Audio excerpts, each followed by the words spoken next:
Read by Mark Leader. A Strange Disappearance by Anna Katharine Green. Chapter 1. A Novel Case. Talking of sudden disappearances, the one you mention of Hannah in that Leavenworth case of ours is not the only remarkable one which has come under my direct notice. Indeed, I know of another one that, in some respects at least, surpasses that in points of interest. And if you will promise not to inquire into the real names of the parties concerned, as the affair is a secret, I will relate you my experience regarding it. The speaker was Q, the rising young detective, universally acknowledged by us of the force as the most astute man for mysterious and unprecedented cases then in the Bureau, always and of course excepting Mr. Gryce. And such a statement from him could not but arouse our deepest curiosity. Drawing up then to the stove around which we were sitting in lazy enjoyment of one of those off hours so dear to a detective's heart, we gave with alacrity the required promise, and settling himself back with the satisfied air of a man who has a good story to tell but does not entirely lack certain points redounding to his own credit, he began. I was one Sunday morning loitering at the precinct station when the door opened and a respectable-looking middle-aged woman came in, whose agitated air at once attracted my attention. Going up to her, I asked her what she wanted. "A detective," she replied, glancing cautiously about on the faces of the various men scattered through the room. "I don't wish anything said about it, but a girl disappeared from our house last night, and—" She stopped here, her emotions seeming to choke her. "And I want someone to look her up," she went on at last with the most intense emphasis. "A girl? What kind of a girl? And what house do you mean when you say our house?" She looked at me keenly before replying. "You are a young man," said she. "Isn't there someone here more responsible than yourself that I can talk to?" I shrugged my shoulders and beckoned to Mr. Gryce, who was just then passing. She at once seemed to put confidence in him. Drawing him aside, she whispered a few low, eager words which I could not hear. He listened nonchalantly for a moment, but suddenly made a move which I knew indicated strong and surprised interest, though from his face—but you know what Gryce's face is— I was about to walk off, convinced he'd got hold of something he would prefer to manage himself, when the superintendent came in. "Where's Gryce?" asked he. "Tell him I want him." Mr. Gryce heard him and hastened forward. As he passed me, he whispered, "Take a man and go with this woman. Look into matters and send me word if you want me. I'll be here for 2 hours." I did not need a second permission. Beckoning to Harris, I reapproached the woman. "Where do you come from?" said I. "I am to go with you and investigate the affair, it seems." "Did he say so?" she asked, pointing to Mr. Gryce, who now stood with his back to us, busily talking with the superintendent. I nodded, and she at once moved towards the door.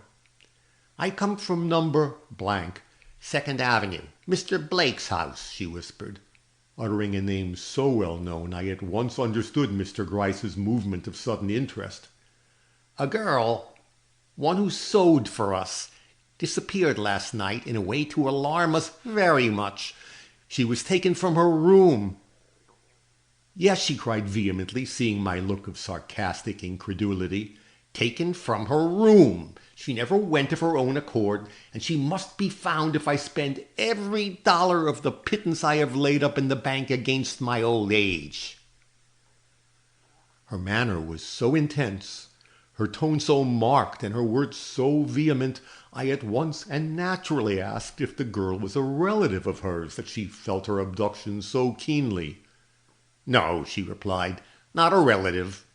But," she went on, looking every way but in my face, a very dear friend, a protégé, I think they call it, of mine. She must be found," she again reiterated. We were by this time in the street. "Nothing must be said about it," she now whispered, catching me by the arm. "I told him so," nodding back to the building from which we had just issued. "And he promised secrecy. It can be done without folks knowing anything about it, can't it?" "What?" I asked. "Finding the girl." "Well," said I, "we can tell you better about that when we know a few more of the facts. What is the girl's name, and what makes you think she didn't go out of the house door of her own accord?" Why, everything. She wasn't the person to do it. Then the looks of her room, and they all got out of the window," she cried suddenly, "and went away by the side gate into Street. "They? Who do you mean by they?" "Why, whoever they were who carried her off." I could not suppress the bah that rose to my lips. Mr. Gryce might have been able to, but I am not Gryce. "You don't believe," said she, "that she was carried off?" "Well, no," said I, "not in the sense you mean." She gave another nod back to the police station, now a block or so distant. "He didn't seem to doubt it at all." I laughed. "Did you tell him you thought she'd been taken off in this way?" "Yes, and he said, 'Very likely.' And well he might, for I heard the men talking in her room, and—" "You heard men talking in her room? When?" "Oh, it must have been as late as 12:30. I'd been asleep, and the noise they made whispering woke me." "Wait," I said. "Tell me where her room is, hers and yours." "Hers is the 3rd story back, mine the front room on the same floor." "Who are you?" I now inquired. "What position do you occupy in Mr. Blake's house?" "I am the housekeeper." Mr. Blake was a bachelor. "And you were wakened last night by hearing whispering which seemed to come from this girl's room?" "Yes. I at first thought it was the folks next door. We often hear them when they are unusually noisy. But soon I became assured it came from her room, and more astonished than I could say." "She's a good girl," she broke in, suddenly looking at me with hotly indignant eyes. As good a girl as this whole city can show. Don't you dare, any of you, to hint at anything else or—" "Come, come," I said soothingly, a little ashamed of my too communicative face. "I haven't said anything. We'll take it for granted she is as good as gold. Go on." The woman wiped her forehead with a hand that trembled like a leaf. "Where was I?" said she.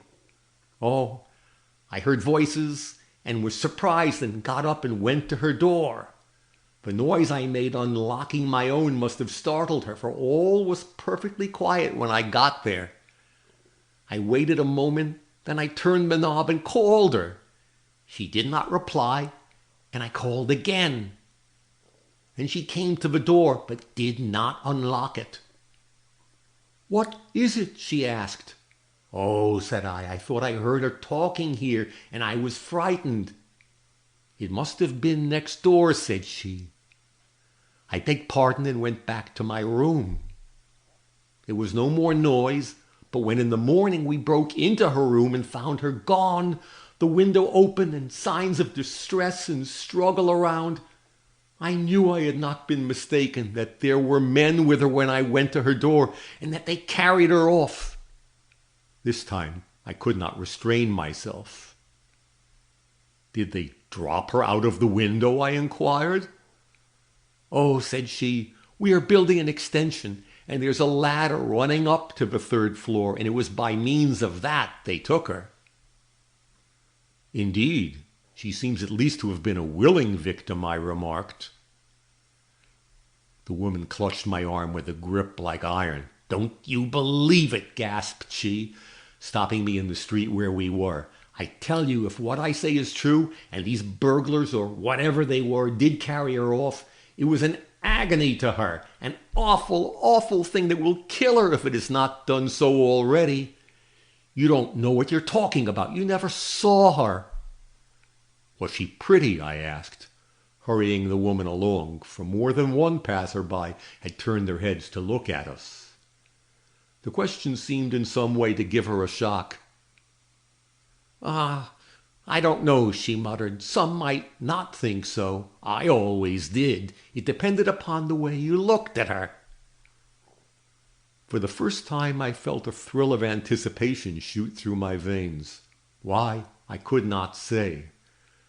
Her tone was peculiar, and she spoke in a sort of brooding way, as though she were weighing something in her own mind. But then her manner had been peculiar throughout.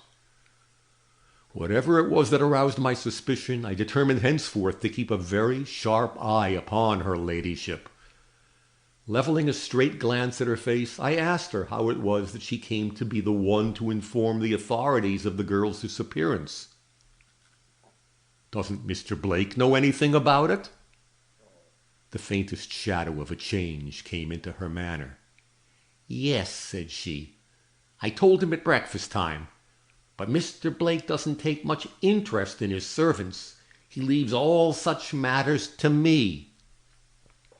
"Then he does not know you've come for the police?" "No, sir. And oh, if you'd be so good as to keep it from him. It is not necessary he should know. I shall let you in the back way. Mr. Blake is a man who never meddles with anything. And what did Mr. Blake say this morning when you told him that this girl— By the way, what is her name?" "Emily." "That this girl, Emily, had disappeared during the night?" "Not much of anything, sir. He was sitting at the breakfast table reading his paper. He merely looked up, frowned a little in an absent-minded way, and told me I must manage the servants' affairs without troubling him." "And you let it drop?" "Yes, sir. Mr. Blake is not a man to speak twice to." I could easily believe that from what I'd seen of him in public, for though by no means a harsh-looking man, he had a reserved air which, if maintained in private, must have made him very difficult of approach. We were now within a half-block or so of the old-fashioned mansion, regarded by this scion of New York's aristocracy as one of the most desirable residences in the city. So, motioning to the man who had accompanied me to take his stand in a doorway nearby and watch for the signal I would give him in case I wanted Mr. Gryce, I turned to the woman, who was now all in a flutter, and asked her how she proposed to get me into the house without the knowledge of Mr. Blake. "Oh, sir, all you have got to do is follow me right up the back stairs. He won't notice, or if he does, will not ask any questions." And having by this time reached the basement door, she took out a key from her pocket, and inserting it in the lock, at once admitted us into the dwelling. End of section 1.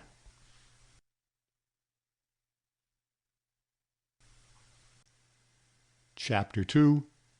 A few points. Mrs. Daniels, for that was her name, took me at once upstairs to the third-story back room. As we passed through the halls, I could not but notice how rich, though sombre, were the old-fashioned walls and heavily frescoed ceilings, so different in style and coloring from what we see nowadays in our secret penetrations into Fifth Avenue mansions. Many as are the wealthy houses I've been called upon to enter in the line of my profession, I had never crossed the threshold of such an one as this before, and impervious as I am to any foolish sentimentalities, I felt a certain degree of awe at the thought of invading with police investigation this home of ancient Knickerbocker respectability. But once in the room of the missing girl, every consideration fled save that of professional pride and curiosity. For almost at first blush, I saw whether Mrs. Daniels was correct or not in her surmises as to the manner of the girl's disappearance. The fact that she had disappeared was likely to prove an affair of some importance. For, let me state the facts in the order in which I noticed them. The first thing that impressed me was that whatever Mrs. Daniels called her, this was no sewing girl's room into which I now stepped. Plain as was the furniture in comparison with the elaborate richness of the walls and ceiling, there were still scattered through the room, which was large even for a 30-foot house, articles of sufficient elegance to make the supposition that it was the abode of an ordinary seamstress, open to suspicion, if no more. Mrs. Daniels, seeing my look of surprise, hastened to provide some explanation. "It's the room which has always been devoted to sewing," said she, "and when Emily came I thought it would be easier to put up a bed here than to send her upstairs. She was a very nice girl and disarranged nothing." I glanced around on the writing case lying open on a small table in the center of the room, on the vase half full of partly withered roses, on the mantelpiece, the Shakespeare and Macaulay's History lying on the stand at my right, thought my own thoughts, but said nothing. "You found the door locked this morning?" asked I, after a moment's scrutiny of the room in which 3 facts had become manifest. First, that the girl had not occupied the bed the night before. Second, that there had been some sort of struggle or surprise, one of the curtains being violently torn as if grasped by an agitated hand, to say nothing of a chair lying upset on the floor with one of its legs broken. Third, that the departure, strange as it may seem, had been by the window. "Yes," returned she, "but there's a passageway leading from my room to hers, and it was by that means we entered. There was a chair placed against the door on this side, but we easily pushed it away." I stepped to the window and looked out. It would not be so very difficult for a man to gain the street from that spot in a dark night, for the roof of the newly erected extension was almost on a level with the window. "Well," she said anxiously, "couldn't she have been got out that way?" "More difficult things have been done," said I, and was about to step out upon the roof when I bethought to inquire of Mrs. Daniels if any of the girl's clothing was missing. She immediately flew to the closets and thence to bureau drawers, which she turned hastily over. "No, nothing's missing but a hat and cloak and—" She paused confusedly. "And what?" I asked. "Nothing," returned she, hurriedly closing the bureau drawer. "Only some little knickknacks." "Knickknacks," quoth I. If she stopped for knickknacks, she couldn't have gone in any very unwilling frame of mind. And somewhat disgusted, I was about to throw up the whole affair and leave the room. But the indecision in Mrs. Daniels' own voice deterred me. "I don't understand it," murmured she, drawing her hand across her eyes. "I don't understand it. But," she went on with even an increase in her old tone of heartfelt conviction, "no matter whether we understand it or not, the case is serious, I tell you so, and she must be found." I resolved to know the nature of that "must," used as few women in her position would use it, even under circumstances to all appearance more aggravated than these. "Why must?" said I. "If the girl went of her own accord, as some things seem to show, why should you, no relative as you acknowledge, take the matter so to heart as to insist she shall be followed and brought back?" She turned away, uneasily taking up and putting down some little matters on the table before her. "Is it not enough that I promised to pay for all the expenses which a search will occasion, without my being forced to declare just why I should be willing to do so? Am I bound to tell you I love the girl, that I believe she's been taken away by foul means, and that to her great suffering and distress, that being fond of her and believing this, I'm conscientious enough to put every means I possess at the command of those who will recover her?" I was not satisfied with this, but on that very account felt my enthusiasm revive. "But Mr. Blake? Surely he's the one to take this interest, if anybody." "I have before said," returned she, paling, however, as she spoke, "that Mr. Blake takes very little interest in his servants."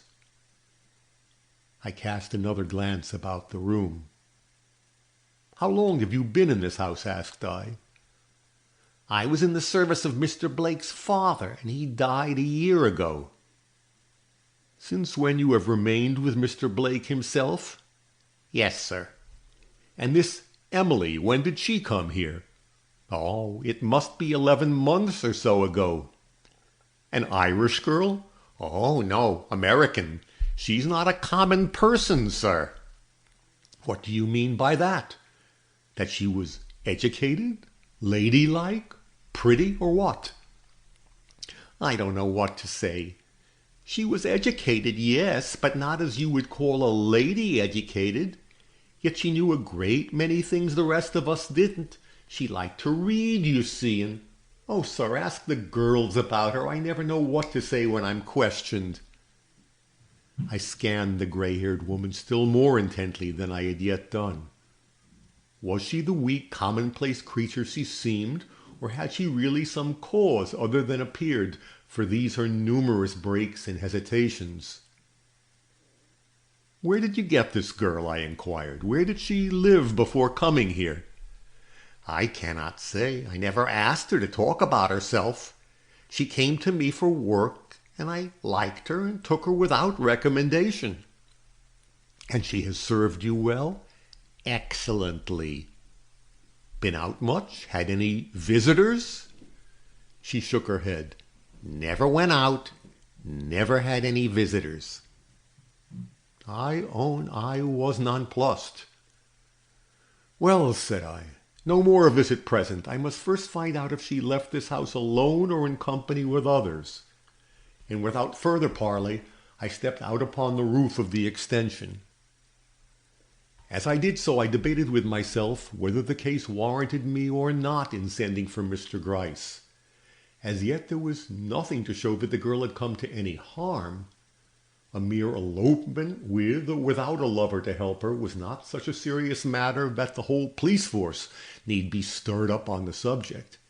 And if the woman had money, as she said, ready to give the man who should discover the whereabouts of this girl, why need that money be divided up any more than was necessary? Yet Gryce was not one to be dallied with. He had said send for him if the affair seemed to call for his judgment. And somehow the affair did promise to be a trifle complicated. I was yet undetermined when I reached the edge of the roof. It was a dizzy descent, but once made, escape from the yard beneath would be easy. A man could take that road without difficulty, but a woman... Baffled at the idea, I turned thoughtfully back when I beheld something on the roof before me that caused me to pause and ask myself if this was going to turn out to be a tragedy after all. It was a drop of congealed blood. Further on towards the window was another, and, yes, further still, another, and another. I even found one upon the very window ledge itself. Bounding into the room, I searched the carpet for further traces. It was the worst one in the world to find anything upon of the nature of which I was seeking, being a confused pattern of mingled drab and red, and in my difficulty I had to stoop very low. "What are you looking for?" cried Mrs. Daniels. I pointed to the drop on the window-sill. "Do you see that?" I asked. She uttered an exclamation and bent nearer. "Blood!" cried she, and stood staring with rapidly paling cheeks and trembling form. "They have killed her, and he will never—" As she did not finish, I looked up. "Do you think it was her blood?" she whispered in a horrified tone. "There's every reason to believe so," rejoined I, pointing to a spot where I had at last discovered not only one crimson drop, but many, scattered over the scarcely redder roses under my feet. "Ah, it's worse than I thought," murmured she. "What are you going to do? What can we do?" "I'm going to send for another detective," returned I, and stepping to the window I telegraphed at once to the man Harris to go for Mr. Gryce. "The one we saw at the station?" I bowed assent.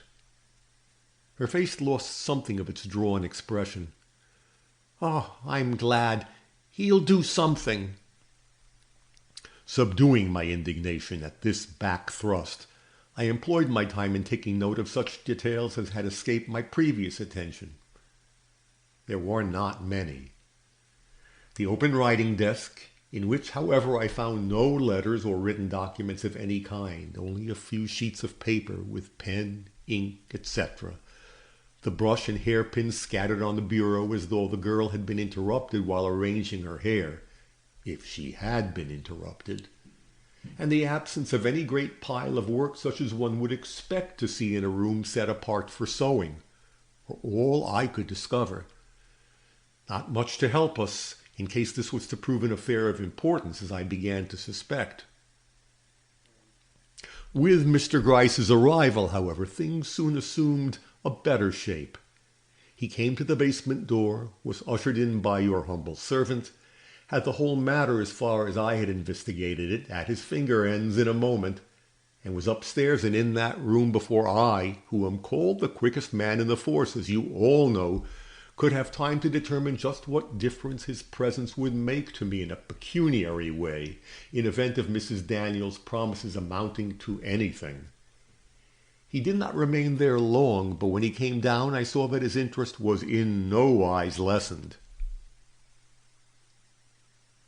"What kind of looking girl was this?" he asked, hurrying up to Mrs. Daniels, who'd withdrawn into a recess in the lower hall while all this was going on. "Describe her to me. Hair, eyes, complexion, etc. You know." I don't know as I can," she stammered reluctantly, turning very red in the face. "I'm a poor one for noticing. I'll call one of the girls. She was gone before we realized she'd not finished her sentence. "Humph," broke from Mr. Gryce's lips as he thoughtfully took down a vase that stood on a bracket nearby and looked into it. I did not venture a word. When Mrs. Daniels came back, she had with her a trim-looking girl of prepossessing appearance. "This is Fanny," said she. "She knows Emily well, being in the habit of waiting on her at table. She'll tell you what you want to hear. I've explained to her," she went on, nodding towards Mr. Gryce with a composure such as she had not before displayed, "that you're looking for your niece who ran away from home some time ago to go into some sort of service." "Certainly, ma'am," quoth that gentleman, bowing with mock admiration to the gas fixture. Then, carelessly shifting his glance to the cleaning cloth which Fanny held rather conspicuously in her hand, he repeated the question he had already put to Mrs. Daniels. The girl, tossing her head just a trifle, at once replied, "Oh, she was good-looking enough, if that's what you mean. For them as likes a girl with cheeks as white as this cloth was afore I rubbed the spoons with it. As for her eyes, they was blacker than her hair, which was the blackest I ever see. She had no flesh at all, and as for her figure—" Fanny glanced down on her own well-developed person and gave a shrug inexpressibly suggestive. "Is this description true?" Mr. Gryce asked, seemingly of Mrs. Daniels, though his gaze rested with curious intentness on the girl's head, which was covered with a little cap. "Sufficiently so," returned Mrs. Daniels, in a very low tone, however. Then, with a sudden display of energy, "Emily's figure is not what you would call plump. I've seen her—" She broke off as if a little startled at herself, and motioned Fanny to go. "Wait a moment," interposed Mr. Gryce in his soft way. "You said the girl's hair and eyes were dark. Were they darker than yours?" "Oh, yes, sir," replied the girl, simpering, as she settled the ribbons on her cap. "Let me see your hair." She took off her cap with a smile. "Ah, very pretty, Very pretty. And the other girls? You have other girls, I suppose? Two, sir, returned Mrs. Daniels. How about their complexions? Are they lighter, too, than Emily's? Yes, sir, about like Fanny's. Mr. Gryce spread his hand over his breast in a way that assured me of his satisfaction, and allowed the girl to go. "We will now proceed to the yard," said he. But at that moment the door of the front room opened, and a gentleman stepped leisurely into the hall, whom at first glance I recognized as the master of the house. He was dressed for the street and had his hat in his hand. At the sight we all stood silent, Mrs. Daniels flushing up to the roots of her gray hair. Mr. Blake is an elegant-looking man, as you perhaps know. Proud, reserved, and a trifle somber. As he turned to come towards us, the light shining through the windows at our right fell full upon his face, revealing such a self-absorbed and melancholy expression, I involuntarily drew back as if I had unwittingly intruded upon a great man's privacy. Mr. Gryce, on the contrary, stepped forward. "Mr. Blake, I believe," said he, bowing in that deferential way he knows so well how to assume. The gentleman, startled as it evidently seemed from a reverie, looked hastily up.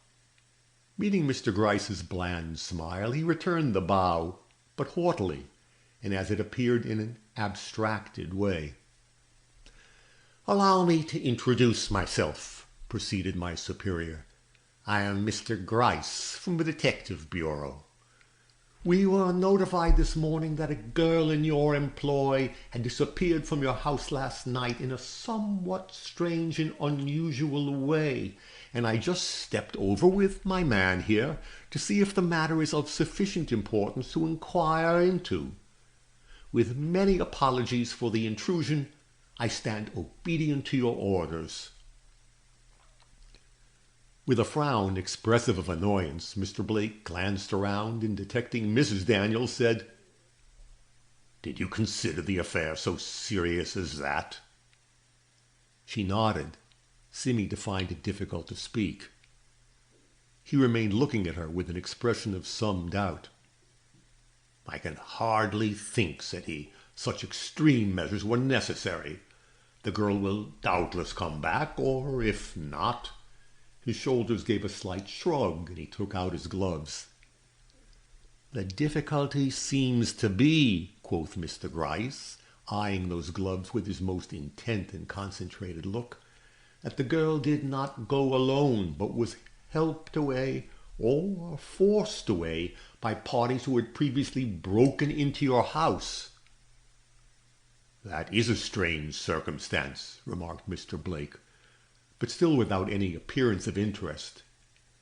"And if you are sure of what you say demands perhaps some inquiry, I would not wish to put anything in the way of justice succoring the injured. But—" again he gave that slight shrug of the shoulders, indicative of doubt, if not indifference. Mrs. Daniels trembled and took a step forward. I thought she was going to speak, but instead of that she drew back again in her strange, hesitating way. Mr. Gryce did not seem to notice. "Perhaps, sir," said he, "if you will step upstairs with me to the room occupied by this girl, I may be able to show you certain evidences which will convince you that our errand here is not one of presumption." "I am ready to concede that without troubling myself with proof," observed the master of the house, with the faintest show of asperity. "Yet, if there's anything to see of a startling nature, perhaps I'd best yield to your wishes. Whereabouts in the house is this girl's room, Mrs. Daniels?" "It is— I gave her the third story back, Mr. Blake," replied that woman, nervously eyeing his face. "It was large and light for sewing, and she was so nice." He impatiently waved his hand, on which he had by this time fitted his glove to a nicety, as if these details were an unnecessary bore to him, and motioned her to show the way. Instantly a new feeling appeared to seize her, that of alarm. "I hardly think you need trouble Mr. Blake to go upstairs," she murmured, turning towards Mr. Gryce. "I'm sure when you tell him the curtains were torn and the chair upset, the window open, and—" But Mr. Gryce was already on the stairs with Mr. Blake, whom this small opposition seemed to have at once determined. "Oh, my God!" she murmured to herself. "Who could have foreseen this?" And ignoring my presence with all the egotism of extreme agitation, she hurried past me to the room above, where I speedily joined her. End of section 2.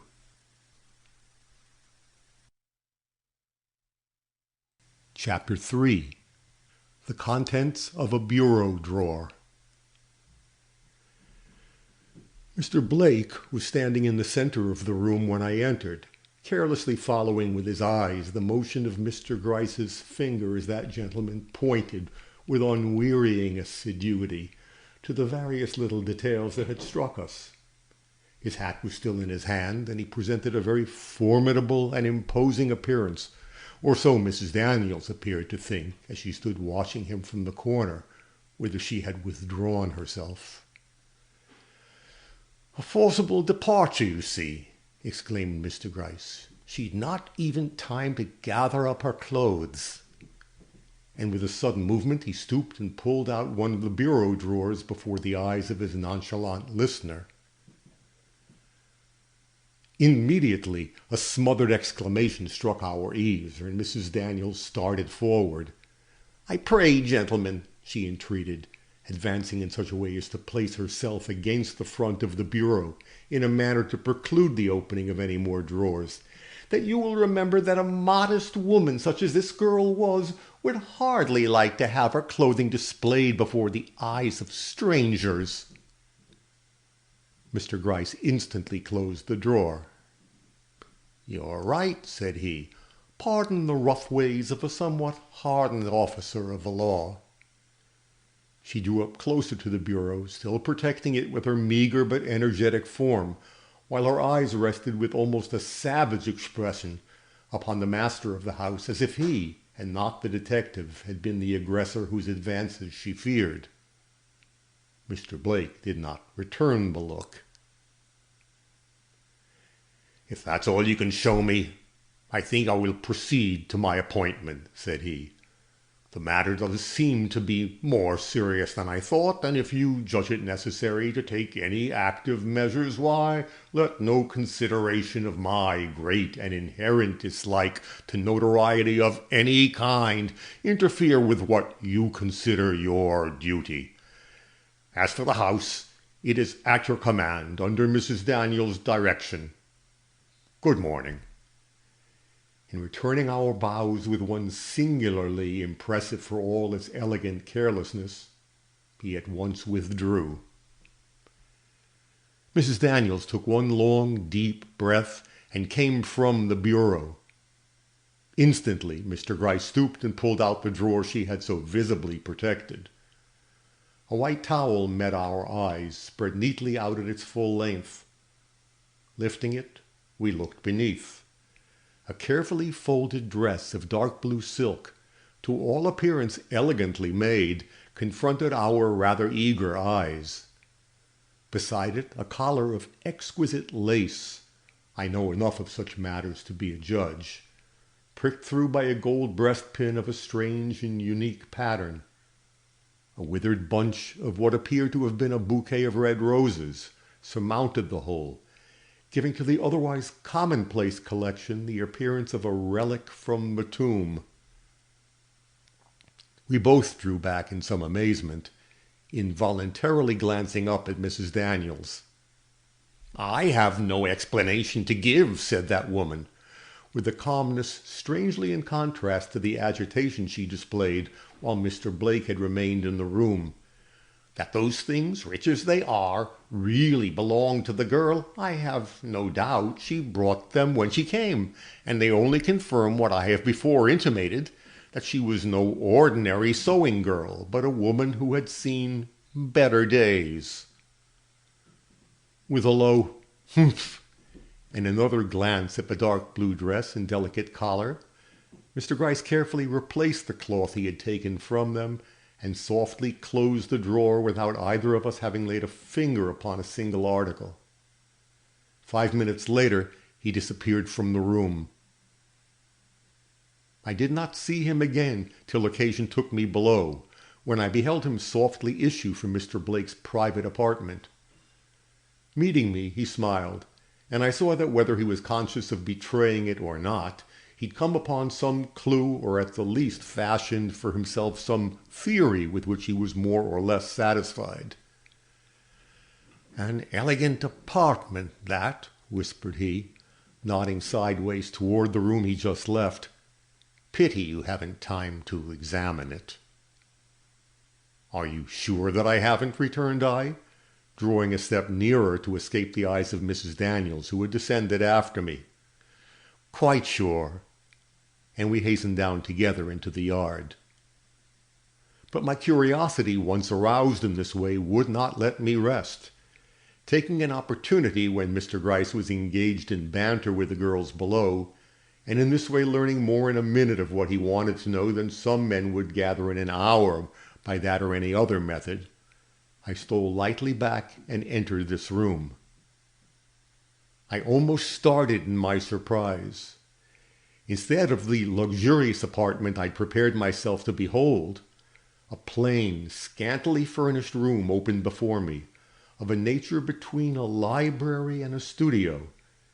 There was not even a carpet on the polished floor, only a rug, which, strange to say, was not placed in the center of the room or even before the fireplace, but on one side and directly in front of a picture that almost at first blush had attracted my attention as being the only article in the room worth looking at. It was the portrait of a woman, handsome, haughty, and alluring, a modern beauty with eyes of fire burning beneath high-piled locks of jetty blackness that were only relieved from being too intense by the scarlet hood of an opera cloak that was drawn over them. A sister, I thought to myself, it's too modern for his mother. And I took a step nearer to see if I could trace any likeness in the chiseled features of this disdainful brunette to the more characteristic ones of the careless gentleman who had stood but a few moments before in my presence. As I did so, I was struck with the distance with which the picture stood out from the wall, and thought to myself that the awkwardness of the framing came near marring the beauty of this otherwise lovely work of art. As for the likeness I was in search of, I found it, or thought I did, in the expression of the eyes, which were of the same color as Mr. Blake's, but more full and passionate, and satisfied that I had exhausted all the picture could tell me, I turned to make what other observations I could, when I was startled by confronting the agitated countenance of Mrs. Daniels, who had entered behind me. "This is Mr. Blake's room," she said with dignity. "No one ever intrudes here but myself, not even the servants." "I beg pardon," said I, glancing around in vain for the something which had awakened that look of satisfaction in Mr. Gryce's eyes. I was attracted by the beauty of this picture visible through the half-open door, and stepped in to favor myself with a nearer view. "It's very lovely." "A sister of Mr. Blake?" "No, his cousin." And she closed the door after us with an emphasis that proclaimed she was anything but pleased. It was my last effort to obtain information on my own account. In a few moments later, Mr. Gryce appeared from below, and a conversation ensued with Mrs. Daniels that absorbed my whole attention. "You are very anxious, my man here tells me, that this girl should be found," remarked Mr. Gryce, "so much that you are willing to defray all the expenses of a search?" She bowed. "As far as I am able, sir. I have a few hundreds in the bank. You're welcome to them. I would not keep a dollar back if I had thousands. But I am poor. I can only promise you what I myself possess, though—" And her cheeks were flushed and hot with an unnatural agitation. I believe that thousands would not be lacking if they were found necessary. I could almost swear you shall have anything in reason which you require, only the girl must be found, and soon." "Have you thought," proceeded Mr. Gryce, utterly ignoring the wildness of his statements, "that the girl may come back herself if left alone?" "She will come back if she can," quoth Mrs. Daniels. "Did she seem so well satisfied with her home as to warrant you in saying that?"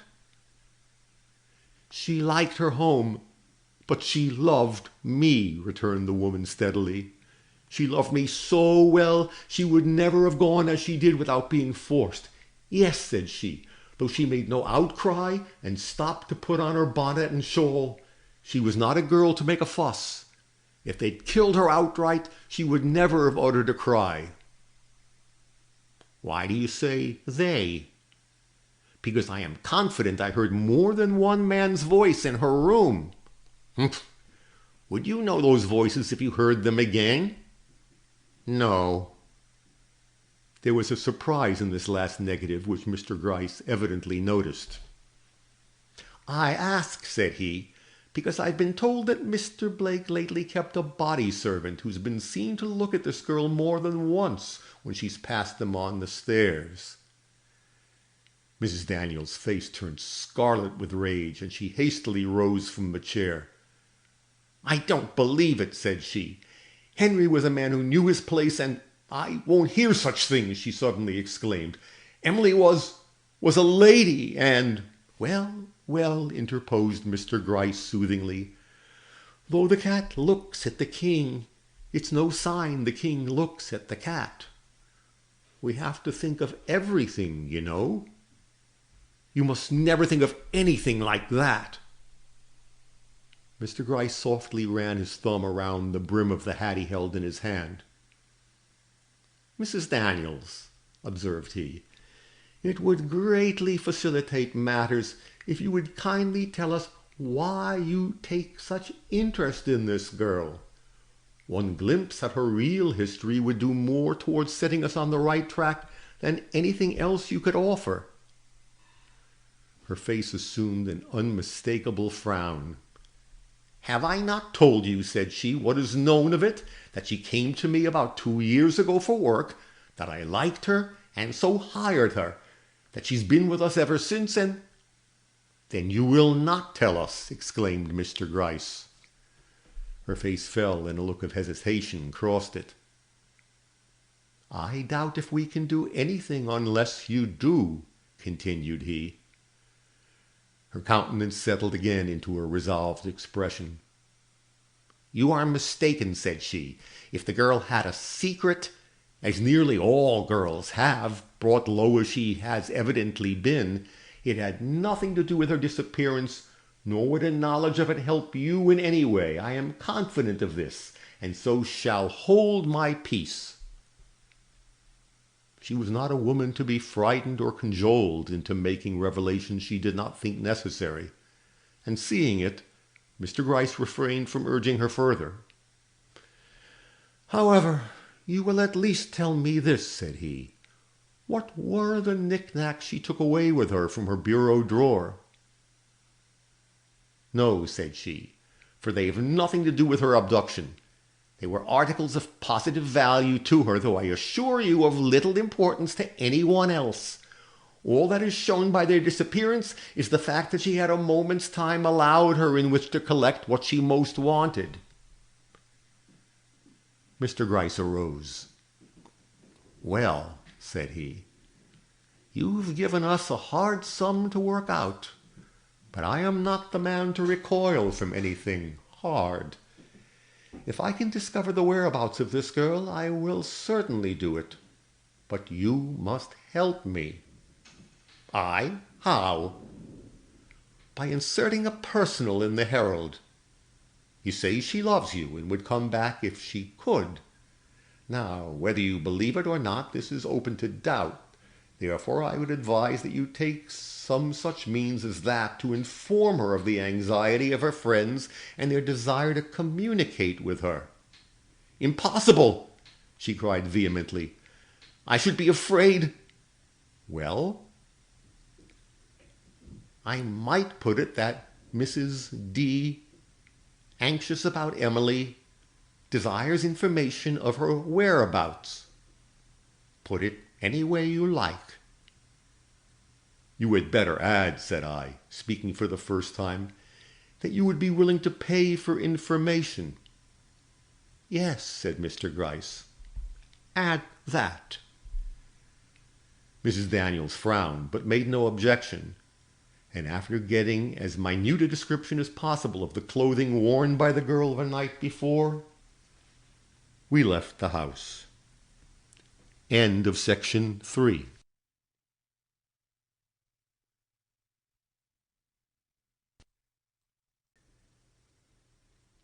Chapter 4. Thompson's story. An affair of some mystery, remarked Mr. Gryce, as we halted at the corner to take a final look at the house and its environs. Why a girl should choose such a method of descent as that, and he pointed to the ladder down which we believed her to have come, to leave a house of which she'd been an inmate for a year, baffles me, I can tell you. If it were not for those marks of blood which betray her track, I would be disinclined to believe any such hair-brained adventure was ever perpetrated by a woman. As it is, what wouldn't I give for her photograph? Black hair, black eyes, white face, and thin figure. What a description whereby to find the girl in this great city of New York. Ah, said he with sudden gratification, here's Mr. Blake again. His appointment must have been a failure. Let us see if his description will be any more definite. And hurrying towards the advancing figure of that gentleman, he put some questions to him. Instantly Mr. Blake stopped, looked at him blankly for a moment, then replied in a tone sufficiently loud for me to hear. I'm sorry, sir, if my description could have done you any good, but I have not the remotest idea how the girl looked. I did not know till this morning even that there was such a person in my house as a sewing woman. I leave all such domestic concerns entirely with Mrs. Daniels. Mr. Gryce again bowed low and ventured another question. The answer came as before, distinctly to my ears. Oh, I may have seen her, I cannot say about that. I very often run across the servants in the hall, but whether she's tall or short, light or dark, pretty or ugly, I know no more than you do, sir. Then, with a dignified nod, calculated to abash a man in Mr. Gryce's position, inquired, Is that all? It did not seem to be. Mr. Gryce put in another question. Mr. Blake gave him a surprised stare before replying, then courteously remarked, I do not concern myself with servants after they have left me. Henry was an excellent valet, but a trifle domineering, something which I never allow in anyone who approaches me. I dismissed him, and that was the end of it. I know nothing of what has become of him. Mr. Gryce bowed and drew back, and Mr. Blake, with the haughty step peculiar to him, passed by him and re-entered his house. I should not like to get into that man's clutches, said I, as my superior rejoined me. He has a way of making one appear so small. Mr. Gryce shot an askance look at his shadow gloomily following him along the pavement. Yet it may happen that you will have to run the risk of that very experience. I glanced towards him in amazement. If the girl does not turn up of her own accord, or if we do not succeed in getting some trace of her movements, I shall be tempted to place you where you can study into the ways of this gentleman's household. If the affair is a mystery, it has its centre in that house. I stared at Mr. Gryce good and roundly. You have come across something which I have missed, observed I, or you could not speak so positively. I have come across nothing that was not in plain sight of anybody who had eyes to see it, he returned shortly. I shook my head, slightly mortified. You had it all before you, continued he, and if you were not able to pick up sufficient facts on which to base a conclusion, you mustn't blame me for it. More nettled than I would be willing to confess, I walked back with him to the station, saying nothing then, but inwardly determined to re-establish my reputation with Mr. Gryce before the affair was over. Accordingly, hunting up the man who had patrolled the district the night before, I inquired if he'd seen anyone go in or out of the side gate of Mr. Blake's house on Street between the hours of 11 and 1. "No," said he, "but I heard Thompson tell a curious story this morning about someone he had seen." "What was it?" "He said he was passing that way last night about 12 o'clock, when he remarked standing under the lamp on the corner of 2nd Avenue a group consisting of 2 men and a woman, who no sooner beheld him than they separated, the men drawing back into 2nd Avenue and the woman coming hastily towards him. Not understanding the move, he stood waiting her approach, when instead of advancing to where he was, she paused at the gate of Mr. Blake's house and lifted her hand as if to open it, when with a wild and terrified gesture she started back, covering her face with her hands, and before he knew it, it had actually fled in the direction from which she'd come. A little startled, Thompson advanced and looked through the gate before him to see if possible what had alarmed her, when to his great surprise he beheld the pale face of the master of the house, Mr. Blake himself, looking through the bars from the other side of the gate. He in his turn started back, and before he could recover himself, Mr. Blake had disappeared. He says he tried the gate after that, but found it locked." "Thompson tells you this story, does he?" "Yes." "Well," said I, "it's a pretty wild kind of a tale, and all I have got to say is that neither you nor Thompson had better go blabbing it around too much. Mum's the word where such men as Mr. Blake are concerned." And I departed to hunt up Thompson. But he had nothing to add to his statement, except that the girl appeared to be tall and thin, and was closely wrapped about in a shawl. My next move was to make such inquiries as I could with safety into the private concerns of Mr. Blake and his family, and discovered, well, such facts as these: that Mr. Blake was a man who, if he paid but little attention to domestic affairs, was yet rarely seen out of his own house, except upon occasions of great political importance, when he was always to be found on the platform at meetings of his constituents. Though to the ordinary observer a man eminently calculated, from his good looks, fine position, and solid wealth, to enjoy society, he not only manifested a distaste for it, but even went so far as to refuse to participate in the social dinners of his most intimate friends, the only table to which he would sit down being that of some public caterer, where he was sure of finding none but his political associates assembled. To all appearance he wished to avoid the ladies, a theory borne out by the fact that never, even in church, on the street, or at any place of amusement, was he observed with one at his side. This fact in a man young, he was not far from 35 at that time, rich and marriageable, would however have been more noteworthy than it was if he had not been known to belong to a family eminent for their eccentricities. Not a man of all his race but had possessed some marked peculiarity.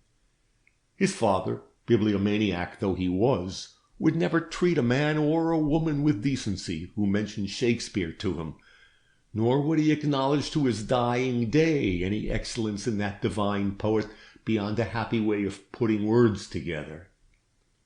Mr. Blake's uncle hated all members of the legal profession, and as for his grandfather, but you've heard what a mania of dislike he had against that simple article of diet, fish.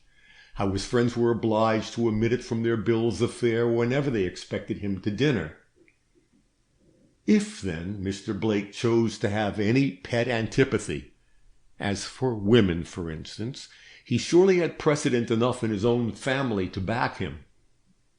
However, it was whispered in my ear by one gentleman, a former political colleague of his who had been with him in Washington, that he was known at one time to show considerable attention to Miss Evelyn Blake, that cousin of his who has since made such a brilliant thing of it by marrying and straightway losing by death a wealthy old scapegrace of a French noble, the Comte de Mirac. But that was not a matter to be talked about, Madame the Countess being free at present and in New York, though to all appearance upon anything but pleasant terms with her quondam admirer. Remembering the picture I had seen in Mr. Blake's private apartment, I asked if this lady was a brunette, and being told she was, and of the most pronounced type, felt for the moment I had stumbled upon something in the shape of a clue. But upon resorting to Mr. Gryce with my information, he shook his head with a short laugh and told me I would have to dive deeper than that if I wanted to fish up the truth lying at the bottom of this well. End of section 4.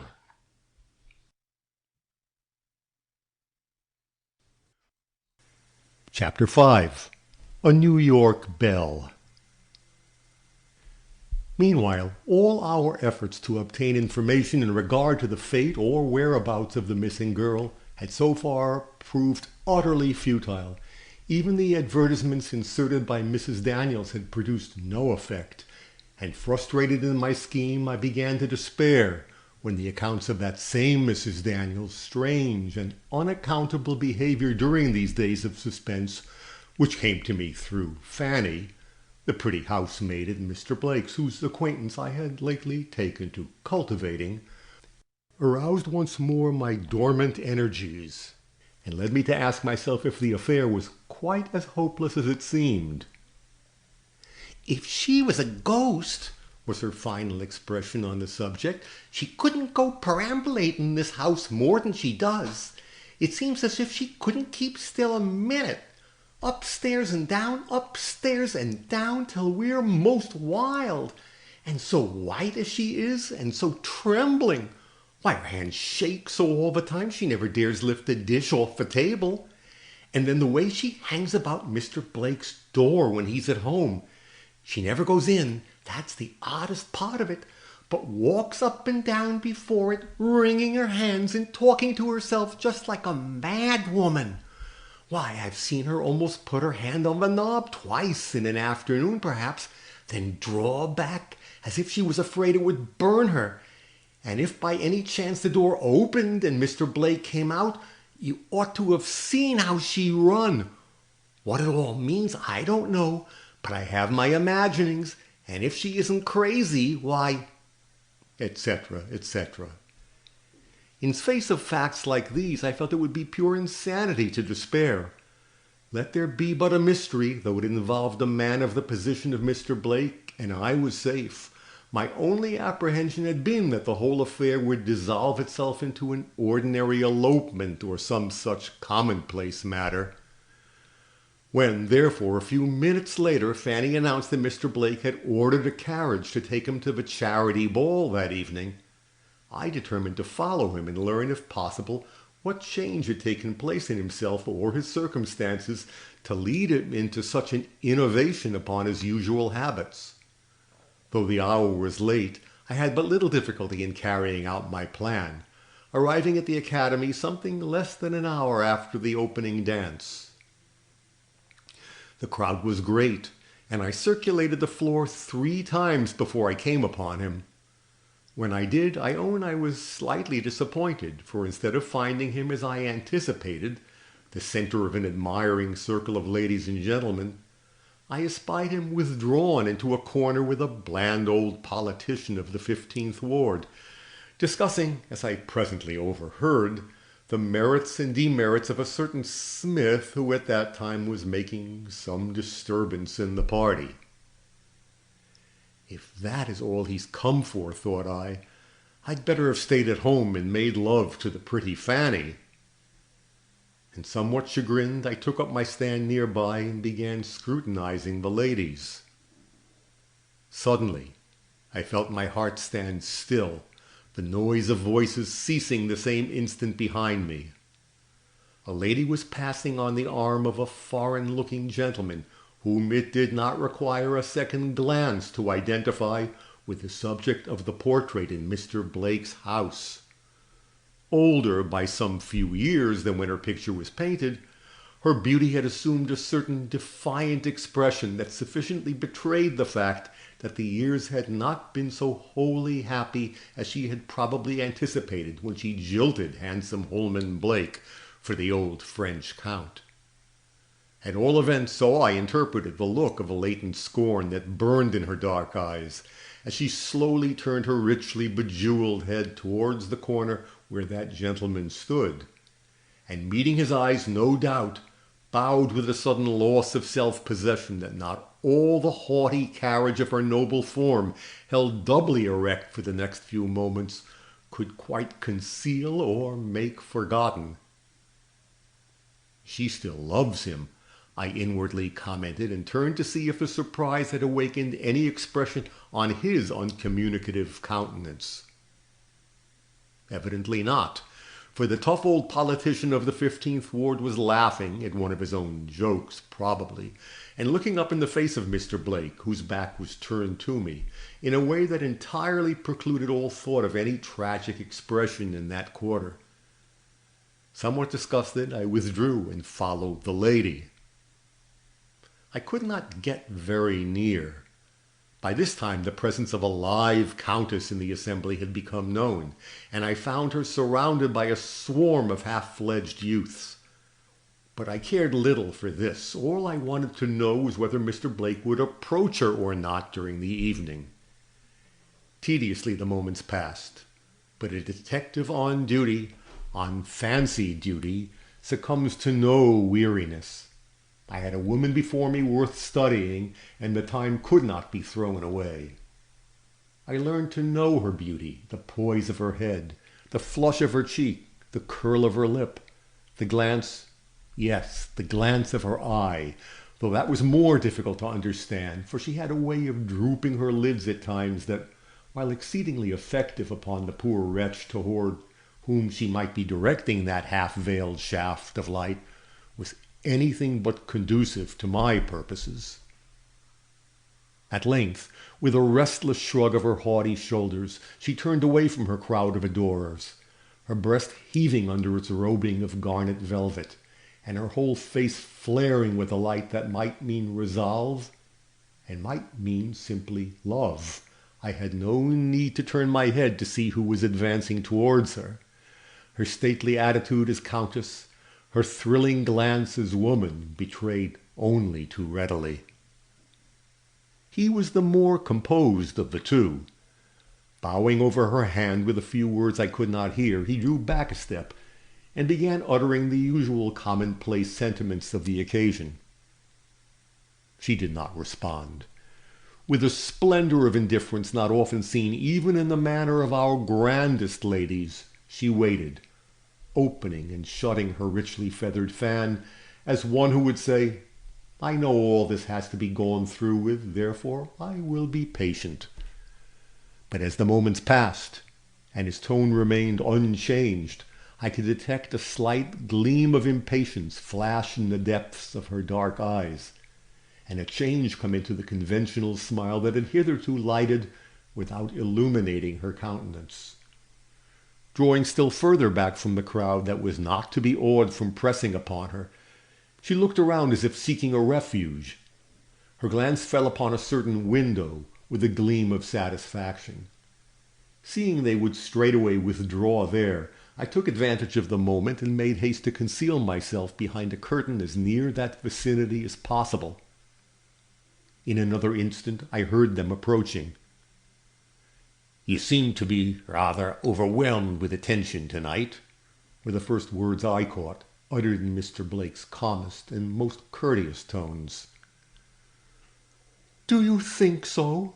was a slightly sarcastic reply. "I was just deciding to the contrary when you came up." There was a pause. Taking out my knife, I ripped open a seam in the curtain hanging before me and looked through. He was eyeing her intently, a firm look upon his face that made its reserve more marked than common.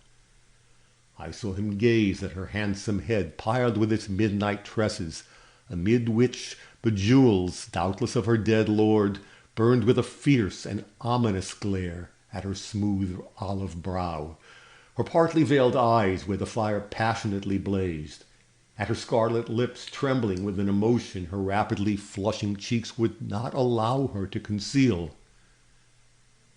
I saw his glances fall and embrace her whole elegant form with its casing of ruby velvet and ornamentation of lace and diamonds, and an expectant thrill passed through me, almost as if I already beheld the mask of his reserve falling, and the true man flash out in response to the wooing beauty of this full-blown rose, evidently in waiting for him.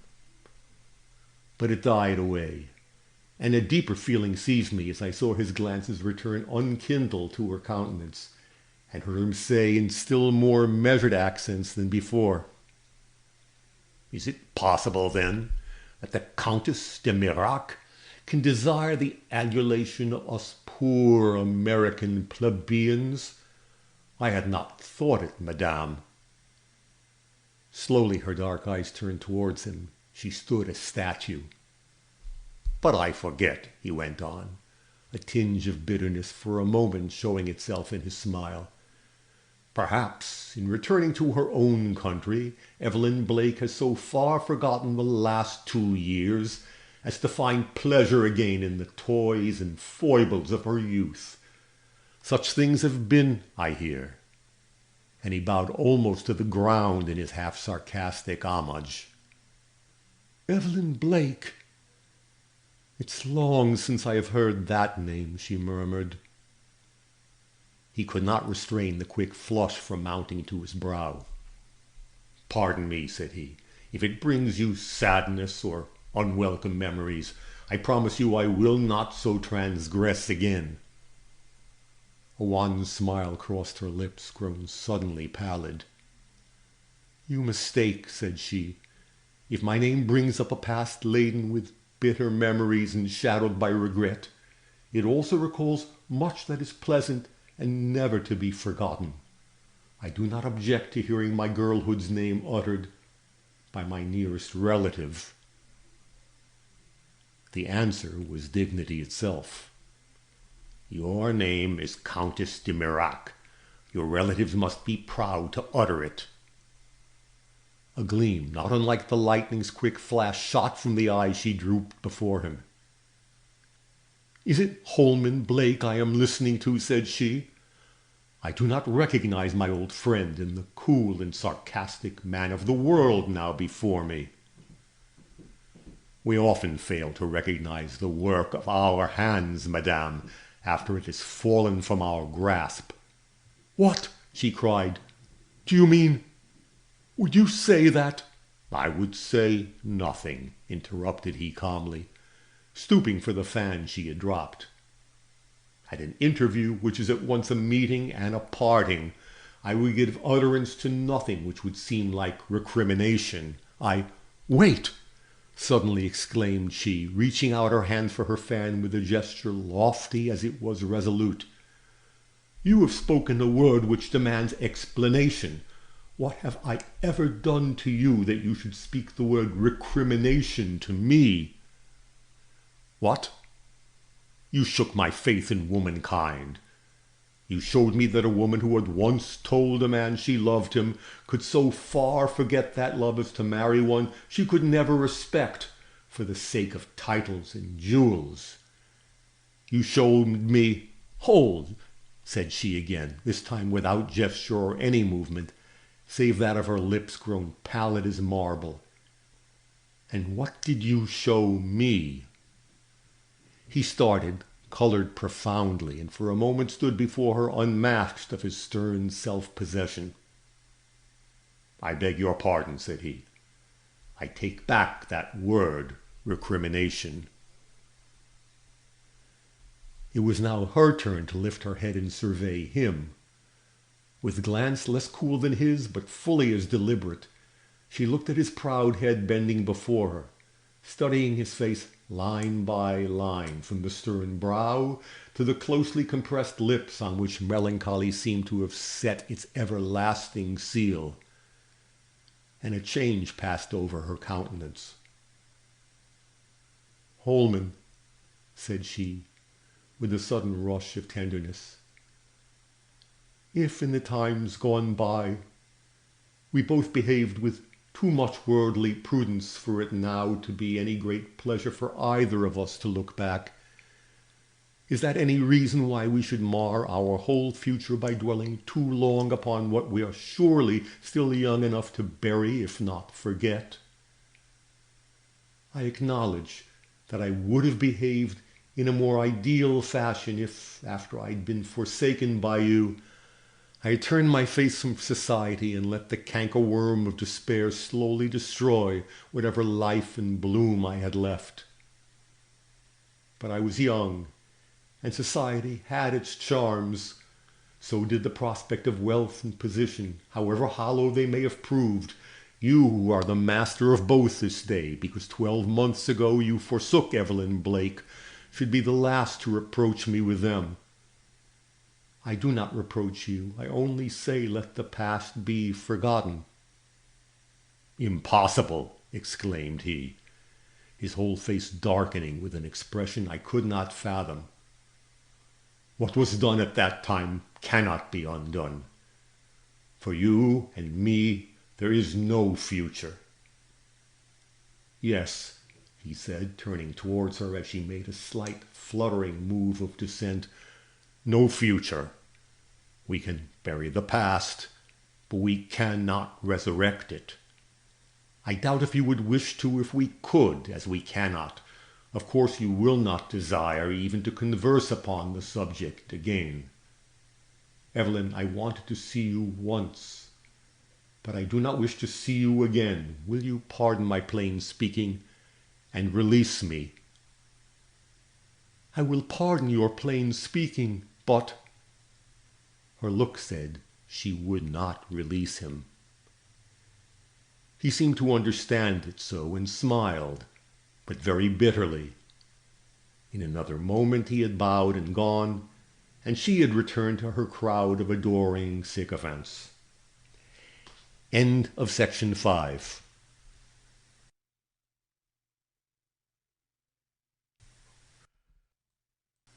Chapter 6. A Bit of Calico. It was about this time that I took up my residence in a sort of lodging house that occupied the opposite corner to that of Mr. Blake.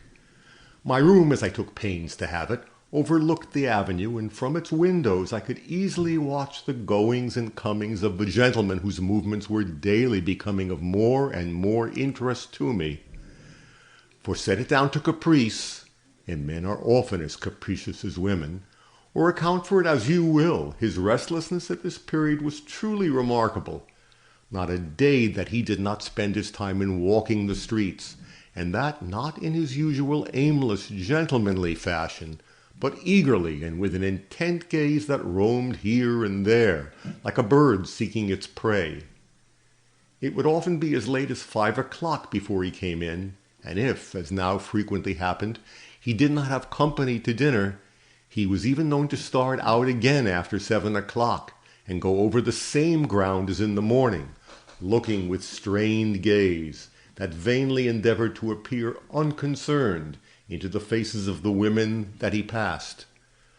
I not unfrequently followed him at these times, as much from my own amusement as from any hope I had of coming upon anything that should aid me in the work before me. But when he suddenly changed his route of travel from a promenade in the fashionable thoroughfares of Broadway and 14th Street to a walk through Chatham Square and the dark, narrow streets of the East Side, I began to scent whom the prey might be that he was seeking, and putting every other consideration aside, regularly set myself to dog his steps, as only I, with my innumerable disguises, knew how to do. For 3 separate days I kept at his heels wherever he went, each day growing more and more astonished, if not to say hopeful, as I found myself treading the narrowest and most disreputable streets of the city, halting at the shops of pawnbrokers, peering into the back rooms of liquor shops, mixing with the crowds that infest the corner groceries at nightfall, and even slinking with hand on the trigger of the pistol I carried in my pocket up dark alleys where every door that swung noiselessly to and fro as we passed shut upon haunts of such villainy as only is known to us of the police, or to those good souls that for the sake of one whose example they follow lay aside their fears and sensitiveness to carry light into the dim pits of this wretched world. At first, I thought Mr. Blake might have some such reason for the peculiar course he took, but his indifference to all crowds where only men were collected, his silence where a word would have been well received, convinced me it was a woman he was seeking, and that with an intentness which blinded him to the commonest needs of the hour. I even saw him once, in his hurry and abstraction, step across the body of a child who'd fallen face downward on the stones, and that with an expression showing he was utterly unconscious of anything but an obstacle in his path. The strangest part of it all was that he seemed to have no fear. To be sure, he took pains to leave his watch at home, but with such a figure and carriage as he possessed, the absence of jewelry could never deceive the eye for a moment as to the fact of his being a man of wealth, and those he went among would do anything for money. Perhaps, like me, he carried a pistol. At all events, he shunned no spot where either poverty lay hid or deviltry reigned, his proud stern head bending to enter the lowest doors without a tremble of the haughty lips that remained compressed as by an iron force. Except when some poor forlorn creature with flaunting headgear and tremulous hands, attracted by his bearing, would hastily brush against him, when he would turn and look, perhaps speak, though what he said I always failed to catch, after which he would hurry on as if possessed by 7 devils. The evenings of those 3 days were notable also. 2 of them he spent in the manner I have described. The 3rd he went to the Windsor House, where the Countess de Mirac had taken rooms, going up to the ladies' entrance and actually ringing the bell, only to start back and walk up and down on the opposite side of the way with his hands behind his back and his head bent, evidently deliberating as to whether he should or should not carry out his original intention of entering. The arrival of a carriage with the stately subject of his deliberations, who from her elaborate costume had seemingly been to some kettle-drum or private reception, speedily put an end to his doubts. As the door opened to admit her, I saw him cast one look at her heavily draped person, with its snowy opera cloak drawn tightly over the sweeping folds of her maize-colored silk, and shrink back with what sounded like a sigh of anger or distrust, and without waiting for the closing of a door upon her, turned toward home with a step that hesitated no longer. The 4th day, to my infinite chagrin, I was sick and could not go with him. All I could do was to wrap myself in blankets and sit in my window, from which I had the satisfaction of viewing him start, as I supposed, upon his usual course. The rest of the day was employed in a long, dull waiting for his return, only relieved by casual glimpses of Mrs. Daniel's troubled face as she appeared at one window or another of the old-fashioned mansion before me. She seemed, too, to be unusually restless, opening the windows and looking out with forlorn cranings of her neck as if she, too, were watching for her master. Indeed, I have no doubt from what I afterwards learned that she was in a state of constant suspense during these days. Her frequent appearance at the station house, where she in vain sought for some news of the girl in whose fate she was so absorbed, confirmed this.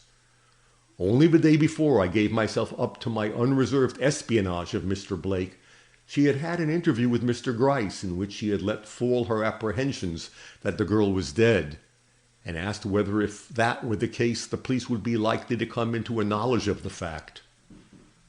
A Upon being assured that if she had not been privately made way with, there was every chance in their favor, she'd grown a little calmer, but before going away had so far forgotten herself as to intimate that if some result was not reached before another fortnight had elapsed, she should take the matter into her own hands, and she did not say what she would do, but her looks were of a very menacing character.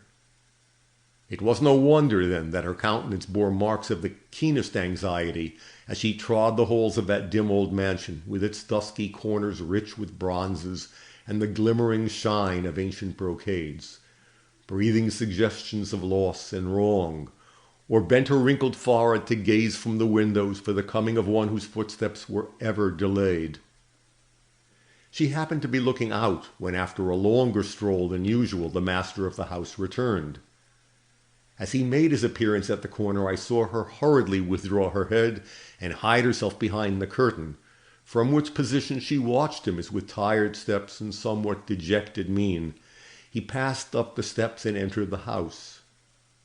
Not till the door closed upon him did she venture to issue forth, and with a hurried movement shut the blinds and disappear. This anxiety on her part redoubled mine, and thankful enough was I when on the next day I found myself well enough to renew my operations. To ferret out this mystery, if mystery it was, I still found myself forced to admit the possibility of there being none, had now become the one ambition of my life, and all because it was not only an unusually blind one, but of a nature that involved danger to my position as detective. I entered upon it with a zest rare even to me, who love my work and all it involves with an undivided passion. To equip myself, then, in a fresh disguise, and to join Mr. Blake shortly after he had left his own corner, was anything but a hardship to me that bright winter morning, though I knew from past experience a long and wearisome walk was before me, with nothing in all probability at the end but reiterated disappointment. But for once the fates had willed it otherwise. Whether Mr. Blake, discouraged at the failure of his own attempts, whatever they were, felt less heart to prosecute them than usual, I cannot say. But we had scarcely entered upon the lower end of the Bowery before he suddenly turned with a look of disgust, and gazing hurriedly about him, hailed a Madison Avenue car that was rapidly approaching. I was at that moment on the other side of the way, but I hurried forward too, and signaled the same car. But just as I was on the point of entering it, I perceived Mr. Blake step hastily back, and with his eyes upon a girl that was hurrying past him with a basket on her arm, regain the sidewalk with a swiftness that argued his desire to stop her. Of course, I let the car pass me, though I did not dare approach him too closely after my late conspicuous attempt to enter it with him. But from my stand on the opposite curbstone I saw him draw aside the girl, who from her garments might have been the daughter or wife of any one of the shiftless, drinking wretches lounging about on the four corners within my view, and after talking earnestly with her for a few moments, saunter at her side down Broome Street, still talking. Reckless at this sight of the consequences which might follow his detection of the part I was playing, I hasted after them, when I was suddenly disconcerted by observing him hurriedly separate from the girl and turn towards me with intention, as if it were to regain the corner he'd left.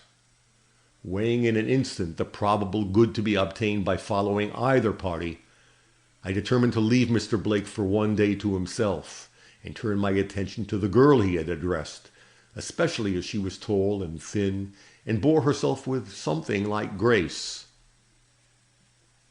Barely bestowing a glance upon him then as he passed, in a vain attempt to read the somber expression of his inscrutable face, grown 5 years older in the last 5 days, I shuffled after the girl now flitting before me down Broome Street.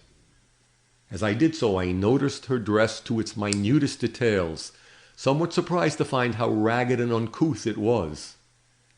That Mr. Blake should stop a girl wherever seen, clad in a black alpaca frock, a striped shawl, and a Bowery hat trimmed with feathers, I could easily understand, but that this creature with her faded calico dress, dingy cape thrown carelessly over her head, and ragged basket should arrest his attention was a riddle to me. I hastened forward with intent to catch a glimpse of her countenance if possible, but she seemed to have acquired wings to her feet since her interview with Mr. Blake. Darting into a crowd of hooting urchins that were rushing from Center Street after a broken wagon and runaway horse, she sped from my sight with such rapidity, I soon saw that my only hope of overtaking her lay in running. I accordingly quickened my steps when those same hooting youngsters getting in the way of my feet, I tripped up and, well, I own I retired from that field baffled. Not entirely so, however. Just as I was going down, I caught sight of the girl tearing away from a box of garbage on the curbstone, and when order having been restored, by which lofty statement I mean to say when your humble servant had regained his equilibrium, I awoke to the fact that she had effectually disappeared. I hurried to that box and succeeded in finding hanging to it a bit of rag easily recognized as a piece of the old calico frock of nameless color which I'd been following a moment before. Regarding it as the sole spoils of a very unsatisfactory day's work, I put it carefully away in my pocketbook where it lay till, but with all my zeal for compression, I must not anticipate. When I came home that afternoon, I found myself unexpectedly involved in a matter that, for the remainder of the day at least, prevented me from further attending to the affair I had in hand. The next morning, Mr. Blake did not start out as usual, and at noon I received intimation from Fanny that he was preparing to take a journey. Where, she could not inform me, nor when, though she thought it probable he would take an early train. Mrs. Daniels was feeling dreadfully, she informed me, and the house was like a grave. Greatly excited at this unexpected move on Mr. Blake's part, I went home and packed my valise with something of the spirit of her who once said, under somewhat different circumstances I allow, "Whither thou goest, I will go."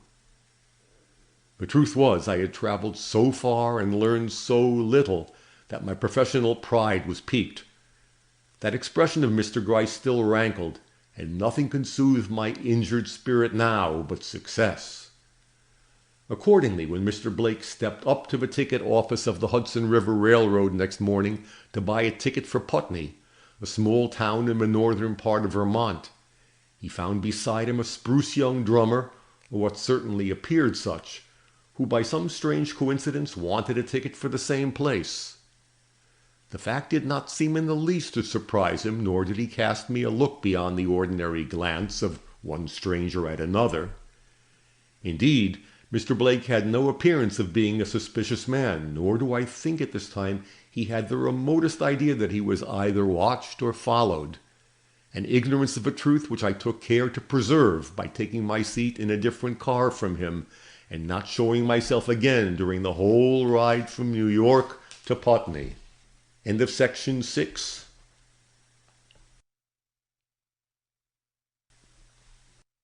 Chapter 7. The House at Granby Cross Roads. Why Mr. Blake should take a journey at all at this time, and why of all places in the world he should choose such an insignificant town as Putney for his destination, was of course the mystery upon which I brooded during the entire distance. But when somewhere near 5 in the afternoon I stepped from the cars onto the platform at Putney Station, only to hear Mr. Blake making inquiries in regard to a certain stage running between that town and a still smaller village further east, I own I was not only surprised but well nigh nonplussed, especially as he seemed greatly disappointed to hear that it only ran once a day and then for an earlier train in the morning. "You'll have to wait till tomorrow, I fear," said the ticket agent, "unless the landlord of the hotel down yonder can harness you up a team. There's a funeral out west today, and—" I did not wait to hear more, but hurried down to the hotel he had pointed out, and hunting up the landlord inquired if for love or money he could get me any sort of a conveyance for Melville that afternoon. He assured me it would be impossible, the livery stable as well as his own being entirely empty. "Such a thing don't happen here once in 5 years," said he to me. "But the old codger who's dead, though a queer dick, was a noted personage in these parts, and not a man, woman, or child who could find a horse, mule, or donkey but what availed himself of the privilege. Even the doctor's spavined mare was pressed into service, though she halts on one leg and stops to get her breath half a dozen times in going up one short hill. You'll have to wait for the stage, sir. But I'm in a hurry, said I, as I saw Mr. Blake enter. I have business in Melville tonight, and I'd pay anything in reason to get there. But the landlord only shook his head, and drawing back with the air of an abused man, I took up my stand in the doorway, where I could hear the same colloquy entered into with Mr. Blake, with the same unsatisfactory termination. He did not take it quite as calmly as I did, though he was of too reserved a nature to display much emotion over anything.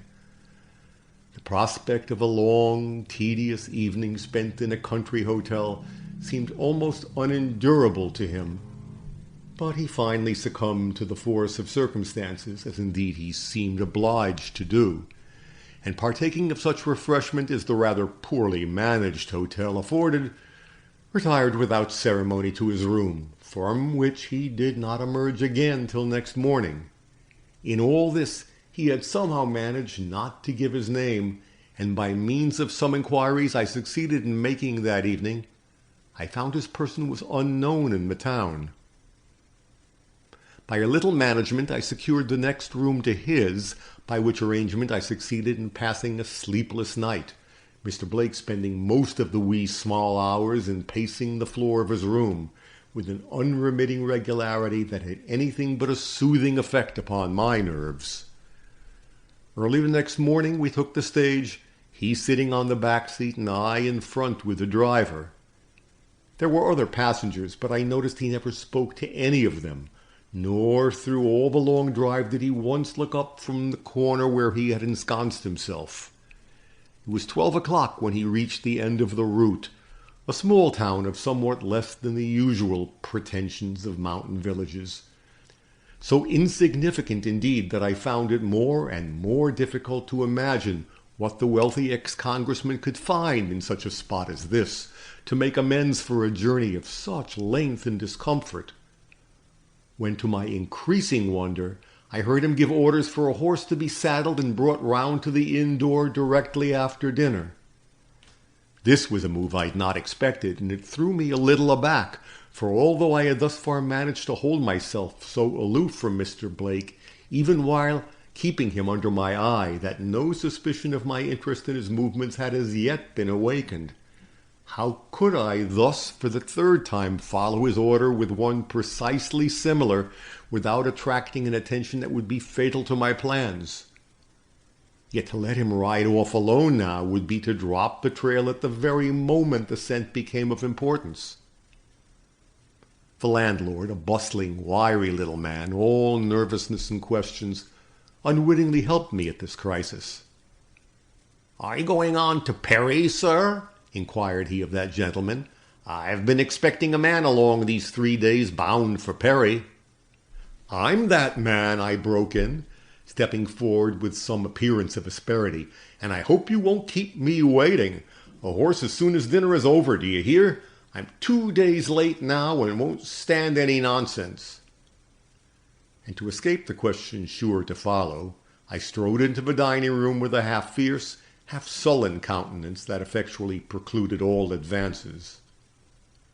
During the meal I saw Mr. Blake's eye roam more than once towards my face, but I did not return his gaze or notice him in any way, hurrying through my dinner and mounting the first horse brought around, as if time were my only consideration.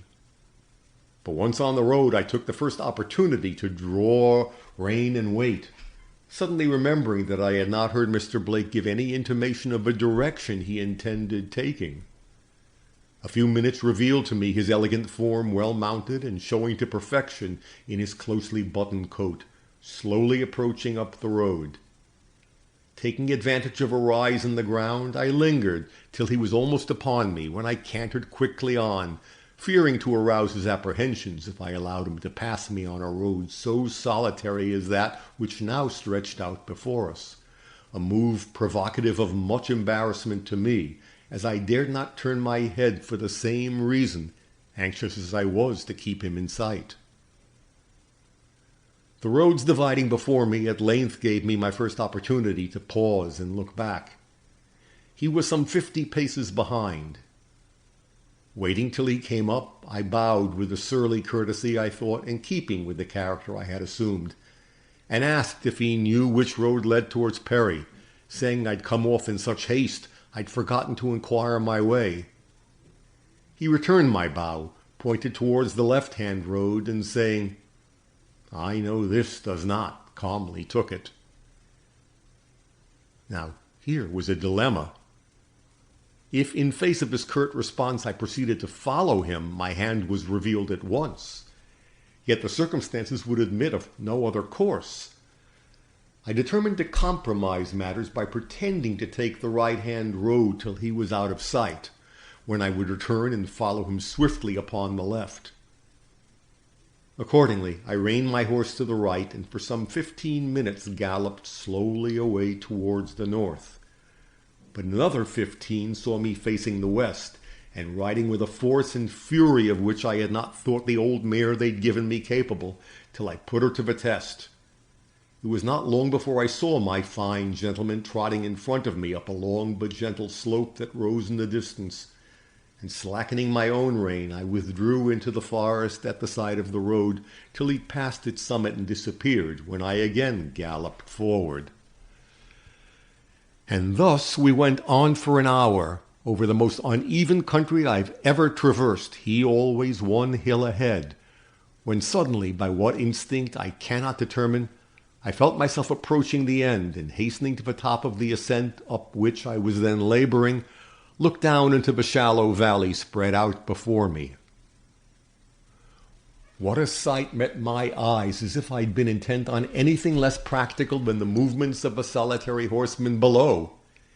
Hills on hills piled about a verdant basin in whose depths nestled a scanty collection of houses, in number so small they could be told upon the fingers of the right hand, but which notwithstanding lent an indescribable aspect of comfort to this remote region of hill and forest. But the vision of Mr. Blake pausing halfway down the slope before me, examining a pistol which he held in his hand, soon put an end to all ideas of romance.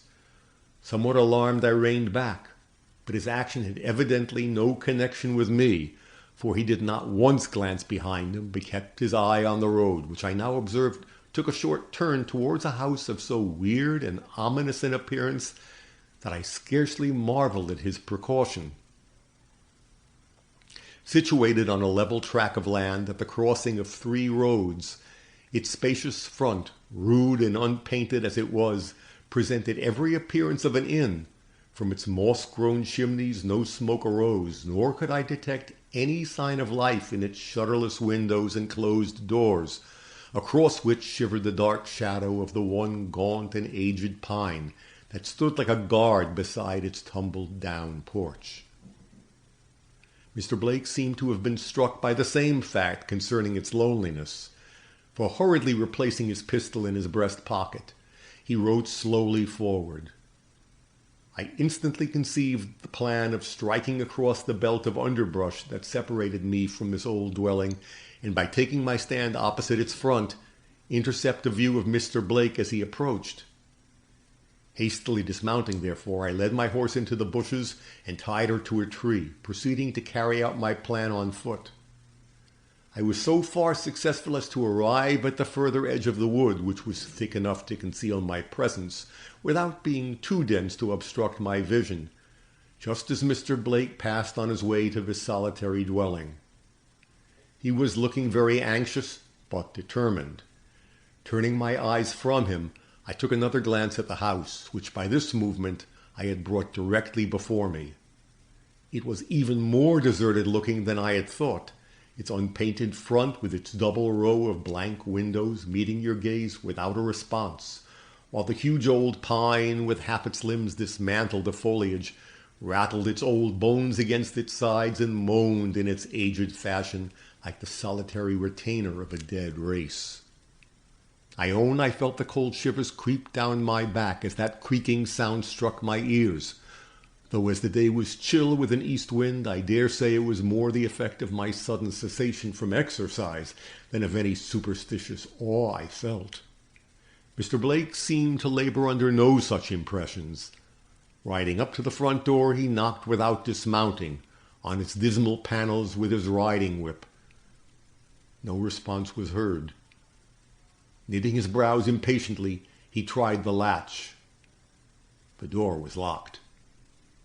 Hastily running his eye over the face of the building, he drew rein and proceeded to ride around the house, which he could easily do owing to the absence of every obstruction in the way of fence or shrubbery. Finding no means of entrance, he returned again to the front door, which he shook with an impatient hand that, however, produced no impression upon the trusty lock.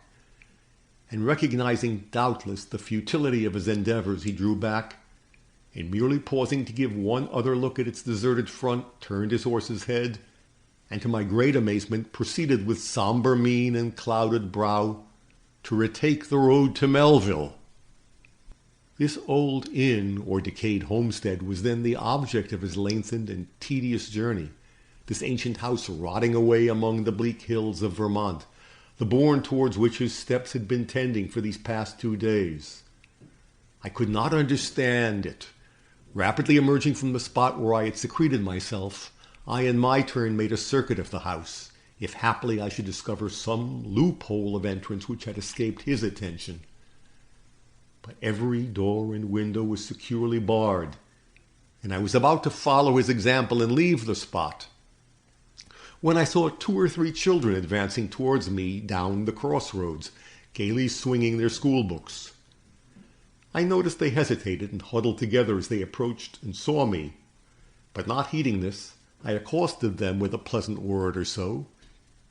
Then, pointing over my shoulder to the house behind, asked who lived there. Instantly their already pale faces grew paler. "Why," cried one, a boy, "don't you know? That's where the 2 wicked men lived who stole the money out of the Rutland Bank. They were put in prison, but they got away and—" Here the other, a little girl, plucked him by the sleeve with such a fright that he himself took alarm, and just giving me one quick stare out of his wide eyes, grasped his companion by the hand and took to his heels. As for myself, I stood rooted to the ground in my astonishment.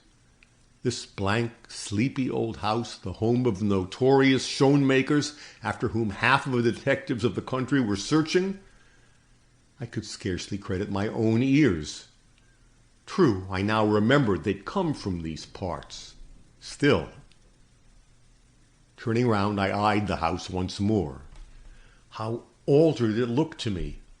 What a murderous aspect it wore, and how dismally secret were the tight-shut windows and closely fastened doors, on one of which a rude cross scrawled in red chalk met the eye with a mysterious significance. Even the old pine had acquired the villainous air of the uncanny repositor of secrets too dreadful to reveal, as it groaned and murmured to itself in the keen east wind.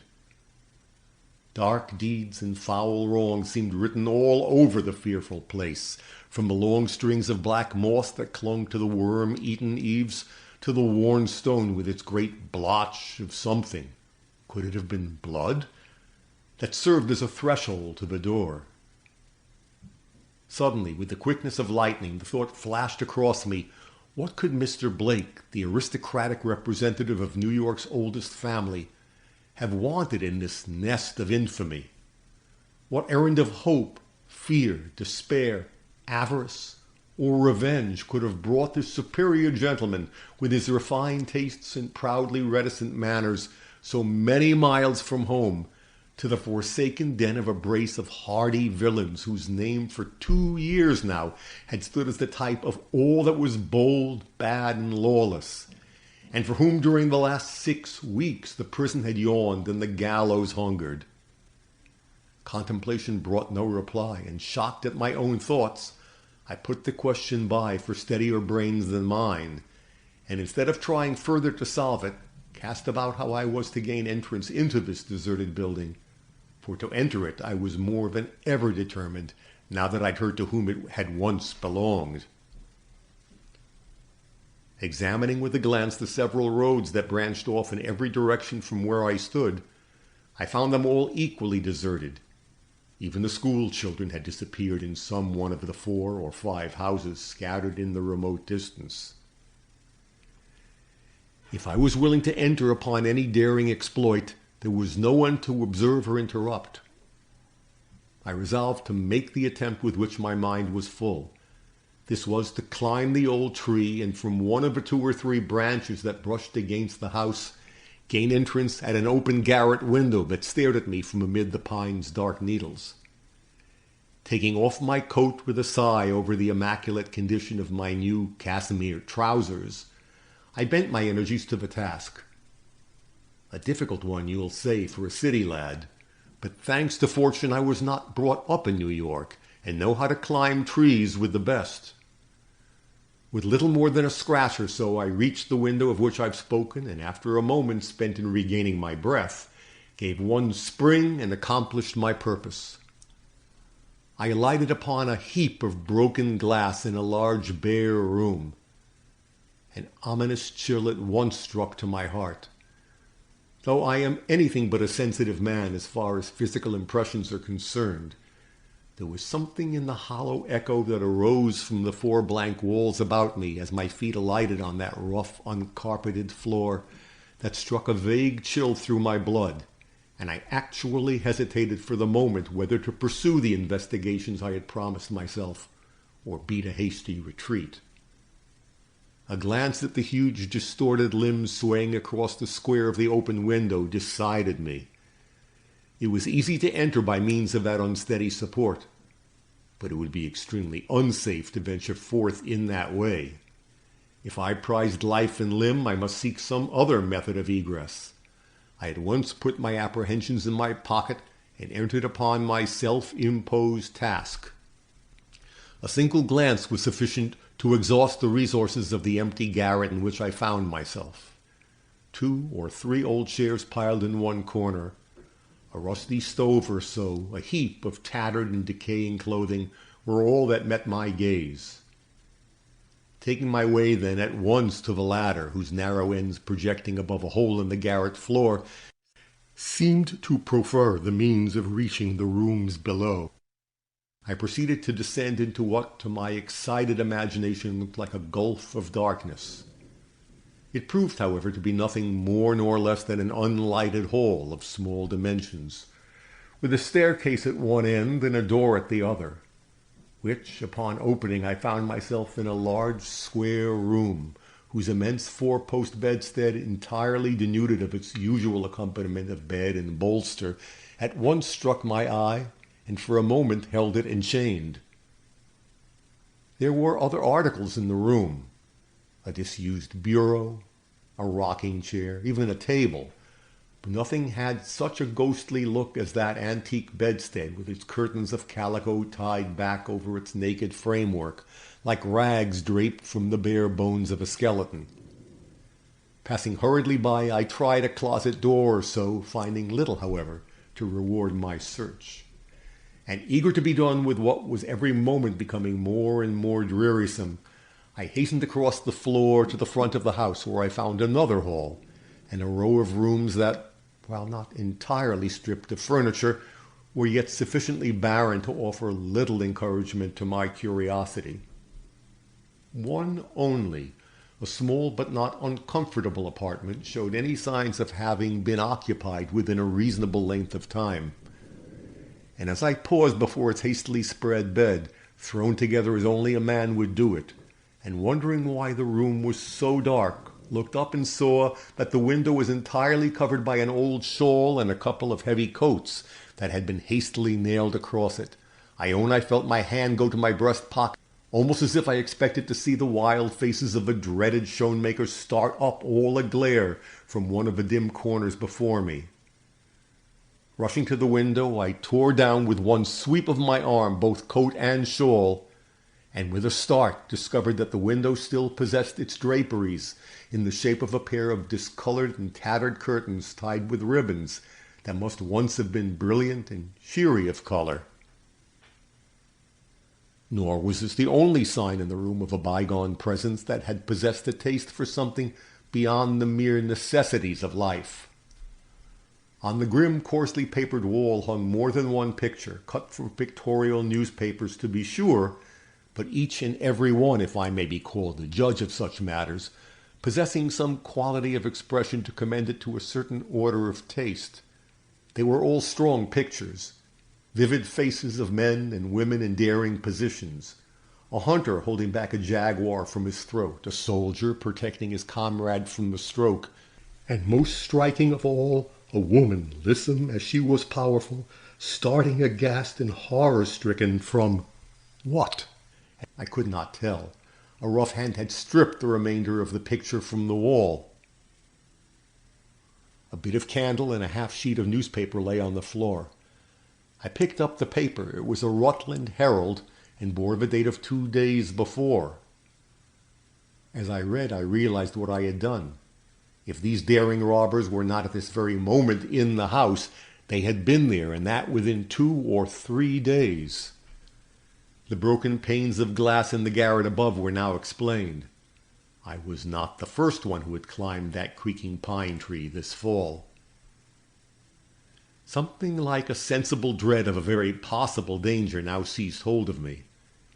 If I'd stumbled upon these strangely subtle, yet devilishly bold creatures in their secret lair, the pistol I carried was not going to save me.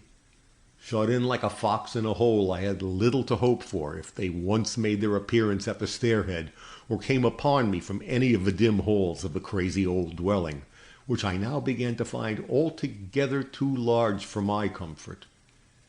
Stealing cautiously forth from the room in which I had found so much to disconcert me, I crept towards the front staircase and listened. All was deathly quiet. The old pine tree moaned and twisted without, and from time to time the wind came sweeping down the chimney with an unearthly shrieking sound that was weirdly in keeping with the place. But within and below all was still as the tomb, and though in no ways reassured, I determined to descend and have the suspense over at once. I did so, pistol in hand and ears stretched to their utmost to catch the slightest rustle, but no sound came to disturb me, nor did I meet on this lower floor the sign of any other presence in the house but my own. Passing hastily through what appeared to be a sort of rude parlor, I stepped into the kitchen and tried one of the windows. Finding I could easily lift it from the inside, I drew my breath with ease for the first time since I had alighted among the broken glass above, and turning back, deliberately opened the door of the kitchen stove and looked in. As I half expected, I found a pile of partly charred rags, showing where the wretches had burned their prison clothing, and proceeding further, picked up from the ashes a ring, which whether or not they were conscious of having attempted to destroy in this way I cannot say, but which I thankfully put in my pocket against the day it might be required as proof. Discerning nothing more in that quarter inviting interest, I asked myself if I had nerve to descend into the cellar. Finally concluding that that was more than could be expected from any man in my position, I gave one look of farewell to the damp and desolate walls about me, then with a breath of relief jumped from the kitchen window again into the light and air of day. As I did so, I could swear I heard a door within that old house swing on its hinges and softly close. With a thrill, I recognized the fact that it came from the cellar. My thoughts on the road back to Melville were many and conflicting. Chief above them all, however, rose the comfortable conclusion that in the pursuit of one mysterious affair I had stumbled, as is often the case, upon the clue to another of yet greater importance, and by so doing got a start that might yet redound greatly to my advantage. For the reward offered for the recapture of the Schoenmakers was large, and the possibility of my being the one to put the authorities upon their track certainly appeared after this day's developments open at least to a very reasonable hope. At all events, I determined not to let the grass grow under my feet till I had informed the superintendent of what I had seen and heard that day in the old haunt of these two escaped convicts. Arrived at the public house in Melville, and learning that Mr. Blake had safely returned there an hour before. I drew the landlord to one side and asked what he could tell me about that old house of the two noted robbers Schoenmaker. I'd passed on my way back among the hills. "Well, now," replied he, "this is curious.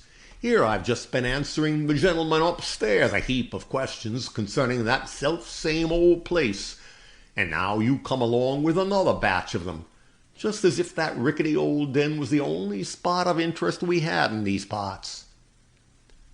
"Perhaps that may be the truth," I laughed. "Just now, when the papers are full of these rogues, anything concerning them must be of superior interest, of course."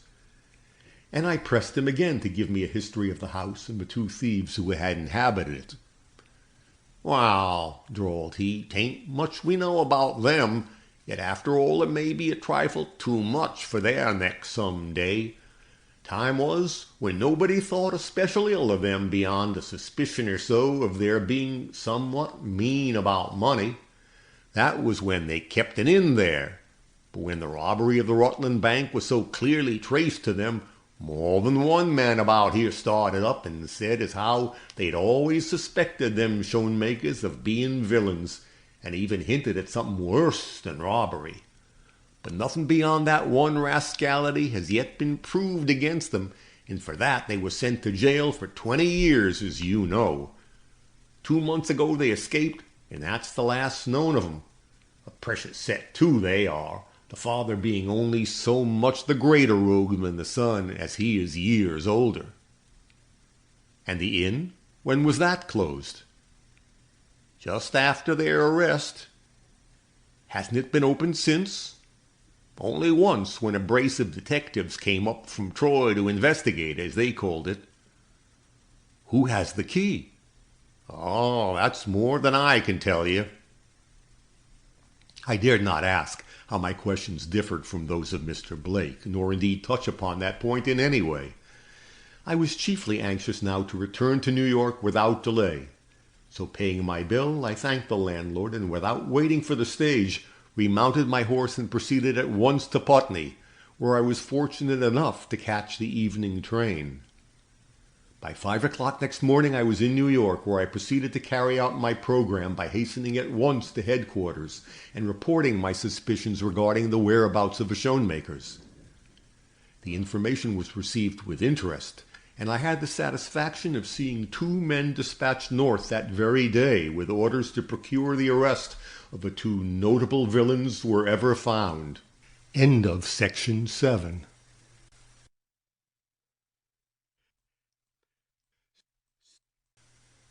Chapter 8. A Word Overheard. That evening I had a talk with Fanny over the area gate. She came out when she saw me approach, with eyes staring and her whole form in a flutter. "Oh," she cried, "such things I've heard this day." "Well," said I, "what? Let me hear too." She put her hand on her heart. "I never was so frightened," whispered she. "I thought I should have fainted right away to hear that elegant lady use such a word as crime." "What elegant lady?" interrupted I. "Don't begin in the middle of your story, that's a good girl. I want to hear it all." "Well," said she, calming down a little, "Mrs. Daniels had a visitor today, a lady. She was dressed—" "Oh, now," interrupted I for the second time, "you can leave that out. Tell me what her name was, and let the falderals go." "Her name?" exclaimed the girl with some sharpness. "How should I know her name? She didn't come to see me." "How did she look, then? You saw her, I suppose?" "And wasn't that what I was telling you when you stopped me? She looked like a queen, that she did, as grand a lady as ever I see, in her velvet dress sweeping over the floor, and her diamonds as big as—" "Was she a dark woman?" I asked. "Her hair was black, and so were her eyes, if that is what you mean." "And was she very tall and proud-looking?" The girl nodded. "You know her?" whispered she. "No," said I, "not exactly. But I think I can tell you who she is." "And so she called today on Mrs. Daniels, did she?" "Yes, but I guess she knew master would be home before she got away." "Come," said I, "tell me all about it. I'm getting impatient." "And ain't I telling you?" said she. "It was about 3 o'clock this afternoon, the time I go upstairs to dress.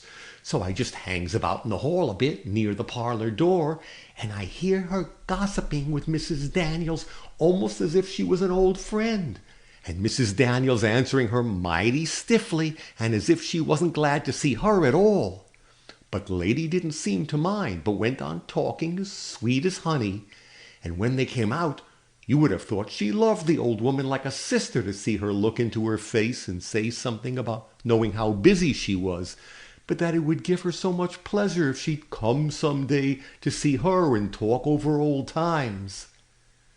But Mrs. Daniels wasn't pleased a bit, and showed plain enough she didn't like the lady, fine as she was in her ways. She was going to answer her too, but just then the front door opened, and Mr. Blake, with his satchel in his hand, came into the house. And how he did start, to be sure, when he saw them, though he tried to say something polite, which he didn't seem to take to at all, for after muttering something about not expecting to see him, she put her hand on the knob and was going right out.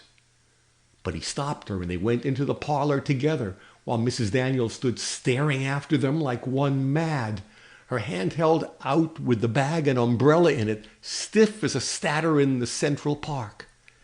She didn't stand so long, though, but came running down the hall as if she was bewitched. I was dreadful flustered, for though I was hid behind the wall that juts out there by the back stairs, I was afraid she would see me and shame me before Mr. Blake. But she passed right by and never looked up. There is something dreadful mysterious in this, thought I, and I just made up my mind to stay where I was till Mr. Blake and the lady should come out again from the parlor. I didn't have to wait very long. In a few minutes the door opened and they stepped out, he ahead and she coming after. I thought this was queer. He's always so dreadful polite in his ways, but I thought it was a deal queerer when I saw him go up the front stairs, she hurrying after, looking I cannot tell you how, but awful troubled and anxious, I should say. They went into that room of his he calls his studio, and though I knew it might cost me my place if I was found out, I couldn't help following and listening at the keyhole. "And what did you hear?" I asked, for she paused to take breath. Well, the first thing I heard was a cry of pleasure from her, and the words, "You keep that always before you. You cannot dislike me then as much as you pretend." I don't know what she meant nor what he did, but he stepped across the room and I heard her cry out this time as if she was hurt as well as awful surprised. And he talked and talked, and I couldn't catch a word, he spoke so low. And by she sobbed just a little, and I got scared, and I would have run away, but she cried out with a kind of shriek, "Oh, don't say any more. To think that crime should come into our family, the proudest in the land. How could you, Holman? How could you?" "Yes," the girl went on, flushing in her excitement till she was as red as the cherry ribbons in her cap. "Those were the very words she used. To think that crime should come into our family, the proudest one in the land. And she called him by his first name and asked him how he could do it." "And what did Mr. Blake say?" returned I, a little taken back myself at this result of my efforts with Fanny. "Oh, I didn't wait to hear. I didn't wait for anything. If folks was going to talk about such things as that, I thought I'd better be anywhere than listening at the keyhole. I went right upstairs, I can tell you." "And whom have you told of what you heard in the half-dozen hours that have gone by?" "Nobody. How could you think so mean of me when I promised, and—" It's not necessary to go any further into this portion of the interview. The Countess de Mirac possessed to its fullest extent the present fine lady's taste for bric-a-brac. So much I had learned in my inquiries concerning her. Remembering this, I took the bold resolution of profiting by this weakness of hers to gain admission to her presence, she being the only one sharing Mr. Blake's mysterious secret. Borrowing a valuable antique from a friend of mine at that time in the business, I made my appearance the very next day at her apartments, and sending in an urgent request to see Madame by the trim negress who answered my summons, waited in some doubt for her reply. It came all too soon. Madame was ill and could see no one. I was not, however, to be baffled by one rebuff. Handing the basket I held to the girl, I urged her to take it in and show her mistress what it contained, saying it was a rare article which might never again come her way. The girl complied, though with a doubtful shake of the head which was anything but encouraging. Her incredulity, however, must have been speedily rebuked, for she almost immediately returned without the basket, saying Madame would see me. My first thoughts upon entering the grand lady's presence was that the girl had been mistaken, for I found the Countess walking the floor in an abstracted way, drawing a letter she had evidently but just completed, but shaking it to and fro with an unsteady hand, the plaque I had brought lying neglected on the table. But at sight of my respectful form standing with bent head in the doorway, she hurriedly thrust the letter into a book and took up the plaque. As she did so, I marked her well and almost started a change I observed in her since that evening at the academy. It was not only that she was dressed in some sort of loose déshabille that was in eminent contrast to the sweeping silks and satins in which I had hitherto beheld her adorned, or that she was laboring under some physical disability that robbed her dark cheek of the bloom that was its chiefest charm. The change I observed went deeper than that. It was more as if a light had been extinguished in her countenance. It was the same woman I beheld standing like a glowing column of will and strength before the melancholy form of Mr. Blake, but with the will and strength gone, and with them all the glow. She no longer hopes, thought I, and already felt repaid for my trouble. "This is a very pretty article you've brought me," said she, with something of the unrestrained love of art which she undoubtedly possessed, showing itself through all her languor. "Where did it come from, and what recommendations have you to prove it is an honest sale you offer me?" "None," returned I, ignoring with a reassuring smile the first question, "except that I should not be afraid if all the police in New York knew that I was here with this fine plaque for sale." She gave a shrug of her proud shoulder that bespoke the French countess, and softly ran her finger round the edge of the plaque. "I don't need anything more of this kind," she said languidly. "Besides," and she set it down with a fretful air, "I'm in no mood to buy this afternoon." Then, shortly, "What do you ask for it?" I named a fabulous price. She started and cast me a keen glance. "You had better take it to someone else. I have no money to throw away." With a hesitating hand I lifted the plaque towards the basket. "I would very much like to sell it to you," said I. "Perhaps—" Just then a lady's fluttering voice rose from the room beyond, inquiring for the Countess, and hurriedly taking the plaque from my hand with an impulsive, "Oh, there's Amy," she passed into the adjoining apartment, leaving the door open behind her. I saw a quick interchange of greetings between her and a fashionably dressed lady.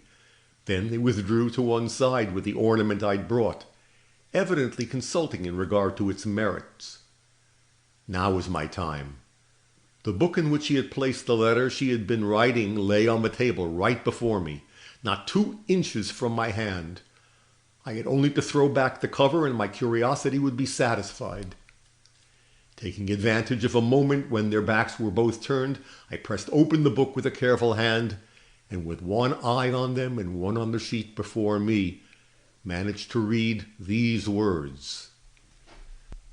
"My dearest Cecilia, I've tried in vain to match the sample you sent me at Stewart's, Arnold's, and McCreary's. If you still insist upon making up the dress in the way you propose, I will see what Madame Dudevant can do for us, but I cannot but advise you to alter your plans and make the darker shade of velvet do. I went to the Carey reception last night and met Lulu Chittenden. She has actually grown old, but was as lively as ever. She created a great stir in Paris when she was there. But a husband who comes home 2 o'clock in the morning with bleared eyes and empty pockets is not conducive to the preservation of a woman's beauty. How she manages to retain her spirits, I cannot imagine. You ask me news of Cousin Holman. I meet him occasionally, and he looks well, but has grown into the most sombre man you ever saw. In regard to certain hopes of which you have sometimes made mention, let me assure you they are no longer practicable. He has done what—" Here the conversation ceased in the other room. The Countess made a movement of advance, and I closed the book with an inward groan over my ill luck. "It's very pretty," she said with a weary air, "but as I remarked before, I am not in the buying mood. If you'll take half you mention, I may consider the subject, but—" "Pardon me, madame," I interrupted, being in no wise anxious to leave the plaque behind me. "I have been considering the matter, and I hold to my original price. Mr. Blake of 2nd Avenue may give it to me if you do not." "Mr. Blake?" She eyed me suspiciously. "Do you sell to him?" "I sell to anyone I can," replied I, "and as he has an artist's eye for such things—" Her brows knitted, and she turned away. "I do not want it," said she. "Sell it to whom you please." I took up the plaque and left the room. End of Section 8.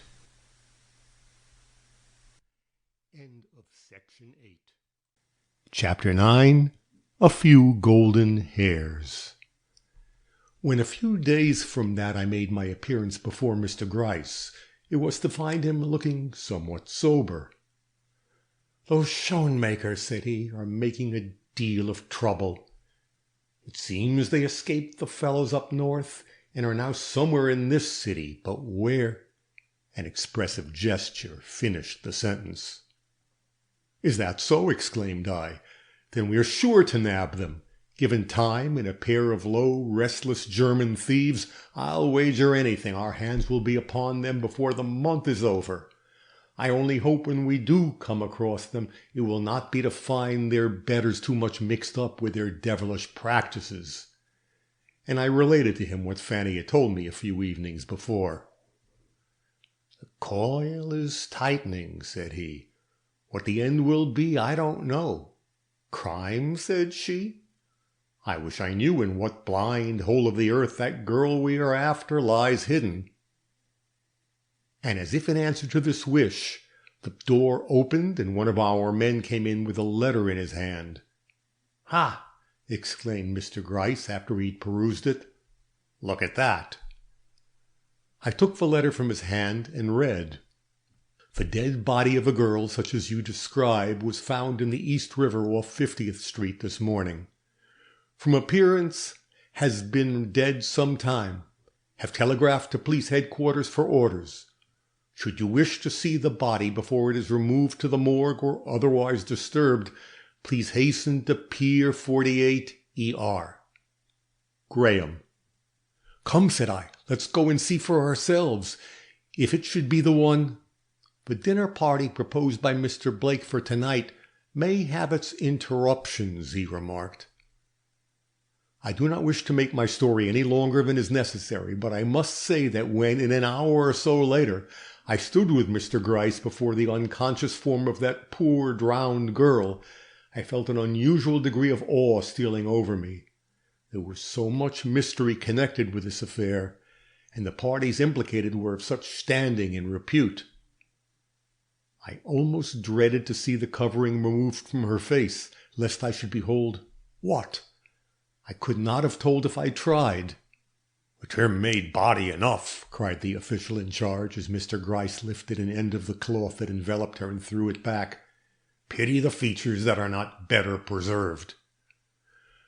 "No need for us to see the features," exclaimed I, pointing to the locks of golden-red hair that hung in tangled masses about her.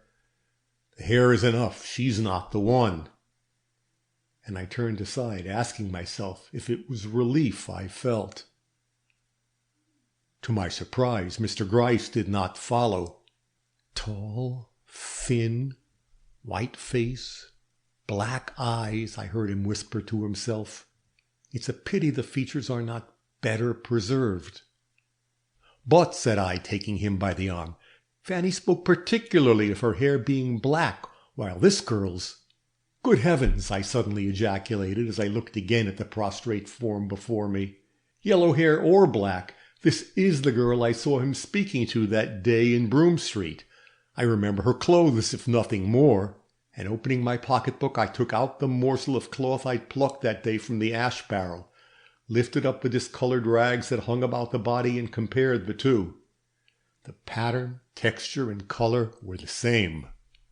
Well, said Mr. Gryce, pointing to certain contusions, like marks from the blow of some heavy instrument on the head and bared arms of the girl before us, he will have to answer me one question anyhow, and that is, who this poor creature is who lies here the victim of treachery or despair. And turning to the official, he asked if there were any other signs of violence on the body.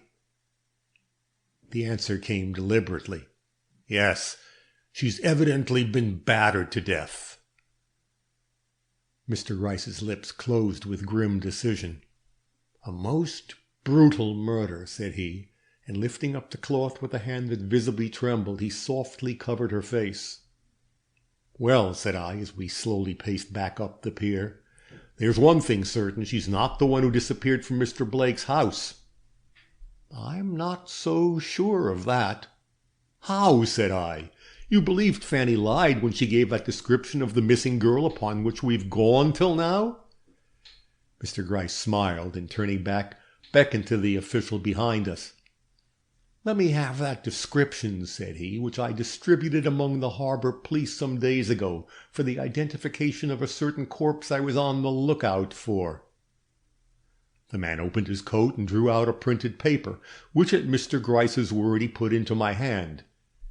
It ran as follows.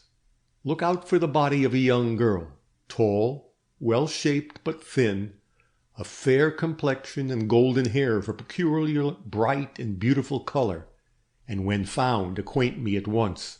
G. I don't understand, began I.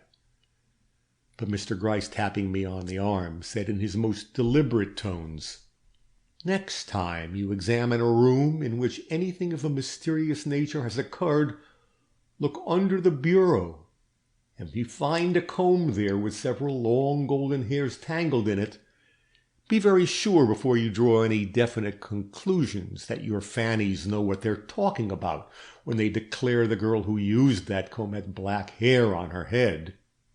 End of section 9.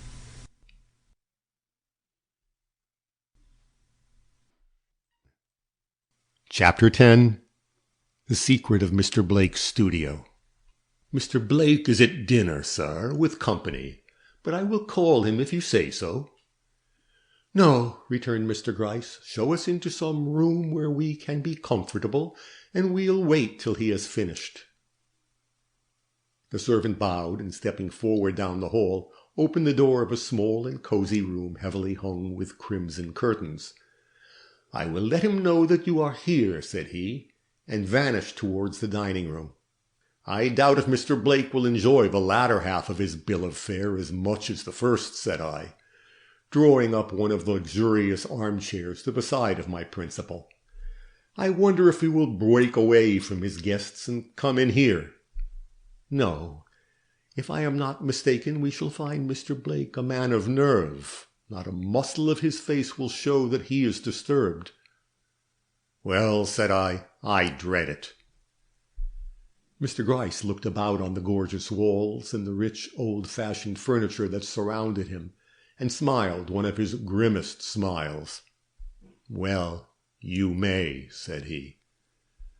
The next instant a servant stood in the doorway, bearing, to our great astonishment, a tray well set with decanter and glasses. Mr. Blake's compliments, gentlemen, said he, setting it down on the table before us. He hopes you will make yourselves at home, and he'll see you as soon as possible. The humph of Mr. Gryce, when the servant had gone, would have done your soul good, also the look he cast at the pretty Dresden shepherdess on the mantelpiece. As I reached out my hand towards the decanter, somehow it made me draw back. "I think we'd better leave his wine alone," said he. And for half an hour we sat there, the wine untouched between us, listening alternately to the sound of speech-making and laughter that came from the dining-room, and the solemn ticking of the clock as it counted out the seconds on the mantelpiece. Then the guests came in from the table, filing before us past the open door on their way to the parlours. They were all gentlemen, of course. Mr. Blake never invited ladies to his house, and gentlemen of well-known repute. The dinner had been given in honor of a certain celebrated statesman, and the character of his guests was in keeping with that of the one thus complimented. As they went by us, gaily indulging in the jokes and light banter with which such men season a social dinner, I saw Mr. Gryce's face grow sober by many a shade. And when in the midst of it all we heard the voice of Mr. Blake rise in that courteous and measured tone for which it is distinguished, I saw him reach forward and grasp his cane with an uneasiness I had never seen displayed by him before. But when some time later, the guests having departed, the dignified host advanced with some apology to where we were, I never beheld a firmer look on Mr. Gryce's face than that with which he rose and confronted him. Mr. Blake's own had not more character in it. "You have called at a rather inauspicious time, Mr. Gryce," said the latter, glancing at the card which he held in his hand. "What may your business be? Something to do with politics, I suppose?" I surveyed the man in amazement. Was this great politician stooping to act a part, or had he forgotten our physiognomies as completely as appeared? "Our business is not politics," replied Mr. Gryce, "but fully as important. May I request the doors be closed?" I thought Mr. Blake looked surprised, but he immediately stepped to the door and shut it. Then, coming back, he looked at Mr. Gryce more closely, and a change took place in his manner. "I think I've seen you before," said he. Mr. Gryce bowed with just the suspicion of a smile. "I have had the honor of consulting you before in this very house," observed he. A look of full recognition passed over the dignified countenance of the man before us. "I remember," said he, shrugging his shoulders in the old way. "You are interested in some servant girl or other who ran away from this house a week or so ago. Have you found her?" This with no apparent concern. "We think we have," rejoined Mr. Gryce with some solemnity. "The river gives up its prey now and then, Mr. Blake." Still, only that look of natural surprise. "Indeed? You do not mean to say she has drowned herself?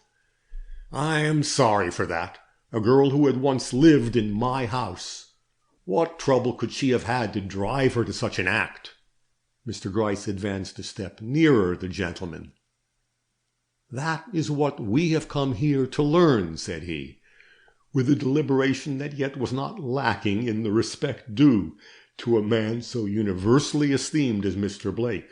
"You who have seen her so lately ought to be able to throw some light upon the subject at least.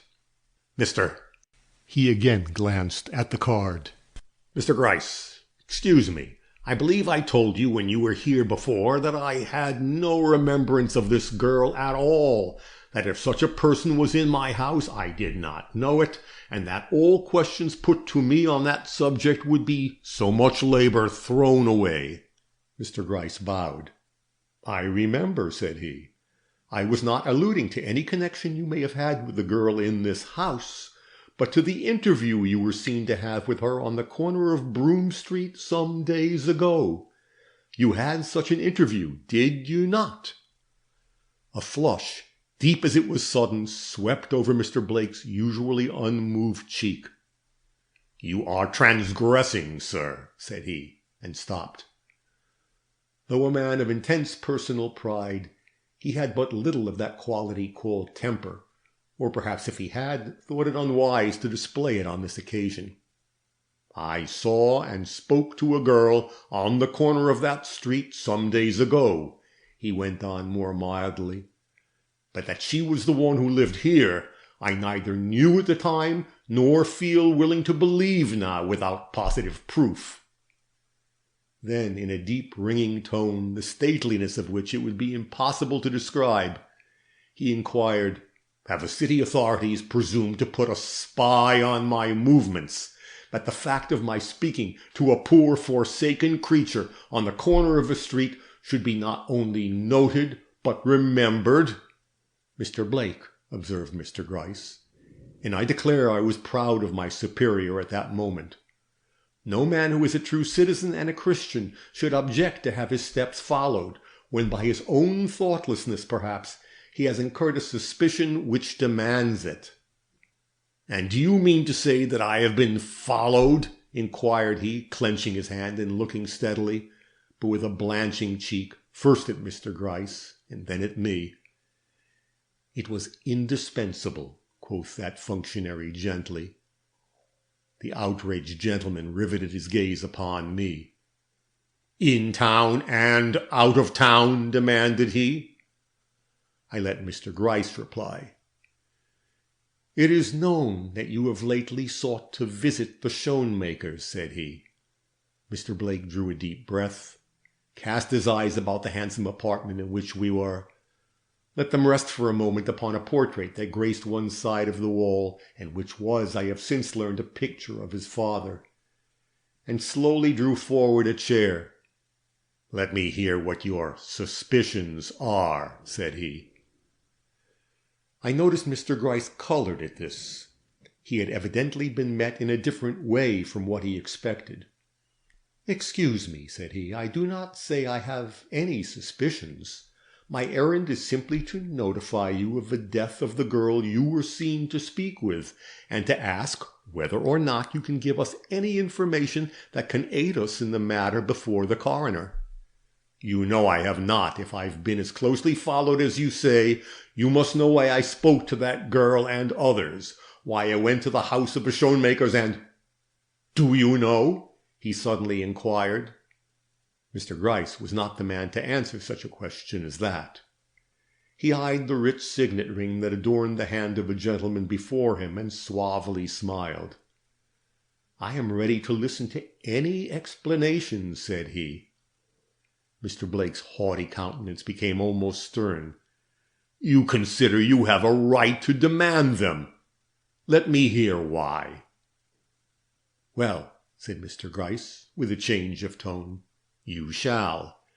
Unprofessional as it is, I will tell you why I, a member of the police force, dare enter the house of such a man as you are, and put him the questions I have concerning his domestic affairs. Mr. Blake, imagine yourself in a detective's office.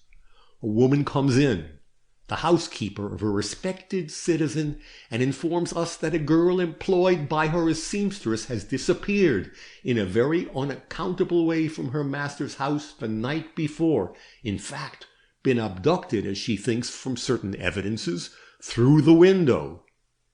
Her manner is agitated, her appeal for assistance urgent, though she acknowledges no relationship to the girl or expresses any especial cause for her interest beyond that of common humanity. She must be found, she declares, and hints that any sum necessary will be forthcoming, though from what source after her own pittance is expended she does not state. When asked if her master has no interest in the matter, she changes color and puts us off. He never noticed his servants, left all such concerns to her, etc., but shows fear when a proposition is made to consult him. Next, imagine yourself with the detectives in that gentleman's house. You enter the girl's room. What is the first thing you observe? Why, that it is not only one of the best in the house, but that it is conspicuous for its comforts, if not for its elegancies. More than that there are books of poetry and history lying around, showing that the woman who inhabited it was above her station, a fact which the housekeeper is presently brought to acknowledge. You notice also that the wild surmise of her abduction by means of the window has some ground in appearance, though the fact she went with entire unwillingness is not made so apparent. The housekeeper, however, insists in a way that must have had some special knowledge of the girl's character or circumstances to back it, that she never went without compulsion, a statement which the torn curtains and the track of blood over the roof of the extension would seem to emphasize. A few other facts are made known. First, a penknife is picked up from the grass plot in the yard beneath, showing with what instrument the wound was inflicted, whose drippings made those marks of blood alluded to. It was a pearl-handled knife belonging to the writing desk found open on her table, and its frail and dainty character proved indisputably that it was employed by the girl herself, and that against manifest enemies, no man likely to snatch up any such puny weapon for the purpose either of offense or defense.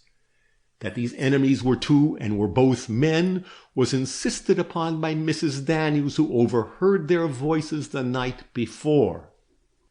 Mr. Blake, such facts as these arouse curiosity, especially when the master of the house being introduced upon the scene, he fails to manifest common human interest, while his housekeeper betrays in every involuntary gesture and expression she makes use of her horror, if not her fear, of his presence, and her relief at his departure. "Yes," he exclaimed, unheeding the sudden look here cast on by Mr. Blake, "and curiosity begets inquiry, and inquiry elucidated further facts such as these, that the mysterious master of the house was in his garden at the hour of the girl's departure, was even looking through the bars of his gate when she, having evidently escaped from her captors, came back with every apparent desire to re-enter her home, but seeing him, betrayed an unreasonable amount of fear, and fled back even into the very arms of the men she had endeavored to avoid." "Did you speak, sir?" asked Mr. Gryce, suddenly stopping, with a sly look at his left boot tip. Mr. Blake shook his head. "No," said he shortly. "Go on." But that last remark of Mr. Gryce had evidently made its impression. Inquiry revealed also 2 or 3 other interesting facts. First, that this gentleman, qualified though he was to shine in ladies' society, never obtruded himself there, but employed his leisure time instead in walking the lower streets of the city, where he was seen more than once conversing with certain poor girls at street corners and in blind alleys. The last one he talked with, believed from her characteristics to be the same one that was abducted from his house. "Hold there," said Mr. Blake, with some authority in his tone. "There you are mistaken. That is impossible." "Ah, and why?" "The girl you allude to had bright golden hair, something which the woman who lived in my house did not possess." "Indeed. I thought you'd never noticed the woman who sewed for you, sir. Did you not know how she looked?" "I should have noticed her if she had had such hair as the girl you speak of."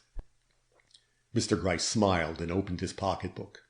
"There is a sample of her hair, sir," said he, taking out a thin strand of brilliant hair and showing it to the gentleman before him. "Bright, you see, and golden as that of the unfortunate creature you talked with the other night." Mr. Blake stooped forward and lifted it with a hand that visibly trembled. "Where did you get this?" asked he at last, clenching it to his breast with sudden passion. "From out of the comb which the girl had been using the night before." The imperious man flung it hastily from him.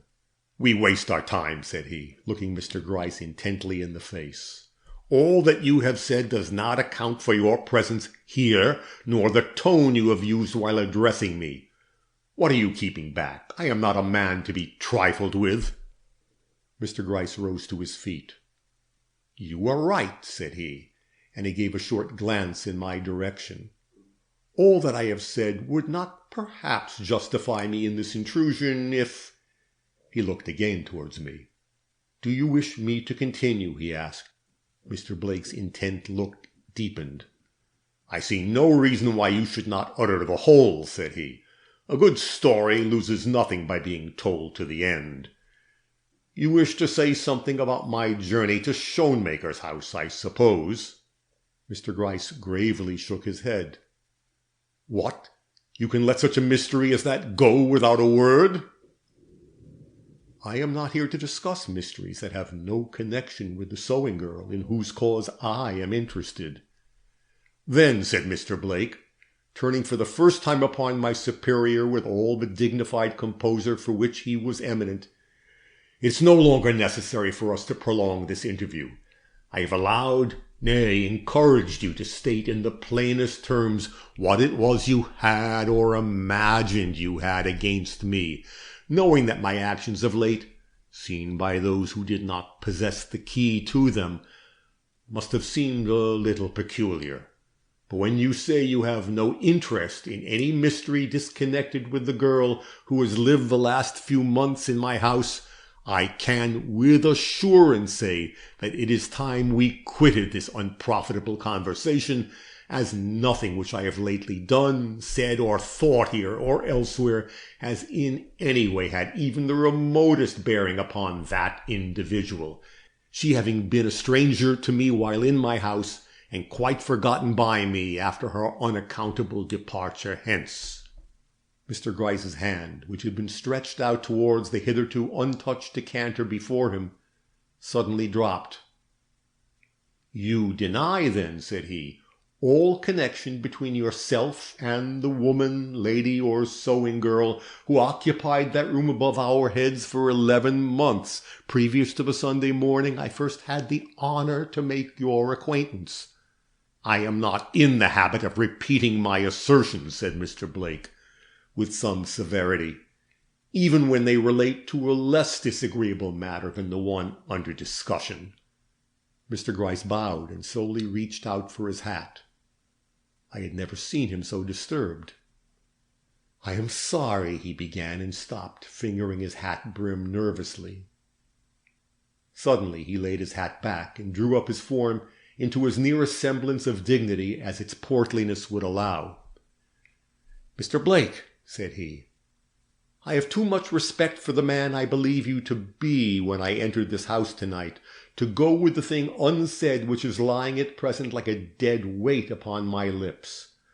I dare not leave you to the consequence of my silence, for duty will compel me to speak some day, and in some presence where you may not have the opportunity which you can have here to explain yourself with satisfaction. Mr. Blake, I cannot believe you when you say the girl who lived in this house was a stranger to you." Mr. Blake drew his proud form up in a disdain that was only held in check by the very evident honesty of the man before him. "You are courageous, at least," said he. "I regret you are not equally discriminating." And raising Mr. Gryce's hat, he placed it in his hand. "Pardon me," said the gentleman. "I would like to justify myself before I go." "Not with words," he proceeded, as the other folded his arms with a sarcastic bow. "I am done with words. Action accomplishes the rest. Mr. Blake, I believe you consider me an honest officer and a reliable man. Will you accompany me to your private room for a moment? There is something there which may convince you I was neither playing the fool nor the bravado when I uttered the phrase I did an instant ago." I expected to hear the haughty master of the house refuse a request so peculiar, but he only bowed, though in a surprised way that showed his curiosity, if no more, was aroused. "My room and company are at your disposal," said he, "but you will find nothing there to justify you in your assertions." "Let me at least make the effort," entreated my superior. Mr. Blake, smiling bitterly, immediately led the way to the door. "The man may come," he remarked carelessly, as Mr. Gryce waved his hand in my direction. "Your justification, if not mine, may need witnesses." Rejoiced at the permission, for my curiosity was by this time raised to fever pitch, I at once followed, not without anxiety. The assured poise of Mr. Blake's head seemed to argue that the confidence betrayed by my superior might receive a shock, and I felt it would be a serious blow to his pride to fail now. But once within the room above, my doubts speedily fled. There was that in Mr. Gryce's face which anyone acquainted with him could not easily mistake. Whatever might be the mysterious something which the room contained, it was evidently sufficient in his eyes to justify his whole conduct. "Now, sir," said Mr. Blake, turning upon my superior with his sternest expression, "the room and its contents are before you. What have you to say for yourself?"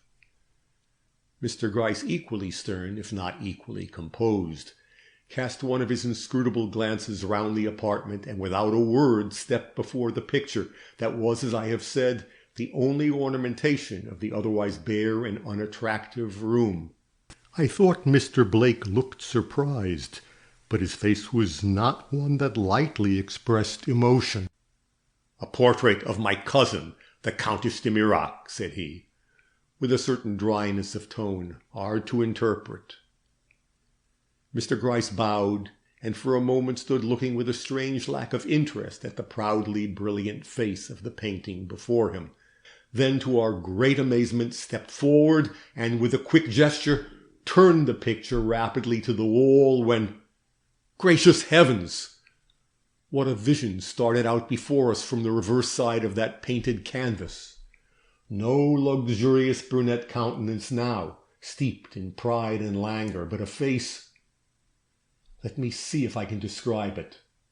But no, it was one of those faces that are indescribable. You draw your breath as you view it. You feel as if you had had an electric shock. But as for knowing 10 minutes later whether the eyes that so enthralled you were blue or black, or the locks that clustered halo-like about a forehead almost awful in its expression of weird, unfathomable power, or brown or red, you could not nor would you pretend to say. It was the character of the countenance itself that impressed you. You did not even know if this woman, who might have been anything wonderful or grand you ever read of, were beautiful or not. You did not care. It was as if you had been gazing on a tranquil evening sky, and a lightning flash had suddenly startled you. Is the lightning beautiful? Who asks? But I know from what presently transpired that the face was ivory pale in complexion, the eyes deeply dark, and the hair, strange and uncanny combination, of a bright and peculiar golden hue. "You dare!" came forth in strange, broken tones from Mr. Blake's lips. I instantly turned towards him. He was gazing with a look that was half indignant, half menacing at the silent detective, who, with eyes drooped and finger directed towards the picture, seemed to be waiting for him to finish. "I do not understand an audacity that allows you to... Was this the haughty gentleman we had known, this hesitating, troubled man with bloodless lips and trembling hands? "I declared my desire to justify myself," said my principal with a respectful bow. "This is my justification. Do you note the color of the woman's hair whose portrait hangs with its face turned to the wall in your room? Is it like or unlike that of the strand you held in your hand a few moments ago? A strand taken, as I swear, hair by hair from the comb of the poor creature who occupied the room above. But that is not all," he continued, as Mr. Blake fell a trifle aback. "Just observe the dress in which this woman is painted. Blue silk, you see, dark and rich. A wide collar, cunningly executed. You can almost trace the pattern. A brooch. Then the roses in the hand. Do you see? Now, come with me upstairs." Too much startled to speak, Mr. Blake, haughty aristocrat as he was, turned like a little child and followed the detective, who with an assured step and unembarrassed mien led the way into the deserted room above.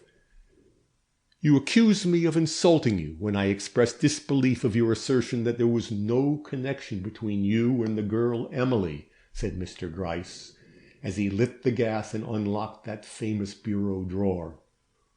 "Will you do so any longer in face of these?" And drawing off the towel that lay uppermost, he revealed the neatly folded dress, wide collar, brooch, and faded roses that lay beneath. "Mrs. Daniels assures us these articles belong to the sewing woman Emily, were brought here by her.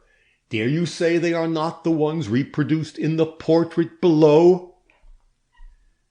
Mr. Blake, uttering a cry, sank on his knees before the drawer. "My God! My God!" was his only reply. "What are these?" Suddenly he rose, his whole form quivering, his eyes burning. "Where is Mrs. Daniels?" he cried, hastily advancing and pulling the bell. "I must see her at once."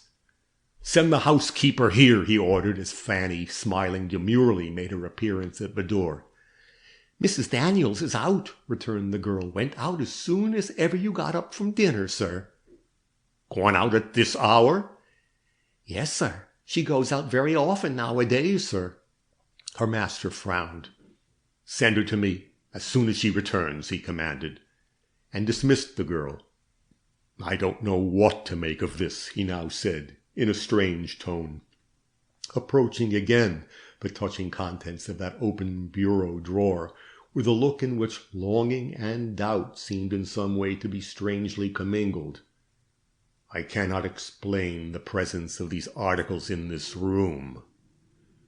But if you will come below, I will see what I can do to make other matters intelligible to you.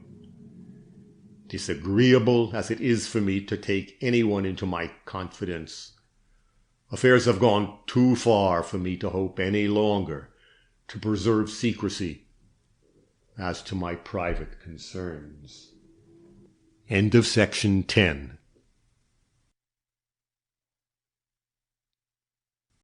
Chapter 11. LUTTRA.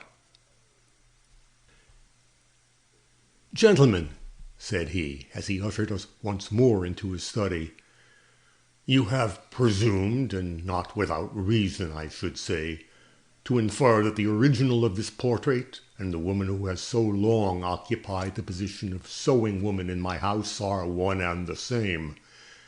You will no longer retain that opinion when I inform you that this picture, strange as it may appear to you, is the likeness of my wife." "Wife?"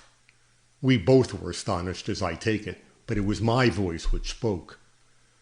"We were ignorant you ever had a wife." "No doubt," continued our host, smiling bitterly, "that at least has evaded the knowledge even of the detectives."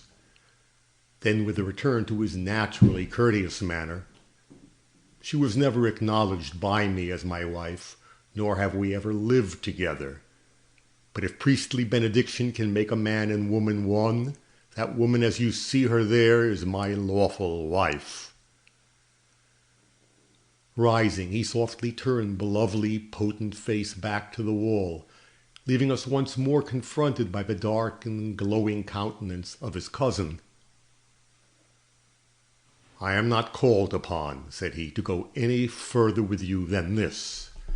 I have told you what no man till this hour has ever heard from my lips, and it should serve to exonerate me from any unjust suspicions you may have entertained. But to one of my temperament, secret scandal and the gossip it engenders is only less painful than open notoriety. If I leave the subject here, 1,000 conjectures will at once seize upon you, and my name, if not hers, will become, before I know it, the football of gossip, if not of worse and deeper suspicion than has yet assailed me.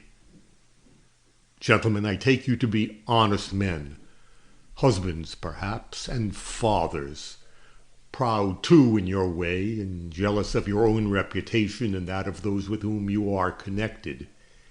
If I succeed in convincing you that my movements of late have been totally disconnected with the girl whose cause you profess solely to be interested in, may I count upon your silence as regards those actions and the real motive that led to them?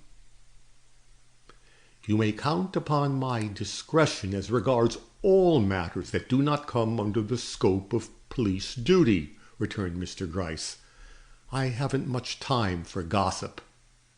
And your man here? Oh, he's safe where it profits him to be. Very well, then. I shall count upon you. And with the knitted brows and clinched hands of a proudly reticent man who, perhaps for the first time in his life, finds himself forced to reveal his inner nature to the world, he began his story in these words. Difficult as it is for me to introduce into a relation like this the name of my father, I shall be obliged to do so in order to make my conduct at a momentous crisis of my life intelligible to you.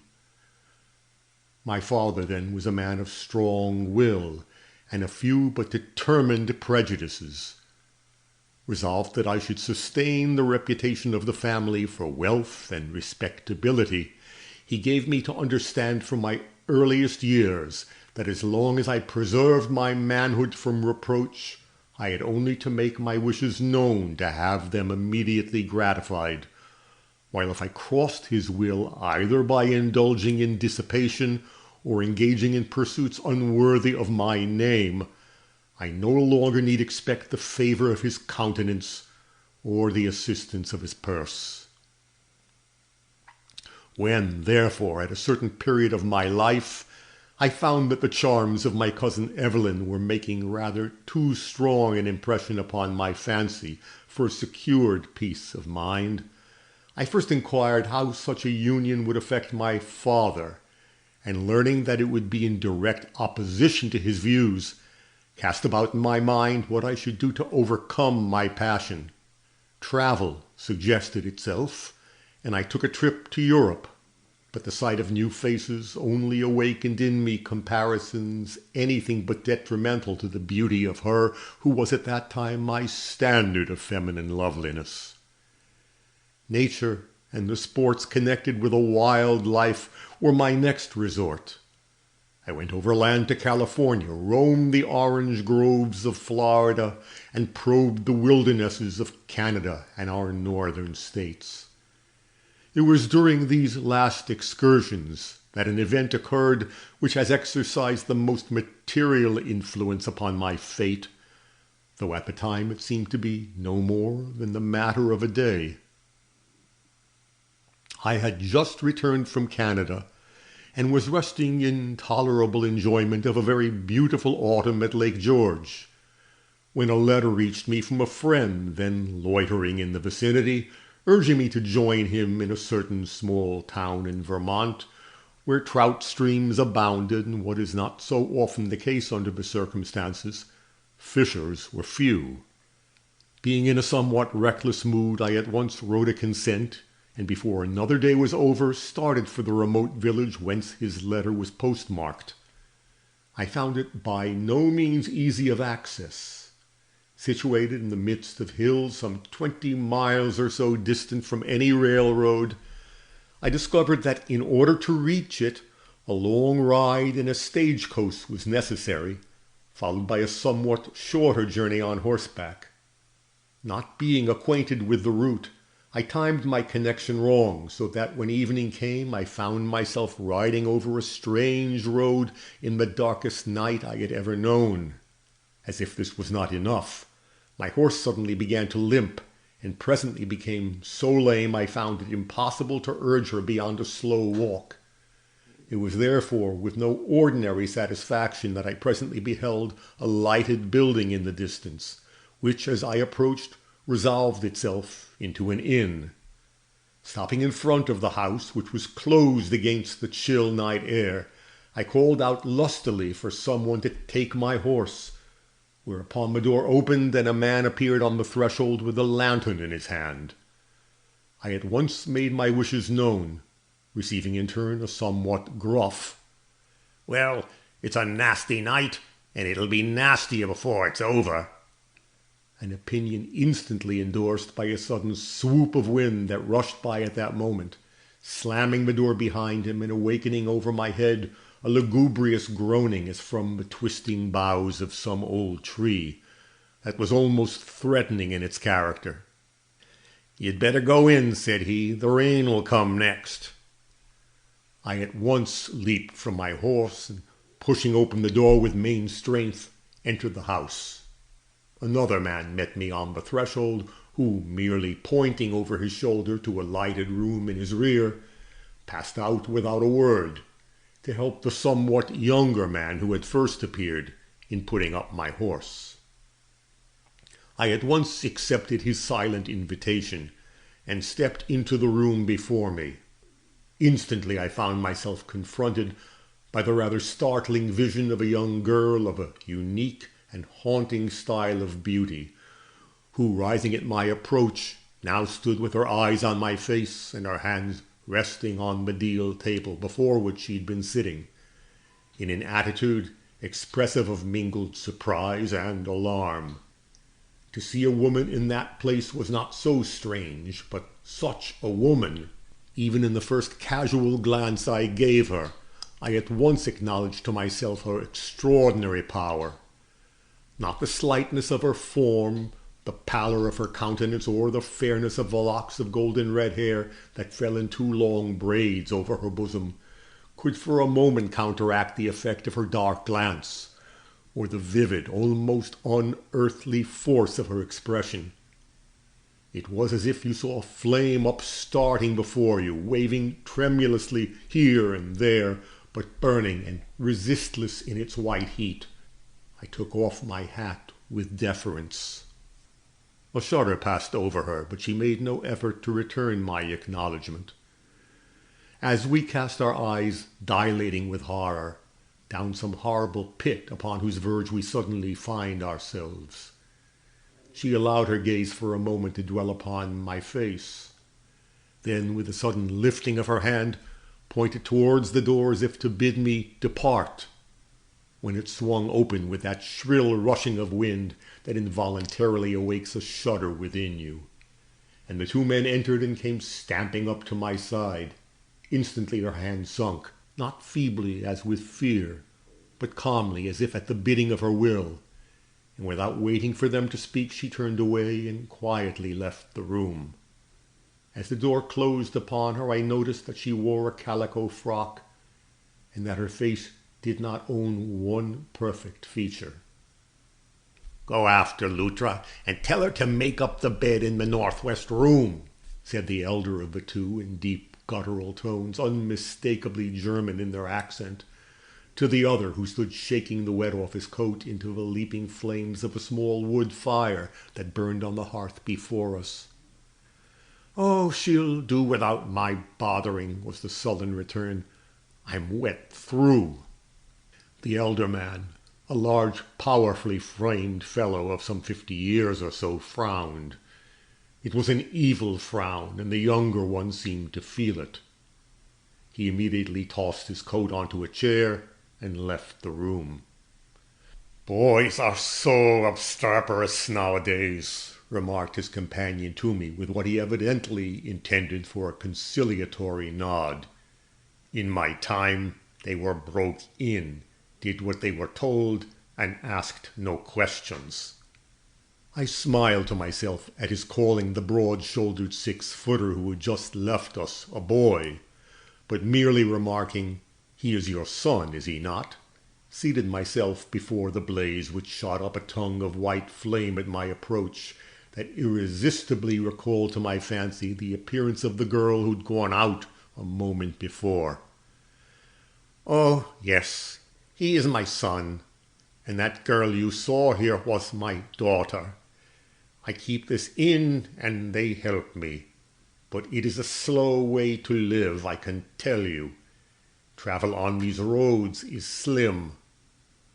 "I should think likely," I returned, remembering the 6 or so hills up which I had clambered since I took to my horse.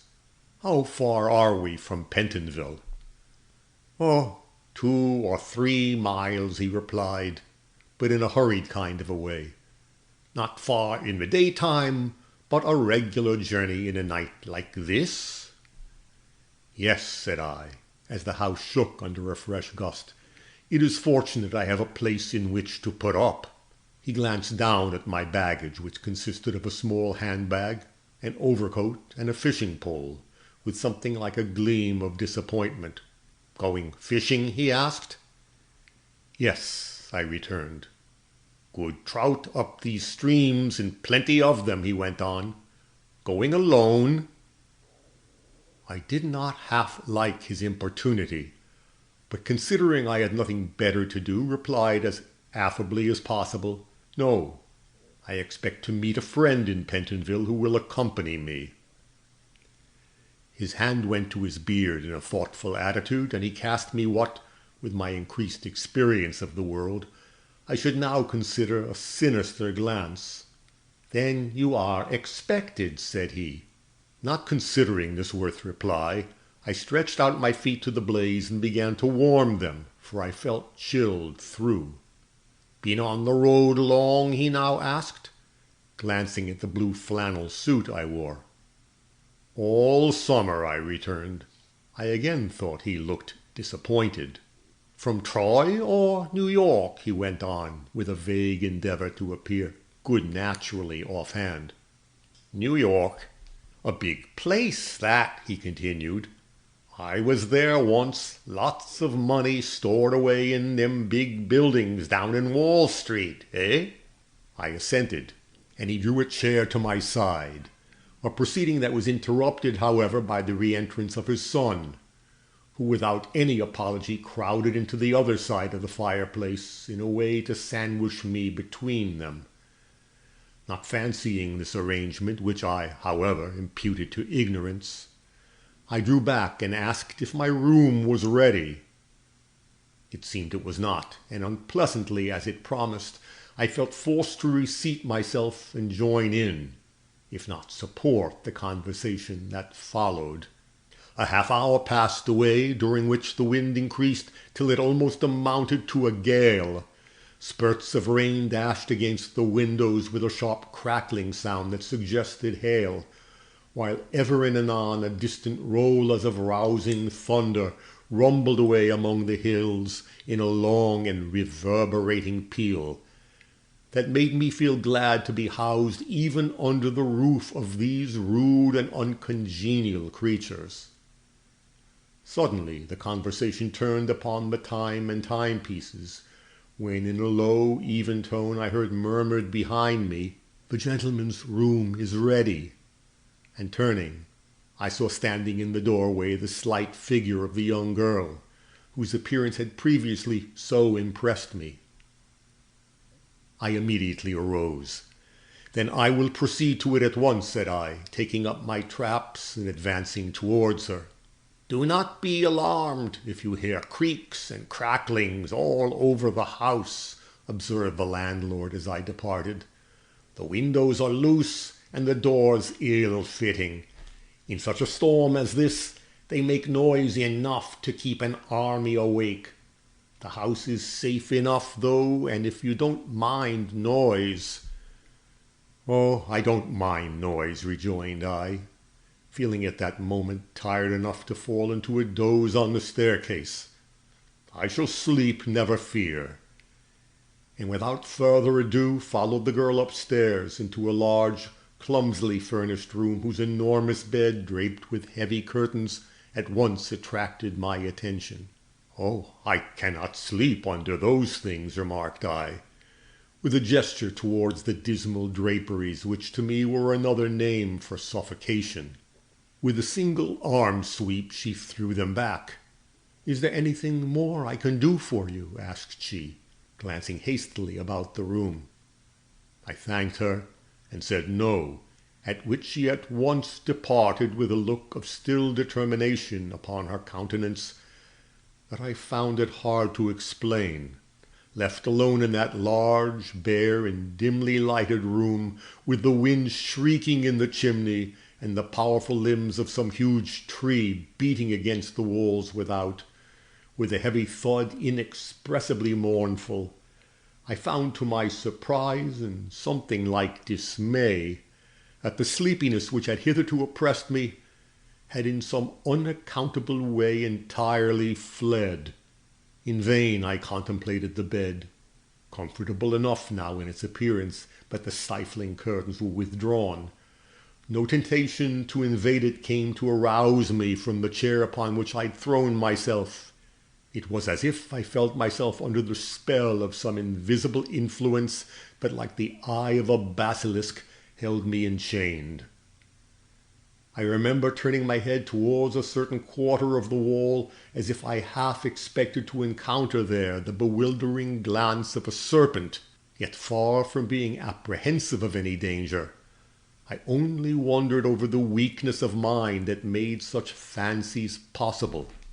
An extra loud swirl of the foliage without, accompanied by a quick vibration of the house, aroused me at last. If I was to lose the sense of this furious storm careening over my head, I must court sleep at once. Rising, I drew off my coat, unloosened my vest, and was about to throw it off, when I bethought me of a certain wallet it contained. Going to the door in some unconscious impulse of precaution, I suppose, I locked myself in, and then drawing out my wallet, took from it a roll of bills which I put into a small side pocket, returning the wallet to its old place. Why I did this I can scarcely say. As I have before intimated, I was under no special apprehension. I was at that time anything but a suspicious man, and the manner and appearance of the men below struck me as unpleasantly disagreeable, but nothing more. But I not only did what I have related, but allowed the lamp to remain lighted, lying down finally in my clothes. An almost unprecedented act on my part, warranted, however, as I said to myself, by the fury of the gale which at that time seemed as if it would tumble the roof over our heads. How long I lay listening to the creakings and groanings of the rickety old house, I cannot say, nor how long I remained in the doze which finally seized me as I became accustomed to the sounds around and over me. Enough that before the storm had passed its height, I awoke as if at the touch of a hand, and leaping with a bound out of the bed, beheld to my incredible amazement the alert, nervous form of LUTTRA standing before me. She had my coat in her hand, and it was her touch that had evidently awakened me. "I want you to put this on," said she, in a low, thrilling tone totally new in my experience, "and come with me. The house is unsafe for you to remain in. Hear how it cracks and trembles. Another blast like that and we shall be roofless." She was moving toward the door, which to my amazement stood ajar, but my hesitation stopped her.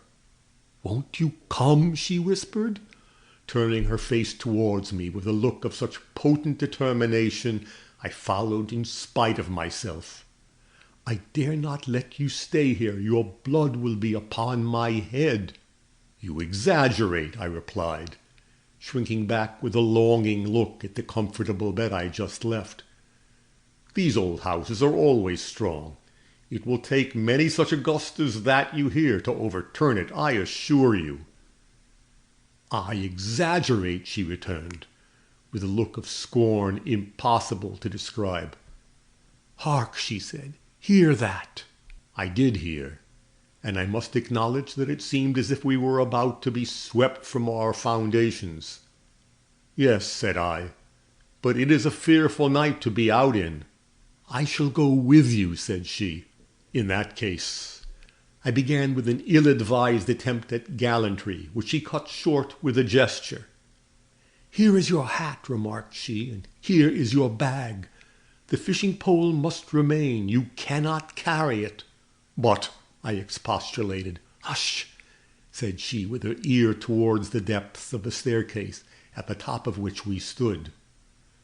"My father and brother will think as you do that it is folly to leave the shelter of a roof for the uncertainties of the road on such a night as this. But you must not heed them. I tell you shelter this night is danger, and that the only safety to be found is on the stormy highway. and without waiting for my reply, she passed rapidly downstairs, pushed open a door at the bottom, and stepped at once into the room we'd left an hour or so before. What was there in that room that for the first time struck an ominous chill as of distinct peril through my veins?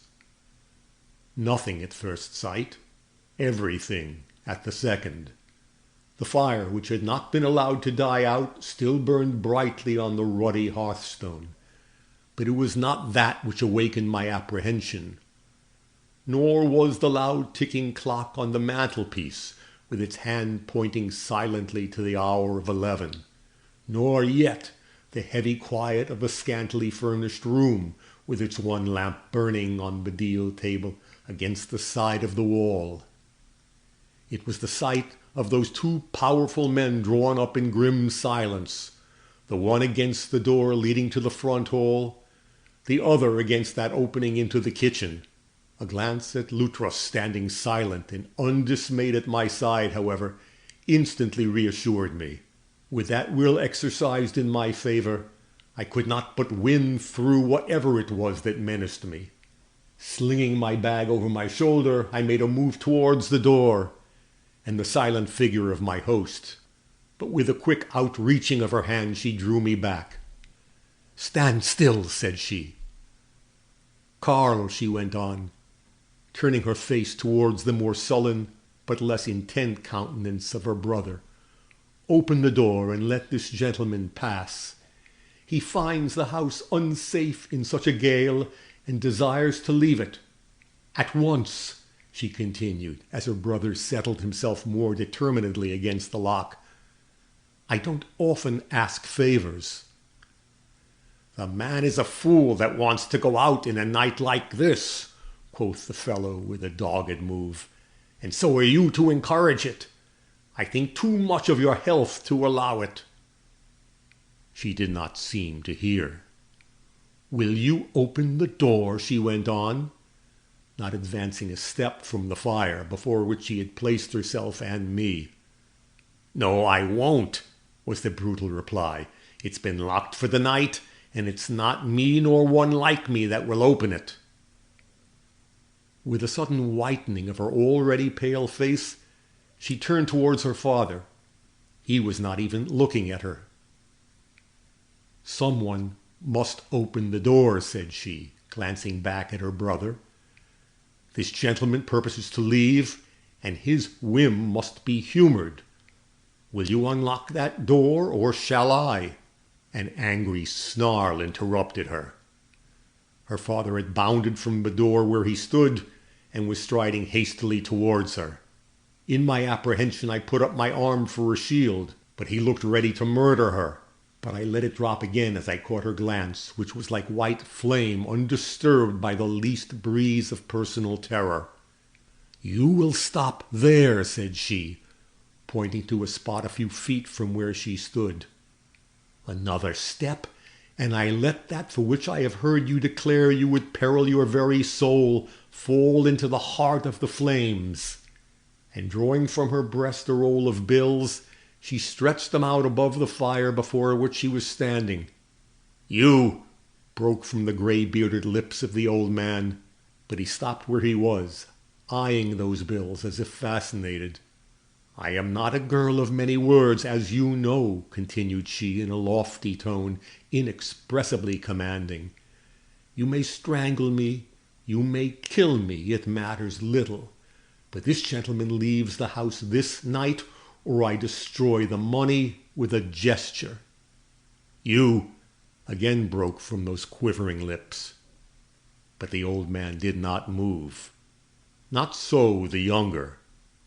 With a rush he left his post, and in another instant would have had his powerful arms about her slender form, only that I met him halfway with a blow that laid him on the floor at her feet. She said nothing, but one of the bills immediately left her hand and fluttered into the fire, where it instantly shriveled into nothing. With the yell of a mad beast, wounded in his most vulnerable spot, the old man before us stamped with his heel upon the floor. "Stop!" cried he, and going rapidly to the front door, he opened it. "There!" shrieked he. "If you will be fools, go, and may the lightning blast you. But first give me the money." "Come from the door," said she, reaching out her left hand for the lantern hanging at the side of the fireplace, "and let Carl light this and keep himself out of the way." It was all done. In less time than I can tell it, the old man had stepped from the door, the younger one had lit the lantern, and we were in readiness to depart. "Now do you proceed," said she to me. "I will follow." "No," said I. "We will go together." "But the money?" growled the heavy voice of my host over my shoulder.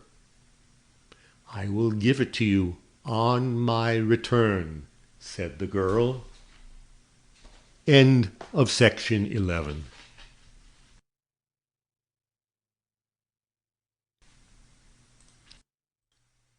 Chapter 12. A Woman's Love. Shall I ever forget the blast of driving rain that struck our faces and enveloped us in a cloud of wet as the door swung on its hinges and let us forth into the night? Or the electric thrill that shot through me as that slender girl grasped my hand and drew me away through the blinding darkness? It was not that I was so much affected by her beauty as influenced by her power and energy. The fury of the gale seemed to bend to her will, the wind lent wings to her feet. I began to realize what intellect was. Arrived at the roadside, she paused and looked back. The two burly forms of the men we had left behind were standing in the door of the inn. In another moment they plunged forth and towards us. With a low cry, the young girl leaped towards a tree where, to my unbounded astonishment, I beheld my horse standing ready, saddled. Dragging the mare from her fastenings, she hung the lantern, burning as it was, on the pommel of the saddle, struck the panting creature a smart blow upon the flank, and drew back with a leap to my side. The startled horse snorted, gave a plunge of dismay, and started away from us down the road. "We will wait," said Luttra. The words were no sooner out of her mouth than her father and brother rushed by. "They will follow the light," whispered she, and seizing me again by the hand, she hurried me away in the direction opposite to that which the horse had taken. "If you will trust me, I will bring you to shelter," she murmured, bending her slight form to the gusty wind, but relaxing not a whit of her speed. "You are too kind," I murmured in return. "Why should you expose yourself to such an extent for a stranger?" Her hand tightened on mine, but she did not reply, and we hastened on as speedily as the wind and rain would allow. After a short but determined breasting of the storm, during which my breath had nearly failed me, she suddenly stopped. "Do you know," she exclaimed in a low, impressive tone, "that we are on the verge of a steep and dreadful precipice? It runs along here for 1/4 of a mile, and it is not an uncommon thing for a horse and rider to be dashed over it in a night like this." There was something in her manner that awakened a chill in my veins, almost as if she had pointed out some dreadful doom which I had unwittingly escaped. "This is, then, a dangerous road," I murmured. "Very," was her hurried and almost incoherent reply.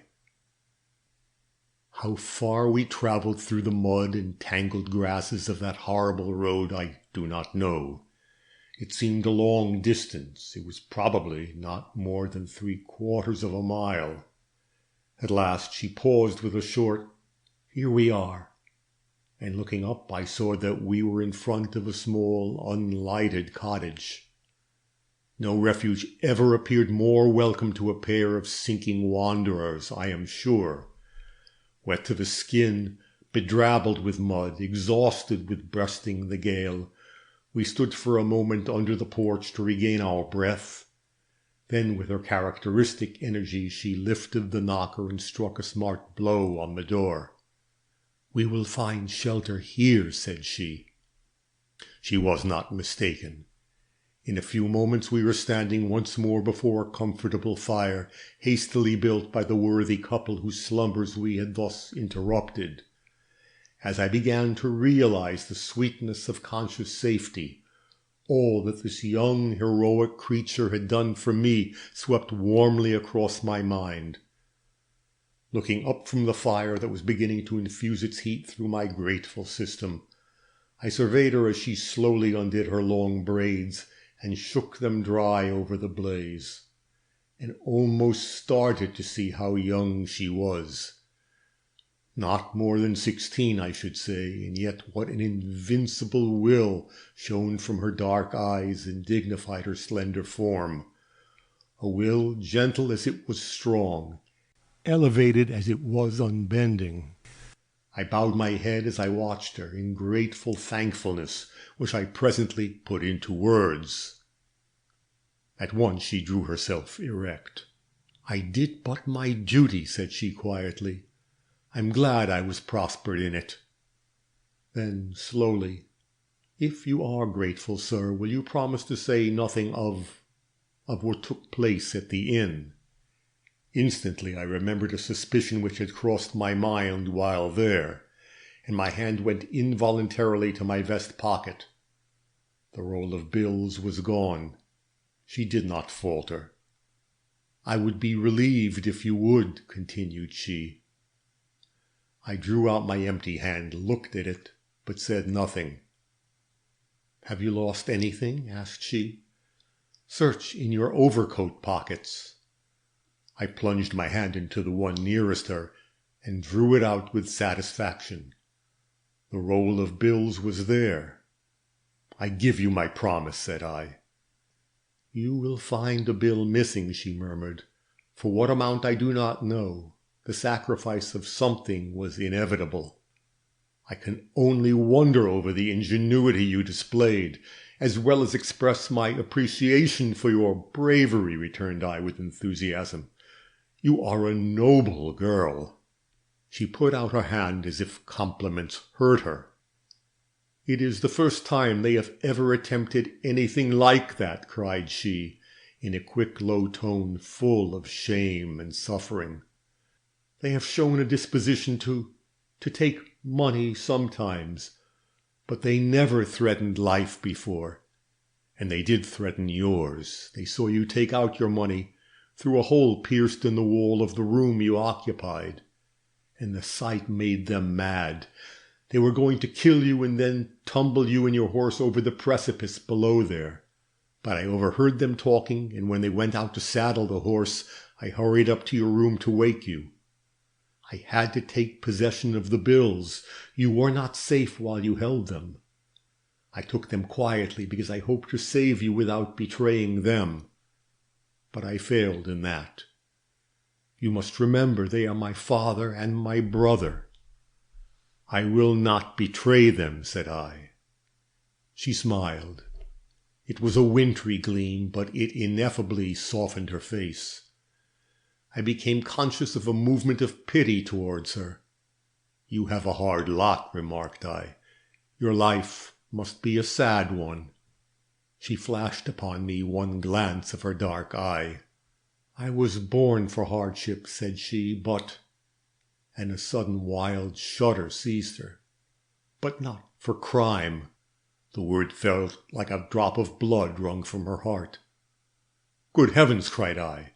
"And must you—" "No," rang from her lips in a clarion-like peal. "Some things cut the very bonds of nature. I am not called upon to cleave to what will drag me into infamy." Then calmly, as if speaking of the most ordinary matter in the world, "I shall never go back to that house we have left behind us, sir." "But," cried I, glancing at her scanty garments, "where will you go? What will you do? You are young." "And very strong," she interrupted. "Do not fear for me." And her smile was like a burst of sudden sunshine. I said no more that night. But when in the morning I stumbled upon her sitting in the kitchen, reading a book, not only above her position, but beyond her years, a sudden impulse seized me, and I asked her if she'd like to be educated. The instantaneous illumining of her whole face was sufficient reply, without her low, emphatic words. I would be content to study on my knees, to know what some women do whom I have seen. It is not necessary for me to relate with what pleasure I caught at the idea that here was a chance to repay in some slight measure the inestimable favor she had done me, nor by what arguments I finally won her to accept an education at my hands as some part of recompense for the life she had saved. The advantage which it would give her in her struggle with the world she seemed duly to appreciate, but that so great a favor could be shown her without causing me much trouble and an unwarrantable expense she could not at once be brought to comprehend. Until she could, she held out with that gentle but inflexible will of hers.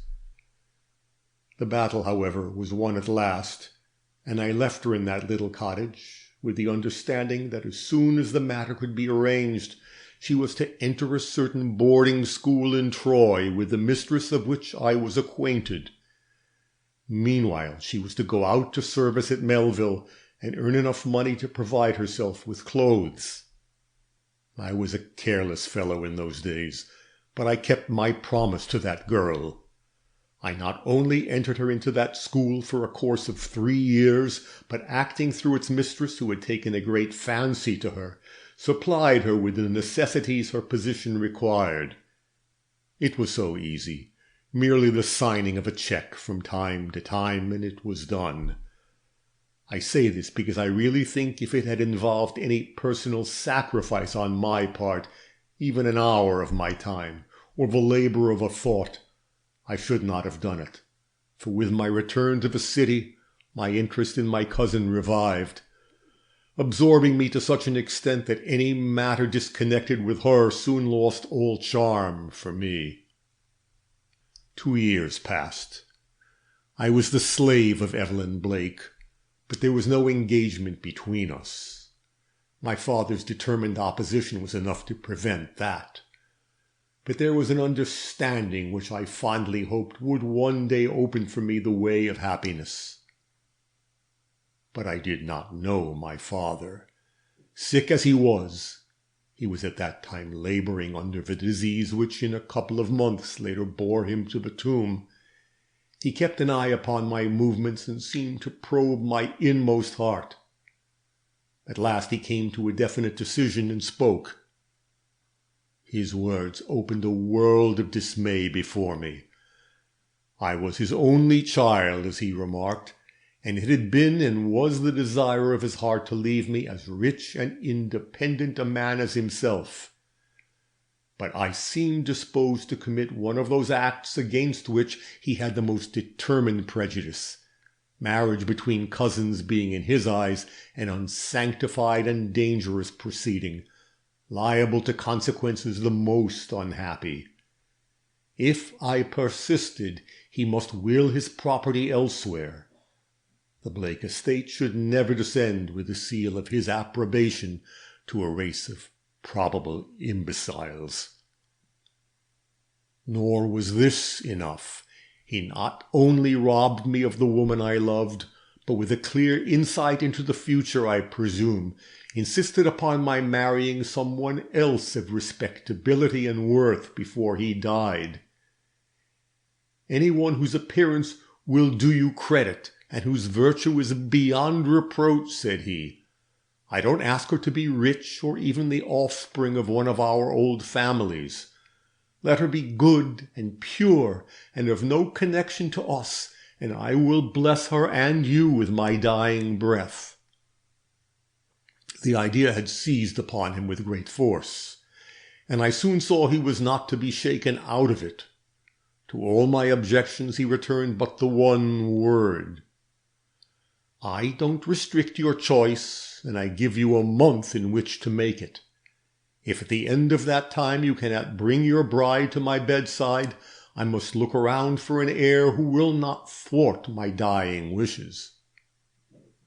A month.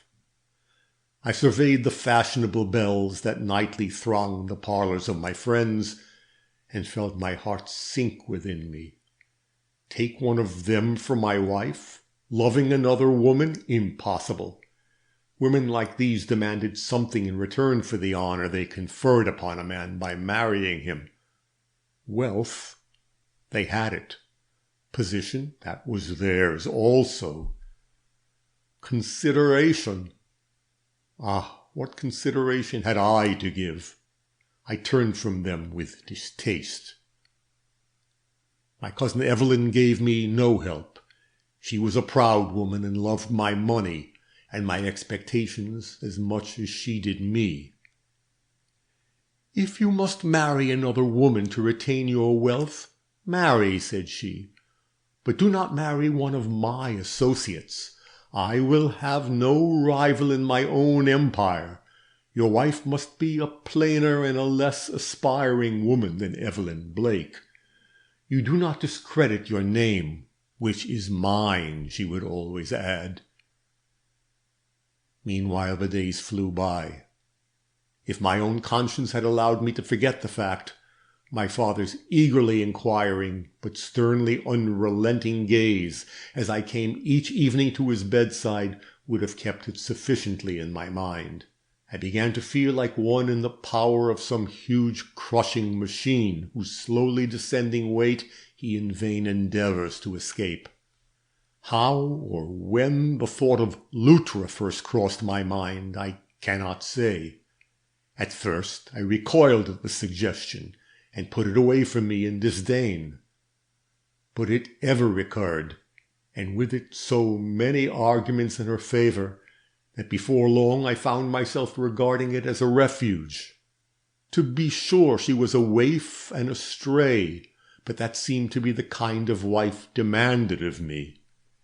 She was allied to rogues, if not villains, I knew. But then had she not cut all connection with them, dropped away from them, planted her feet on new ground which they would never invade? I commenced to cherish the idea. With this friendless, grateful, unassuming protégé of mine for a wife, I would be as little bound as might be. She would ask nothing, and I need give nothing beyond a home and the common attentions required of a gentleman and a friend. Then she was not disagreeable, nor was her beauty of a type to suggest the charms of her I had lost. None of the graces of the haughty patrician lady, whose lightest gesture was a command, would appear in this humble girl, to mock and constrain me. No, I should have a fair wife and an obedient one, but no vulgarized shadow of Evelyn, thank God, or of any of her fashionably dressed friends. Advanced thus far towards the end, I went to see LUTTRA. I had not beheld her since the morning we parted at the door of that little cottage in Vermont, and her presence caused me a shock. This, the humble waif with the appealing, grateful eyes I had expected to encounter? This tall and slender creature with an aureola of golden hair about a face that it was an education to behold. I felt a half movement of anger as I surveyed her.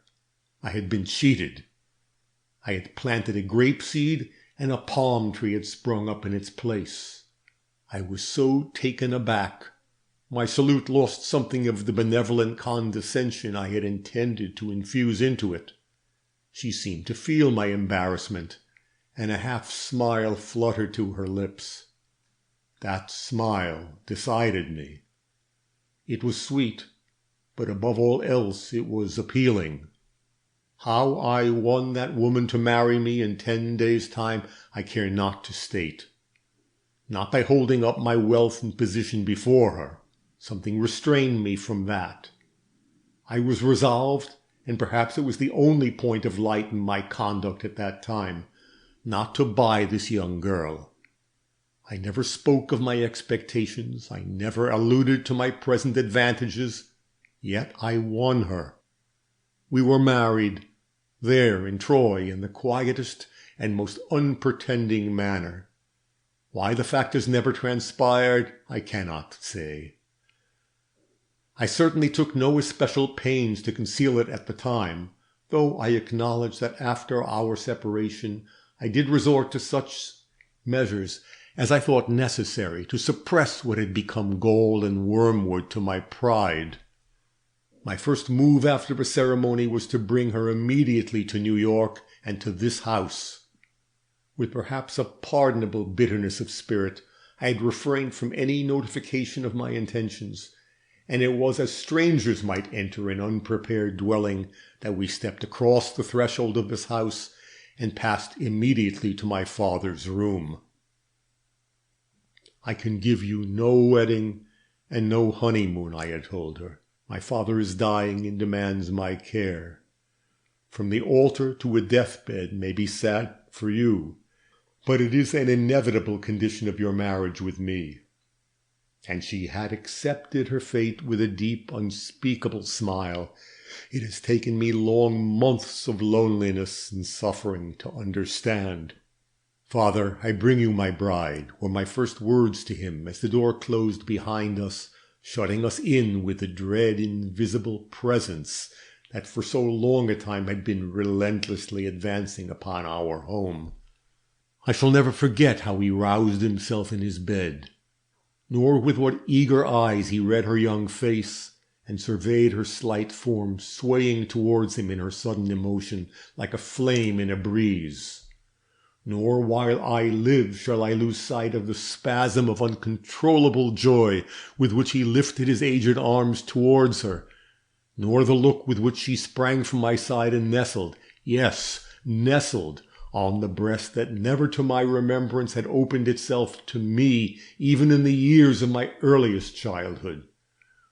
For my father was a stern man who believed in holding love at arm's length, and measured affection by the depth of awe it inspired. "My daughter," broke from his lips, and he never inquired who she was or what. No, not even when after a moment of silence she raised her head, and with a sudden low cry of passionate longing looked in his face and murmured, "I never had a father." Sirs, it is impossible for me to continue without revealing depths of pride and bitterness in my own nature, from which I now shrink with unspeakable pain. So far from being touched by this scene, I felt myself grow hard under it. If he had been disappointed in my choice, queried at it, or even been simply pleased at my obedience, I might have accepted the wife I had won and been tolerably grateful. But to love her, admire her, glory in her, when Evelyn Blake had never succeeded in winning a glance from his eyes that was not a public disapprobation. I could not endure it. My whole being rebelled, and a movement like hate took possession of me. Bidding my wife to leave me with my father alone, I scarcely waited for the door to close upon the poor young thing before all that had been seething in my breast for a month burst from me in the one cry, "I have brought you a daughter as you commanded me. Now give me the blessing you promised and let me go, for I cannot live with a woman I do not love." Instantly, and before his lips could move, the door opened, and the woman I thus repudiated in the first dawning hour of her young bliss stood before us. My God, what a face! When I think of it now in the night season, when from dreams that, gloomy as they are often Elysian to the thoughts which beset me in my waking hours, I suddenly arouse to see starting upon me from the surrounding shadows that young, fair brow, with its halo of golden tresses, blotted by the agony that turned her that instant into stone. I wonder I did not take out the pistol that lay in the table near which I stood, and shoot her lifeless on the spot, as some sort of a compensation for the misery I'd caused her. I say I wonder now. Then I only thought of braving it out. Straight as a dart, but with that look on her face, she came towards us. Did I hear aright? were the words that came from her lips. "Have you married me, a woman beneath your station as I now perceive, because you were commanded to do so? Have you not loved me, given me that which alone makes a marriage a sacrament or even a possibility? And must you leave this house made sacred by the recumbent form of your dying father, if I remain within it?" I saw my father's stiff and pallid lips move silently, as though he would answer for me if he could. And summoning up what courage I possessed, I told her that I deeply regretted she'd overheard my inconsiderate words, that I had never meant to wound her, whatever bitterness lay in my heart towards one who had thwarted me in my dearest and most cherished hopes, that I humbly begged her pardon, and would so far acknowledge her claim upon me as to promise that I would not leave my home at this time if it distressed her, my desire being not to injure her, only to protect myself. Oh, the scorn that mounted to her brow at these weak words! Not scorn of me, thank God, worthy as I was of it that hour, but scorn of my slight opinion of her. Then I heard aright, she murmured, and waited with a look that would not be gainsaid. I could only bow my head, cursing the day I was born. "Holman! Holman!" came in agonized entreaty from the bed. "You will not rob me of my daughter now?" Startled, I looked up. Luttra was halfway to the door. "What are you going to do?" cried I, bounding towards her. She stopped me with a look. "The son must never forsake the father," said she. "If either of us must leave the house this day, let it be I." Then in a softer tone, "When you asked me to be your wife, I who had worshipped you from the moment you entered my father's house on the memorable night I left it, was so overcome at your condescension that I forgot you did not preface it by the usual passionate 'I love you,' which more than the marriage ring binds two hearts together. In the glamour and glow of my joy, I did not see that the smile that was in my heart was missing from your face. I was to be your wife, and that was enough, or so I thought then, for I loved you. Ah, and I do now, my husband, love you so that I leave you. Were it for your happiness, I would do more than that. I would give you back your freedom. But from what I hear, it seems that you need a wife in name, and I will be but fulfilling your desire in holding that place for you. I will never disgrace the position, high as it is above my poor deserts. When the day comes, if the day comes, that you need or feel you need the sustainment of my presence or the devotion of my heart, no power on earth save that of death itself shall keep me from your side. Till that day arrives, I remain what you have made me, a bride who lays no claim to the name you this morning bestowed upon her." And with a gesture that was like a benediction, she turned and noiselessly, breathlessly as a dream that vanishes, left the room. Sirs, I believe I uttered a cry and stumbled towards her. Someone in that room uttered a cry, but it may be that it only rose in my heart, and that the one I heard came from my father's lips. For when at the door I turned, startled at the deathly silence, I saw he had fainted on his pillow. I could not leave him so. Calling to Mrs. Daniels, who was never far from my father in those days, I bade her stop the lady. I believe I called her my wife, who was going down the stairs, and then rushed to his side. It took minutes to revive him. When he came to himself, it was to ask for the creature who'd flashed like a beacon of light upon his darkening path. I rose as if to fetch her, but before I could advance, I heard a voice say, "She's not here." And looking up, I saw Mrs. Daniels glide into the room. "Mrs. Blake has gone, sir. I could not keep her." End of section 12.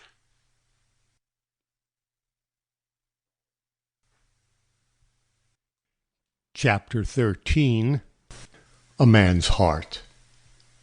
That was the last time my eyes ever rested upon my wife.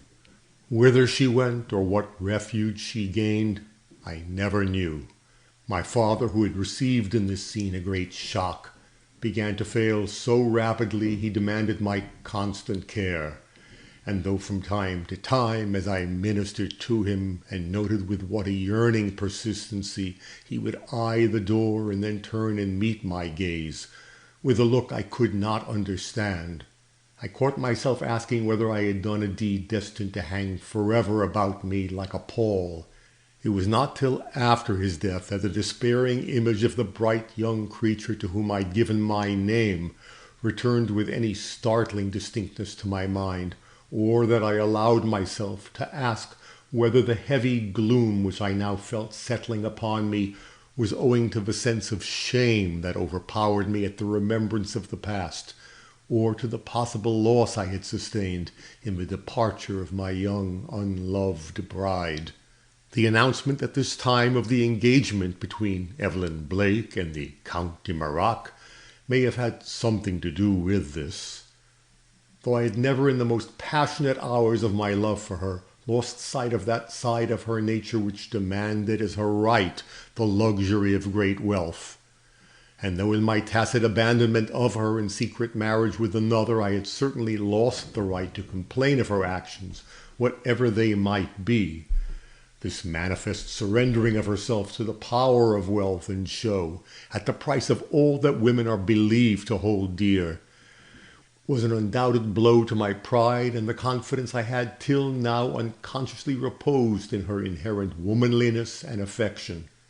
That she had but made on a more conspicuous scale the same sacrifice as myself to the god of wealth and position was in my eyes at that time no palliation of her conduct. I was a man none too good or exalted at the best. She, a woman, should have been superior to the temptations that overpowered me. That she was not seemed to drag all womanhood a little nearer the dust. Fashionable womanhood, I ought to say, for somehow, even at that early day, her conduct did not seem to affect the vivid image of LUTTRA standing upon my threshold, shorn of her joy, but burning with a devotion I did not comprehend, and saying, "I loved you. Ah, and I do yet, my husband, love you so that I leave you.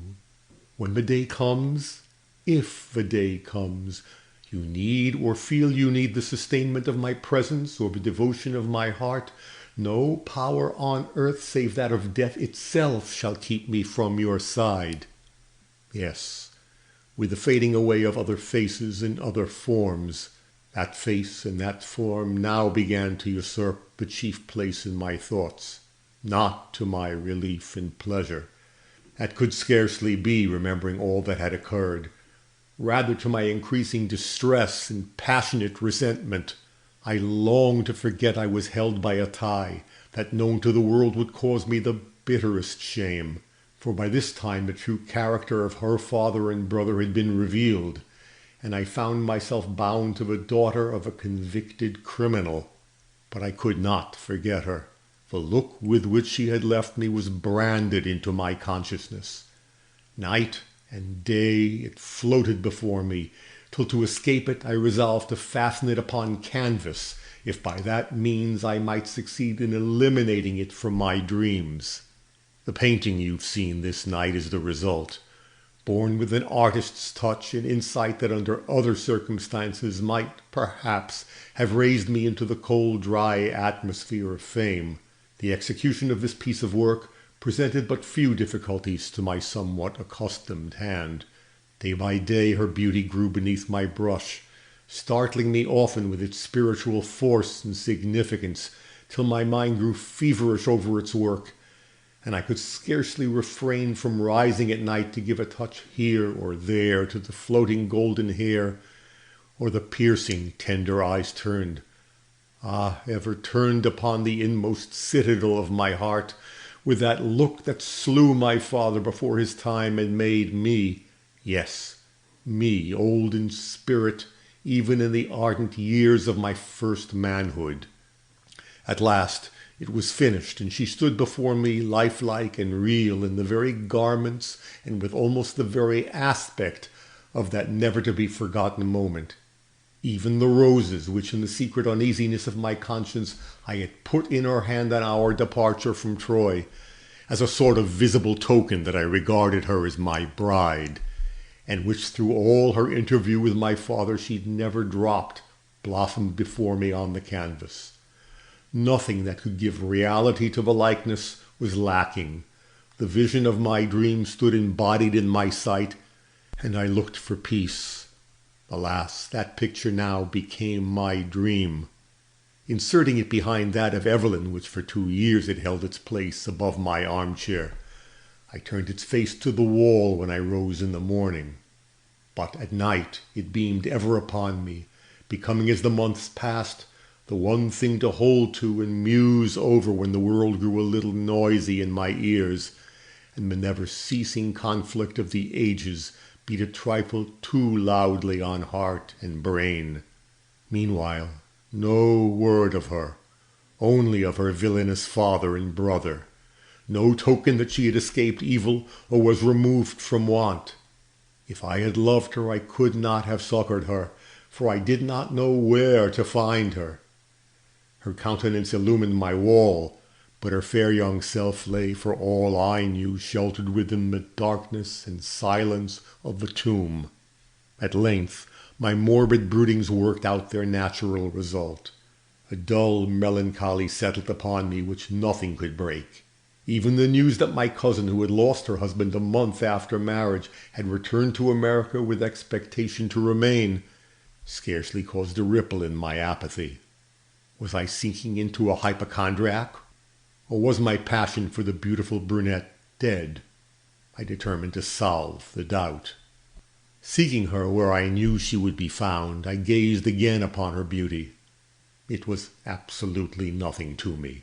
A fair young face with high thoughts in every glance floated like sunshine between us, and I left the haughty countess with the knowledge burned deep into my brain that the love I had considered slain was alive and demanding, but that the object of it past recall was my lost young wife. Once assured of this, my apathy vanished like mist before a kindled torch. Henceforth the future held a hope, and life a purpose. I would seek my wife throughout the world and bring her back if I found her in prison between the men whose existence was a curse to my pride. But where should I turn my steps? What golden thread had she left in my hand by which to trace her through the labyrinth of this world? I could think of but one, and that was the love which would restrain her from going away from me too far. For LUTTRA of old would not leave the city where her husband lived. If she was not changed, I ought to be able to find her somewhere within this great Babylon of ours. Wisdom told me to set the police upon her track, but pride bade me try every other means first. So with the feverish energy of one leading a forlorn hope, I began to pace the streets, if haply I might see her face shine upon me from the crowd of passers-by.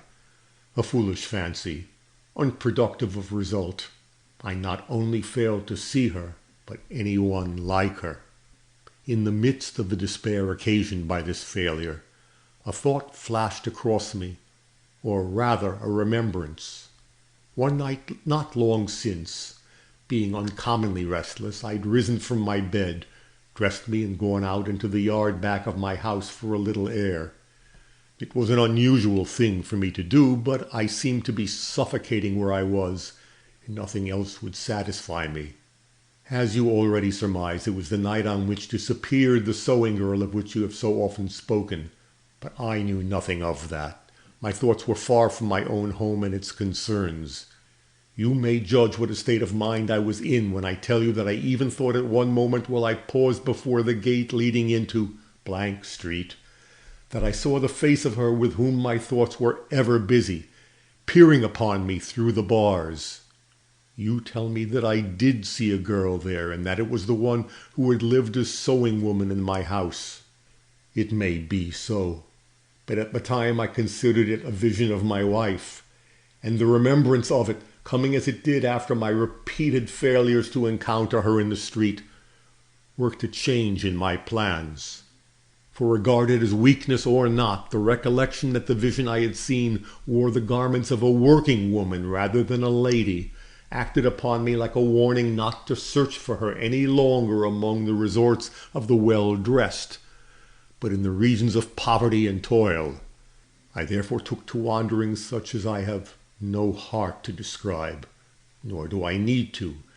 As you have informed me, I have been followed. The result was almost madness. Though deep in my heart I felt a steadfast trust in the purity of her intentions, the fear of what she might have been driven to by the awful poverty and despair I every day saw seething about me was like hot steel in brain and heart. Then her father and her brother. To what might they not have forced her, innocent and loving soul though she was, drinking the dregs of a cup such as I had never considered it possible for me to taste? I got so far as to believe that her eyes would yet flash upon me from beneath some of the tattered shawls I saw sullying the forms of the young girls upon which I hourly stumbled. Yes, and even made a move to see my cousin, if haply I could so win upon her compassion as to gain her consent to shelter the poor creature of my dreams in case the necessity came. But my heart failed me at the sight of her cold face above the splendor she'd bought with her charms, and I was saved a humiliation I might never have risen above. At last, one day, I saw a girl. No, it was not she, but her hair was similar to hers in hue, and the impulse to follow her was irresistible. I did more than that. I spoke to her. I asked her if she could tell me anything of one whose locks were golden red like hers. But I need not tell you what I said, nor what she replied with a gentle delicacy that was almost a shock to me, as showing from what heights to what depths a woman can fall. Enough that nothing passed between us beyond what I have intimated, and that in all she said she gave me no news of Luttra. Next day I started for the rambling old house in Vermont, if haply in the spot where I first saw her I might come upon some clue to her present whereabouts. But the old inn was deserted, and whatever hope I may have had in that direction perished with the rest. Concerning the contents of that bureau drawer above, I can say nothing. If, as I scarcely dare to hope, they should prove to have been indeed brought here by the girl who has since disappeared so strangely, who knows but what in those folded garments a clue is given which will lead me at last to the knowledge for which I would now barter all I possess, my wife. But I can mention her name no more till the question that now assails us is set at rest. Mrs. Daniels must. But at that moment the door opened, and Mrs. Daniels came in. End of chapter 13.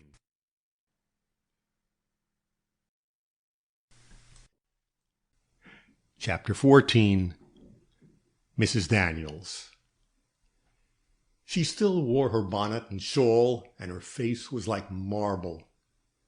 "You want me?" said she, with a hurried look towards Mr. Blake that had as much fear as surprise in it. "Yes," murmured that gentleman, moving towards her with an effort we could very well appreciate. "Mrs. Daniels, who was the girl you harbored in that room above us for so long? Speak. What was her name, and where did she come from?" The housekeeper, trembling in every limb, cast us one hurried appeal. "Speak," re-echoed Mr. Gryce. "The time for secrecy has passed." "Oh," cried she, sinking into a chair from sheer inability to stand, "it was your wife, Mr. Blake, the young creature you— Ah!" All the agony, the hopelessness, the love, the passion of those last few months flashed up in that word. She stopped as if she'd been shot, but seeing the hand which he had hurriedly raised fall slowly before him, went on with a burst. "Oh, sir, she made me swear on my knees I would never betray her, no matter what happened. When not 2 weeks after your father died, she came to the house and asking for me, told me all her story and all her love. how she could not reconcile it with her idea of a wife's duty to live under any other roof than that of her husband, and lifting off the black wig which she wore, showed me how altered she'd made herself by that simple change.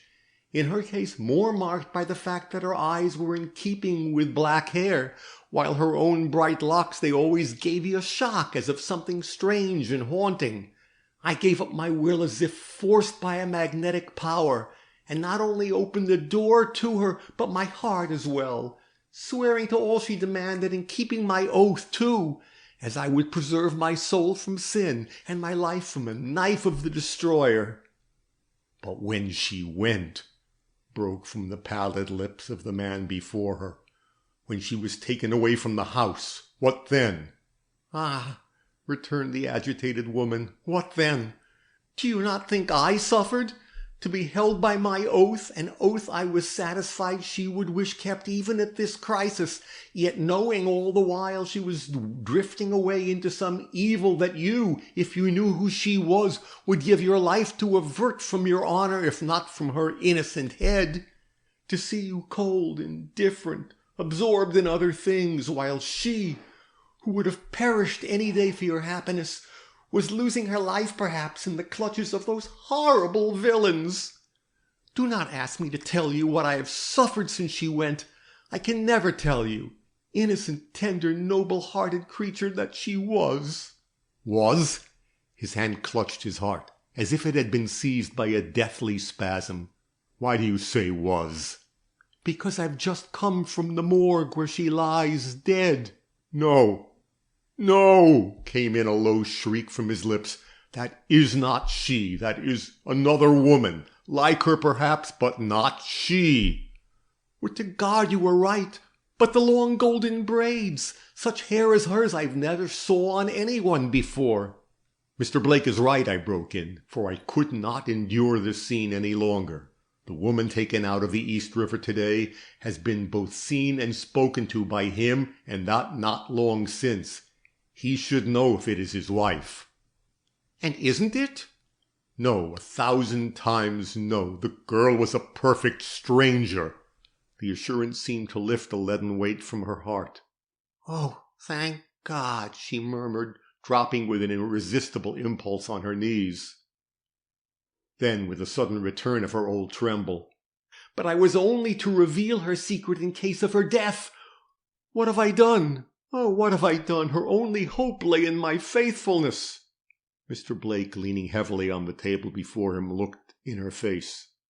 Mrs. Daniels, said he, I love my wife. Her hope now lies in me. She leapt to her feet with a joyous bound. You love her?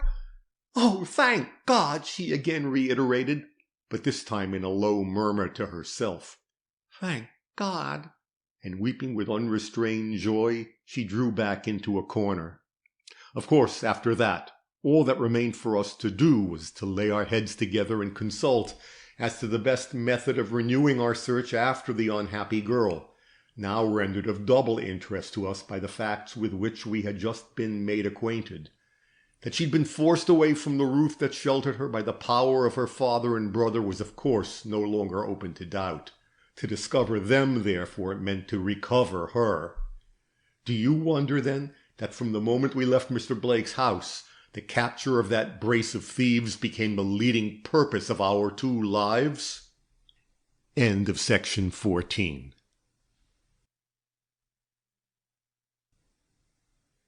Chapter 15. A Confab. Next morning, Mr. Gryce and I met in serious consultation. How and in what direction should we extend the inquiries necessary to a discovery of these shown-makers? I advise a thorough overhauling of the German quarter, said my superior. Schmidt and Rosenthal will help us, and the result ought to be satisfactory. But I shook my head at this. I don't believe, said I, but they will hide among their own people. You must remember they're not alone, but have with them a young woman of a somewhat distinguished appearance, whose presence in a crowded district like that would be sure to awaken gossip, something which above all else they must want to avoid. That is true. The Germans are a dreadful race for gossip. If they dared to ill-dress her or ill-treat her, it would be different. But she's a valuable piece of property to them, you see, a choice lot of goods which it is for their interest to preserve in first-class condition till the day comes for its disposal. For I presume you've no doubt that it is for the purpose of extorting money from Mr. Blake that they've carried off his young wife. For that reason, or one similar, he's a man of resources. They may have hoped he would help them to escape the country. If they don't hide in the German quarter, they certainly won't in the Italian, French, or Irish. What they want is to keep close and rouse no questions. I think they'll be found to have gone up the river somewhere, or over to Jersey. Hoboken wouldn't be a bad place to send Schmidt to. You forget what it is they've got on their minds. Besides, no conspicuous party such as they could live in a rural district without attracting more attention than in the most crowded tenement house in the city. Where do you think, then, they would be liable to go? Well, my most matured thought on the subject, returned Mr. Gryce, after a moment's deliberation, is this. You say, and I agree, that they have hampered themselves with this woman at this time for the purpose of using her hereafter in a scheme of blackmail upon Mr. Blake. He, then, must be the object upon which their thoughts revolve, and toward which whatever operations or plans they may be engaged upon must tend. What follows? When a company of men have made up their minds to rob a bank, what is the first thing they do? They hire, if possible, a house next to the especial building they intend to enter, and for months work upon the secret passage through which they hope to reach the safe and its contents, or they make friends with the watchman that guards its treasures and the janitor who opens and shuts the doors. In short, they hang about their prey before they pounce upon it. And so will these Schoenmakers do in the somewhat different robbery which they plan sooner or later to effect.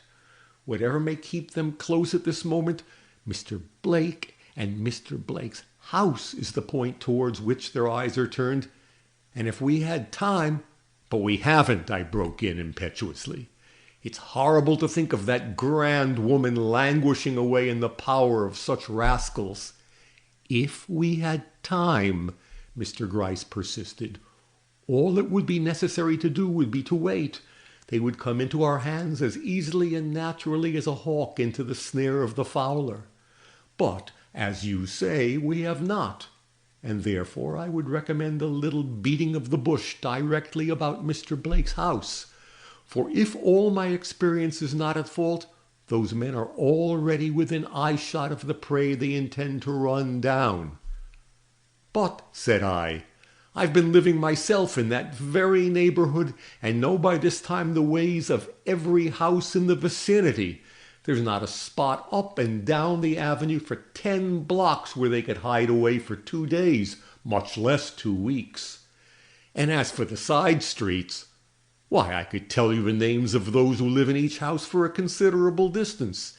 Yet, if you say so, I will go to work. Do. And meanwhile Schmidt and Rosenthal shall rummage the German quarter and even go through Williamsburg and Hoboken. The end justifies any amount of labor that can be spent upon this matter. And you, I asked, will do my part when you've done yours. End of chapter 15.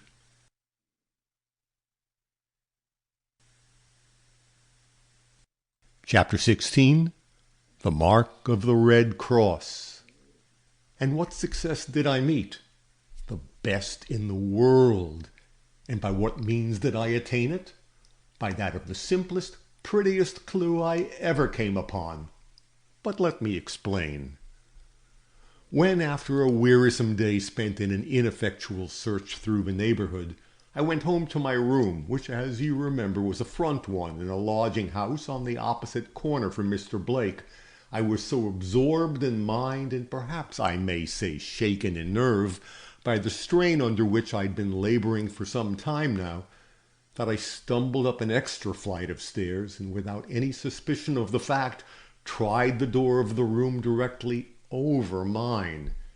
It is a wonder to me now that I could have made the mistake, for the holes were totally dissimilar, the one above being much more cut up than the one below, besides being flanked by a great number of doors.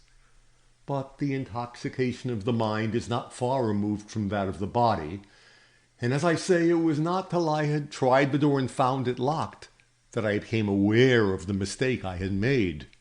With the foolish sense of shame that always overcomes us at the committal of any such trivial error, I stumbled hastily back, when my foot trod upon something that broke under my weight. I never let even small things pass without some notice.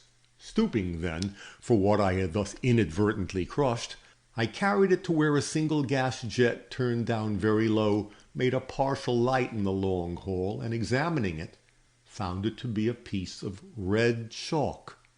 What was there in that simple fact to make me start and hastily recall one or two half-forgotten incidents which, once brought to mind, awoke a train of thought that led to the discovery and capture of those two desperate thieves? I will tell you. I don't remember now whether in my account of the visit I paid to the Schoenmaker's house in Vermont, I informed you of the red cross I noticed scrawled on the panel of one of the doors. It seemed a trivial thing at the time and made little or no impression upon me, the chances being that I should never have thought of it again if I had not come upon the article just mentioned at a moment when my mind was full of those very Schoenmakers. But remembered now, together with another half-forgotten fact, that some days previous I'd been told by the woman who kept the house I was in that the parties over my head, 2 men and a woman, I believe she said, were giving her some trouble, but that they paid well, and therefore she did not like to turn them out. It aroused a vague suspicion in my mind, and led to my walking back to the door I had endeavored to open in my abstraction, and carefully looking at it. It was plain and white, rather ruder of make than those below, but offering no inducements for prolonged scrutiny. But not so with the one that stood at right angles to it on the left. Full in the center of that I beheld distinctly scrawled, probably with the very piece of chalk I then held, a red cross precisely similar in outline to the one I'd seen a few days before on the panel of the Schoenmaker's door at Granby. The discovery sent a thrill over me that almost raised my hair on end. Was then this famous trio to be found in the very house in which I'd been myself living for a week or more? Over my head, in fact. I could not withdraw my gaze from the mysterious-looking object. I bent near. I listened. I heard what sounded like the suppressed snore of a powerful man, and almost had to lay hold of myself to prevent my hand from pushing open that closed door and my feet from entering. As it was, I did finger the knob a little, but an extra loud snore from within reminded me by its suggestion of strength that I was but a small man, and that in this case and at this hour, discretion was the better part of valor. I therefore withdrew, but for the whole night lay awake listening to catch any sounds that might come from above, and going so far as to plan what I would do if it should be proved that I was indeed upon the trail of the men I was so anxious to encounter. With the breaking of day I was upon my feet. A rude step had gone up the stairs a few minutes before, and I was all alert to follow. But I presently considered that my wisest course would be to sound the landlady, and learn, if possible, with what sort of characters I had to deal. Routing her out of the kitchen, where at that early hour she was already engaged in domestic duties, I drew her into a retired corner and put my questions. She was not backward in replying. She had conceived an innocent liking for me in the short time I had been with her, a display of weakness for which I was myself perhaps as much to blame as she, and was only too ready to pour out her griefs into my sympathizing ear. For those men were a grief to her, acceptable as was the money they were careful to provide her with. They were not only always in the house, that is, one of them smoking his old pipe and blackening up the walls, but they looked so shabby and kept the girl so close, and if they did go out, came in at such unheard of hours. It was enough to drive her crazy, yet the money. Yes, said I, I know, and the money ought to make you overlook all the small disagreeableness you mention. What is a landlady without patience?" And I urged her not to turn them out. "But the girl," she went on, "so nice, so quiet, so sick-looking. I cannot stand it to see her cooped up in that small room, always watched over by one or both of those burly wretches. The old man says she is his daughter, and she does not deny it. But I would as soon think of that little rosy child you see cooing in the window over the way, belonging to the beggar going in at the gate, as of her with her ladylike ways having any connection with him and his rough-acting son. You ought to see her." "That is just what I want to do," interrupted I. "Not because you've tempted my fancy by a recital of her charms," I hastened to add, "but because she is, if I don't mistake, a woman for whose discovery and rescue a large sum of money has been offered." And without further disguise, I acquainted the startled woman before me with the fact that I was not, as she had always considered, the clerk out of employment whose daily business it was to sally forth in quest of a situation, but a member of the city police. She was duly impressed and easily persuaded to second all my operations as far as her poor wits would allow, giving me free range of her upper story, and above all, promising that secrecy without which all my finely laid plans for capturing the rogues without raising a scandal would fall headlong to the ground. Behold me then, by the noon of that same day, domiciled in an apartment next to the one whose door bore that scarlet sign which had aroused within me such feverish hopes the night before, clad in the seedy garments of a broken-down French artist whose acquaintance I had once made, with something of his air and general appearance, and with a few of his wretched daubs hung about on the whitewashed wall. I commenced with every prospect of success, as I thought, that quiet espionage of the hall and its inhabitants which I considered necessary to a proper attainment of the end I had in view. A racking cough was one of the peculiarities of my friend, and determined to assume the character in toto, I allowed myself to startle the silence now and then with a series of gasps and chokings that, whether agreeable or not, certainly were of a character to show that I had no desire to conceal my presence from those I had come among. Indeed, it was my desire to acquaint them as fully and as soon as possible with the fact of their having a neighbor, a weak-eyed, half-alive innocent, to be sure, but yet a neighbor who would keep his door open night and day, for the warmth of the hall, of course, and who, with the fretful habit of an old man who had once been a gentleman and a beau, went rambling about through the hall, speaking to those he met and expecting a civil word in return. When he was not rambling or coughing, he made architectural monsters out of cardboard, wherewith to tempt the pennies out of the pockets of unwary children, an employment that kept him chained to a small table in the center of his room directly opposite the open door. As I expected, I had scarcely given way to 3 separate fits of coughing when the door next me opened with a jerk, and a rough voice called out, "Who's that making all that to do about here? If you don't stop that infernal noise in a hurry—" A soft voice interrupted him, and he drew back. "I will go see," said those gentle tones, and Luttra Blake, for I knew it was she before the skirt of her robe had advanced beyond the door, stepped out into the hall. I was yet bent over my work when she paused before me. The fact is, I did not dare look up. The moment was one of such importance to me.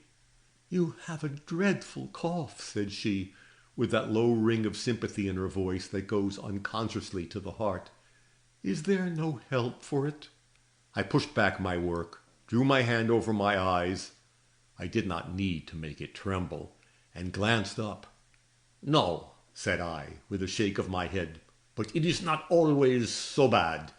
I beg your pardon, miss, if it disturbs you." She threw back the shawl which she had held drawn tightly over her head, and advanced with an easy gliding step close to my side.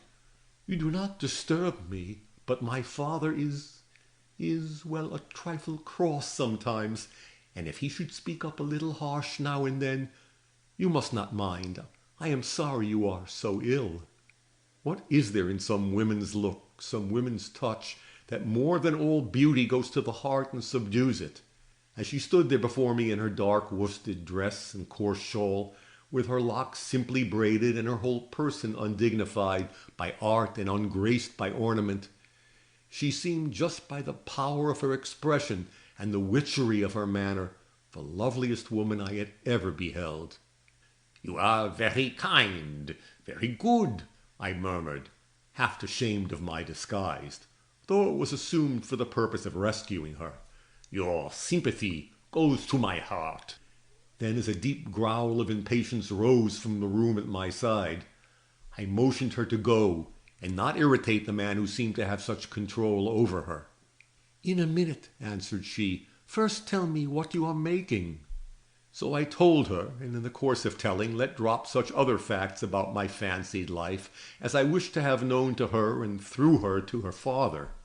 She looked sweetly interested, and more than once turned upon me that dark eye of which I'd heard so much, full of tears that were as much for me, scamp that I was, as for her own secret trouble. But the growls becoming more and more impatient, she speedily turned to go, repeating, however, as she did so, "Now remember what I say. You are not to be troubled if they do speak cross to you. They make noise enough themselves sometimes, as you will doubtless be assured of tonight." And the lips, which seemed to have grown stiff and cold with her misery, actually softened into something like a smile. The nod which I gave her in return had the solemnity of a vow in it. My mind thus assured as to the correctness of my suspicions, and the way thus paved to the carrying out of my plans, I allowed some few days to elapse without further action on my part.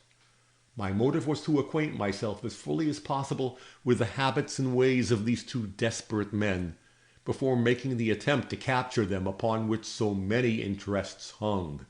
For while I felt it would be highly creditable to my sagacity, as well as valuable to my reputation as a detective, to restore these escaped convicts in any way possible into the hands of justice, my chief ambition, after all, was to so manage the affair as to save the wife of Mr. Blake, not only from the consequences of their despair, but from the publicity and scandal attendant upon the open arrest of two heavily armed men.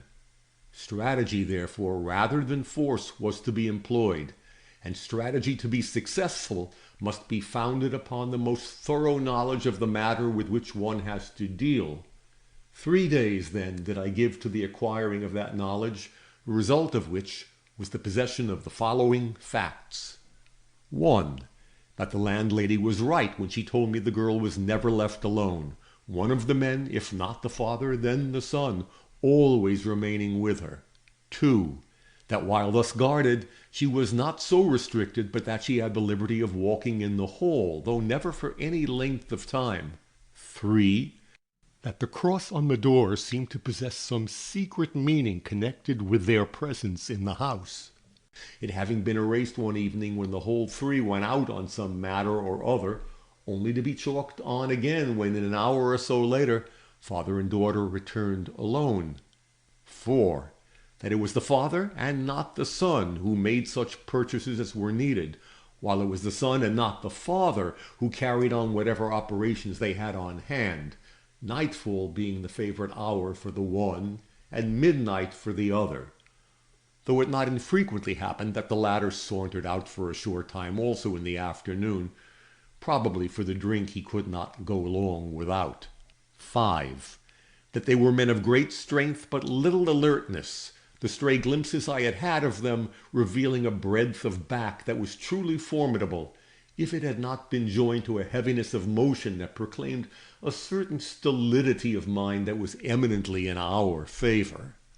How best to use these facts in the building up of a matured plan of action was, then, the problem. By noon of a certain day I believed it to have been solved, and reluctant as I was to leave the spot of my espionage, even for the hour or two necessary to a visit to headquarters, I found myself compelled to do so.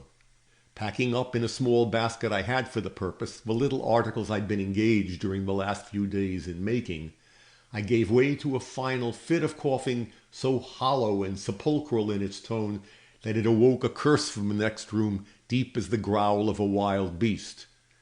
And still continuing, finally brought Luttra to the door with that look of compassion on her face that always called up a flush to my cheek, whether I wished it or no. "Ah, monsieur, I am afraid your cough is very bad today." "Oh, I see, you've been getting ready to go out."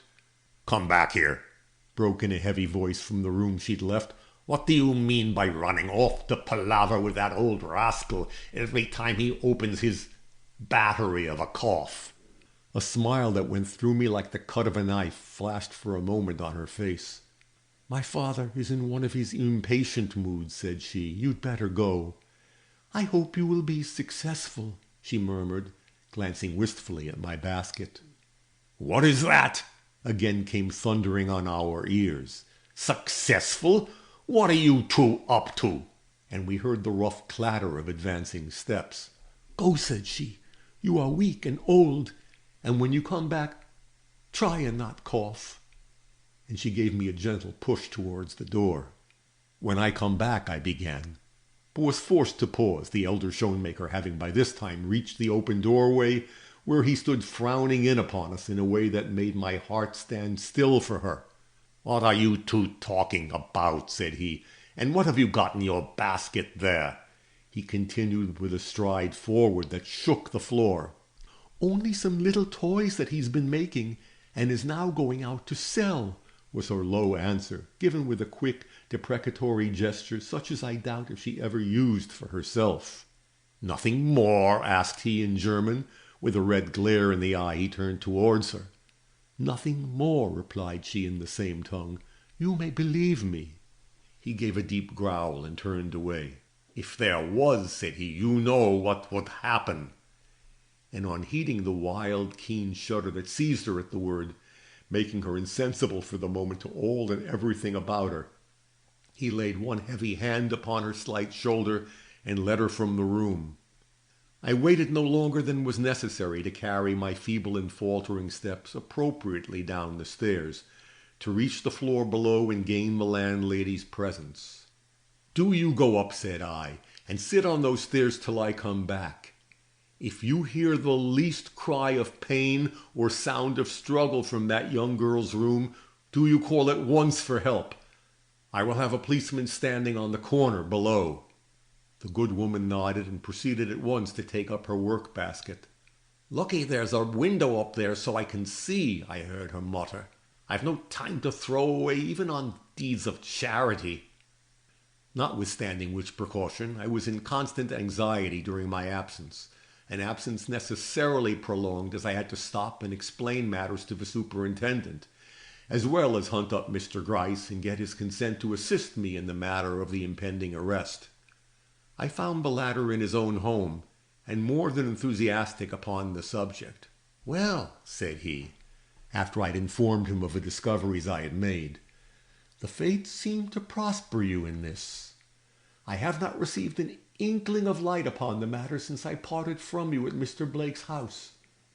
By the way, I saw that gentleman this morning, and I tell you we will find him a grateful man if this affair can be resolved satisfactorily."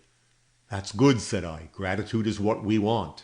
Then, shortly, "Perhaps it's no more than our duty to let him know that his wife is safe and under my eye, though I would by no means advocate his knowing just how near him she is, till the moment comes when he is wanted, or we shall have a lover's impetuosity to deal with as well as all the rest."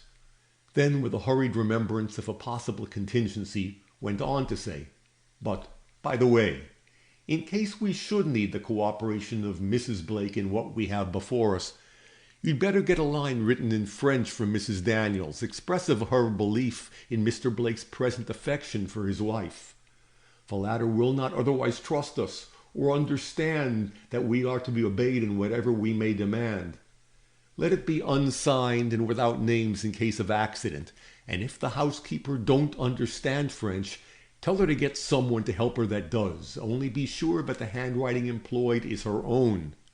Mr. Gryce seemed to perceive the wisdom of this precaution, and promised to procure me such a note by a certain hour, after which I related to him the various other details of the capture such as I had planned it, meeting to my secret's gratification an unqualified approval that went far towards alleviating that wound to my pride which I had received from him in the beginning of this affair.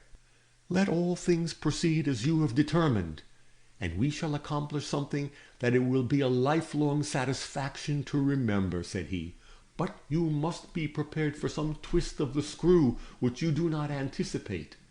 I never knew anything to go off just as one prognosticates it must, except once," he added thoughtfully, "and then it was with a surprise attached to it that well nigh upset me, notwithstanding all my preparations." "You won a great success that day," remarked I. "I hope the fates will be as propitious to me tomorrow. Failure now would break my heart." "But you won't fail," exclaimed he. "I myself am resolved to see you through this matter with credit."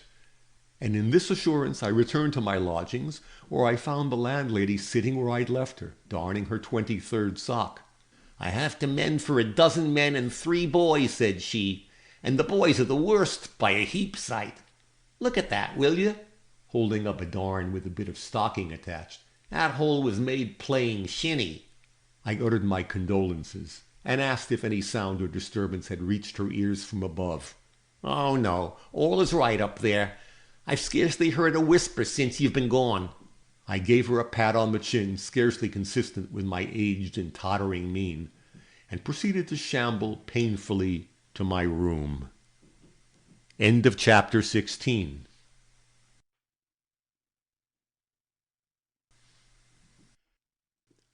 Chapter 17. The Capture. Promptly next morning at the designated hour came the little note promised me by Mr. Gryce. It was put in my hand with many sly winks by the landlady herself, who developed at this crisis quite an adaptation for, if not absolute love of intrigue and mystery. Glancing over it, it was unsealed, and finding it entirely unintelligible, I took it for granted it was all right and put it by till chance, or if that failed, strategy should give me an opportunity to communicate with Mrs. Blake. An hour passed. The doors of their rooms remained unclosed. A half-hour more dragged its slow minutes away, and no sound had come from their precincts, save now and then a mumbled word of parley between the father and son, a short command to the daughter, or a not-to-be-restrained oath of annoyance from one or both of the heavy-limbed brutes, as something was said or done to disturb them in their indolent repose. At last my impatience was to be no longer restrained. Rising, I took a bold resolution. If the mountain would not come to Mahomet, Mahomet would go to the mountain. Taking my letter in the hand, I deliberately proceeded to the door marked with the ominous red cross, and knocked. A surprised snarl from within, followed by a sudden shuffling of feet, as the 2 men leaped upright from what I presume had been a recumbent position, warned me to be ready to face defiance, if not the fury of despair, and curbing with a determined effort the slight sinking of heart natural to a man of my make on the threshold of a very doubtful adventure, I awaited with as much apparent unconcern as possible the quick advance of that light foot which seemed to be ready to perform all the biddings of these hardened wretches, much as it shrunk from following in the ways of their infamy. "Ah, miss," said I, as the door opened, revealing in the gap her white face, clouded with some new and sudden apprehension. "I beg your pardon, but I am an old man, and I got a letter today, and my eyes are so weak with the work I've been doing that I cannot read it.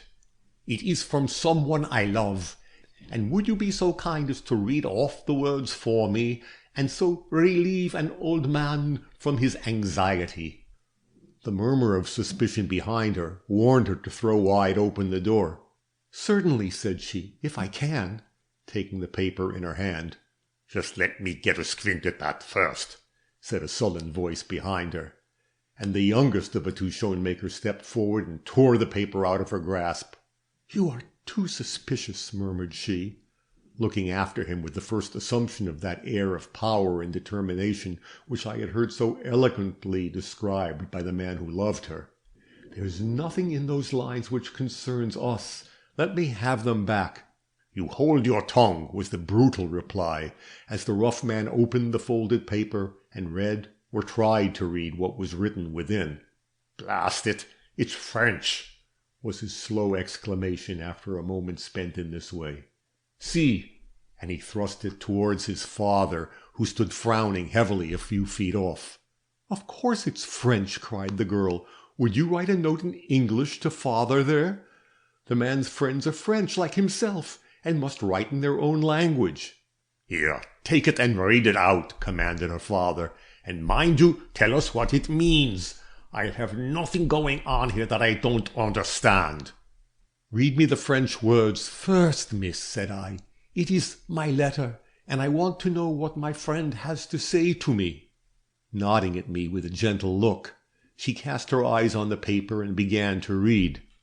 "Calmez-vous, mon ami. Il vous aime et il vous cherche. Dans 4 heures, vous serez heureuse. Ayons du courage et surtout soyez maître de vous-même." "Thanks," I exclaimed, in a calm, matter-of-fact way, as I perceived the sudden tremor that seized her as she recognized the handwriting and realized that the words were for her. "My friend says he will pay my week's rent and bids me be at home to receive him," said I, turning upon the two ferocious faces peering over her shoulder, with a look of meek unsuspiciousness in my eye that in a theatre would have brought down the house. "Is that what those words say, you?" asked the father, pointing over her shoulder to the paper she held.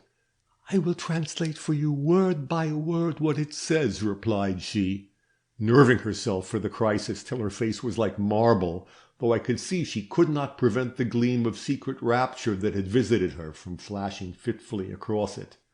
"Calmez-vous, mon ami. Do not be afraid, my friend. Il vous aime et il vous cherche. He loves you and is hunting for you. Dans 4 heures, vous serez heureuse. In 4 hours you will be happy. Ayons du courage et surtout soyez maître de vous-même. Then take courage, and above all, preserve your self-possession." "It is the French way of expressing oneself," observed she. "I'm glad your friend is disposed to help you," she continued, giving me back the letter with a smile. "I am afraid you needed it." In a sort of maze, I folded up the letter, bowed my very humble thanks to her, and shuffled slowly back. The fact is, I had no words. I was utterly dumbfounded. Halfway through that letter, with whose contents you must remember I was unacquainted, I would have given my whole chance of expected reward to have stopped her. Read out such words as those before these men? Was she crazy?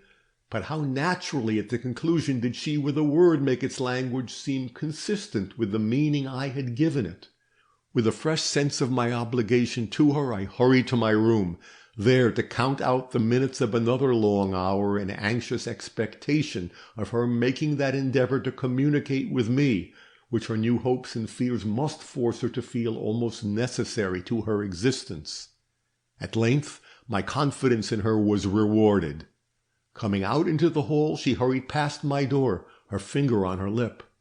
I immediately rose and stood on the threshold with another paper in my hand, which I had prepared against this opportunity. As she glided back, I put it in her hand, and warning her with a look not to speak, resumed my usual occupation. The words I had written were as follows. "At or as near the time as possible of your brother's going out, you are to come to this room wrapped in an extra skirt and with your shawl over your head.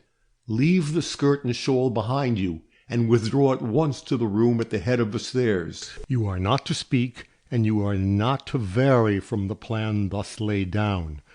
Your brother and father are to be arrested, whether or no.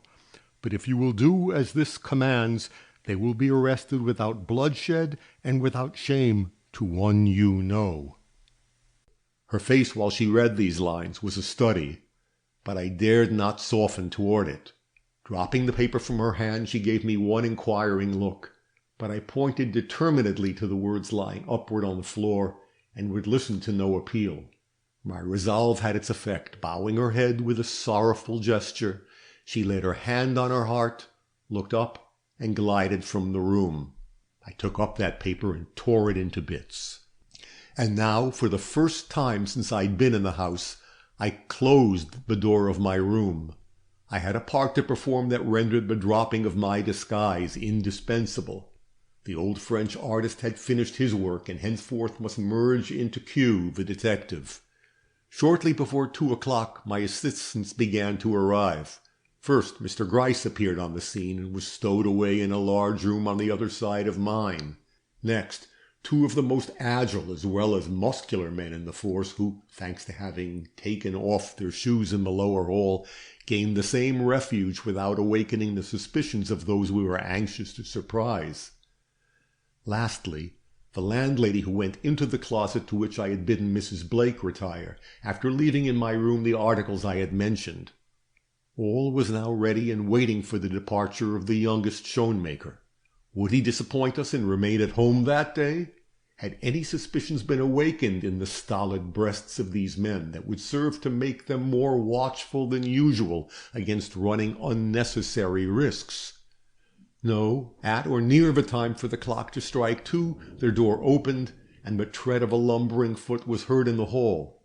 On it came, passing my room with a rude stamping that gradually grew less distinct as the hardy rough went down the corridor, brushing the wall behind which Mr. Gryce and his men lay concealed with his thick cane, and even stopping to light his pipe in front of the small apartment where cowered our good landlady with her eternal basket of mending in her lap.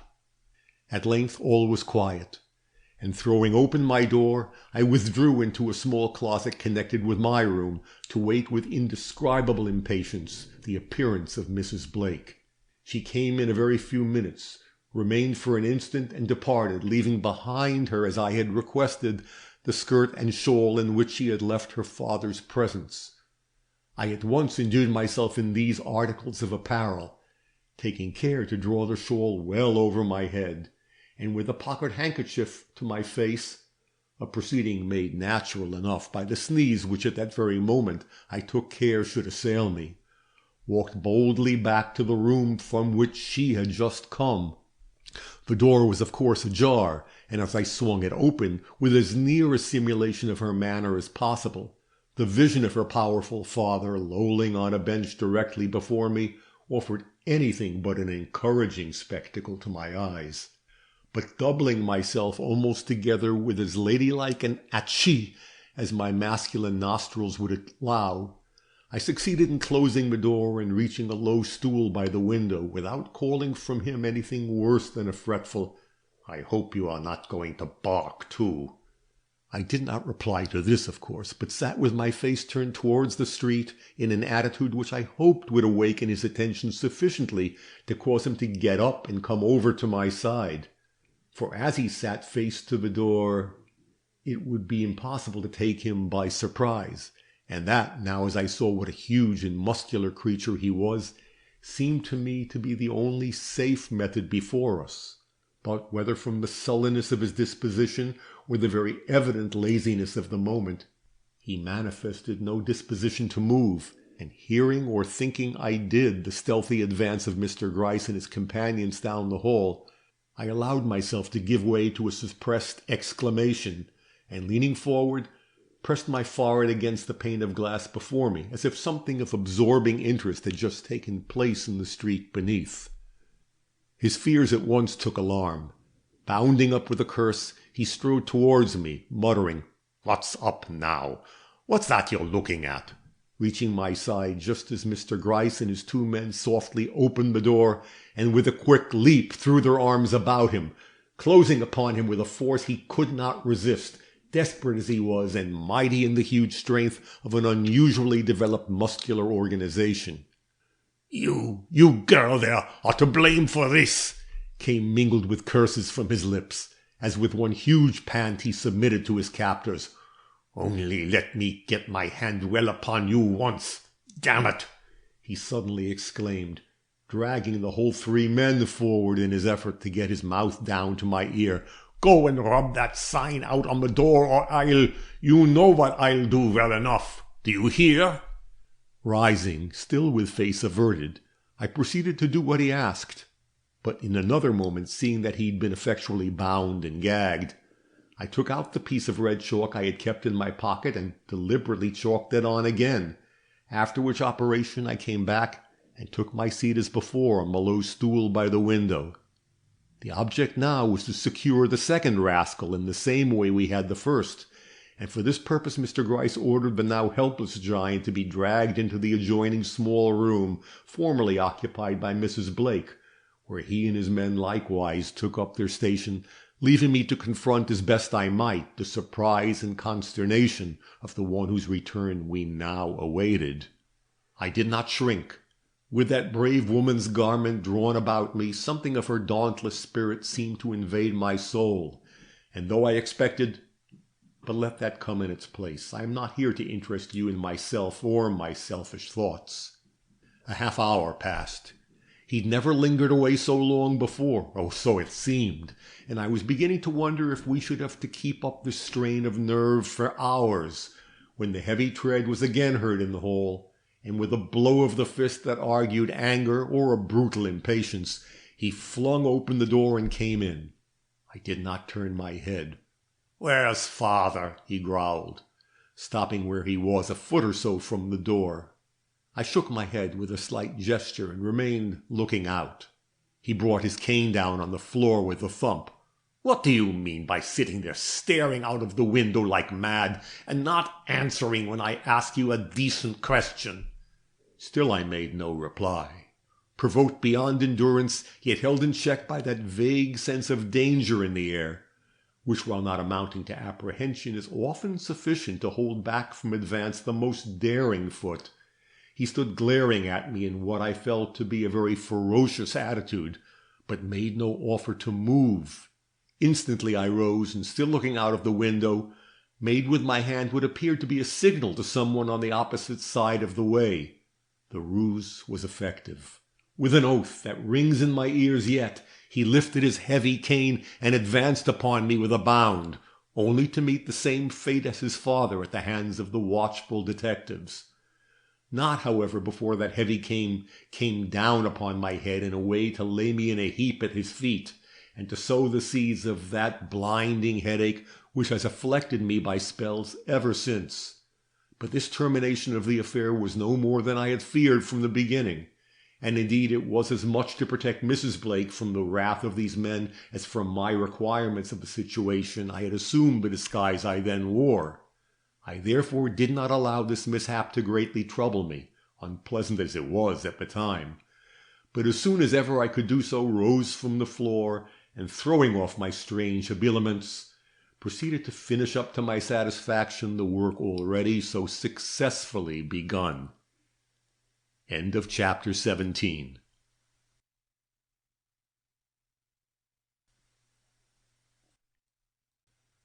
Chapter 18. Love and Duty. Dismissing the men who had assisted us in the capture of these two hardy villains, we ranged our prisoners before us. "Now," said Mr. Gryce, "no fuss and no swearing. You are in for it, and you might as well take it quietly as any other way." "Give me a clutch on that girl, that's all," said her father. "Where is she? Let me see her. Every father has a right to see his own daughter." "You shall see her," returned my superior, "but not till her husband is here to protect her." "Her husband? Ah, you know about that, do you?" growled the heavy voice of the son. "A rich man they say he is, and a proud one.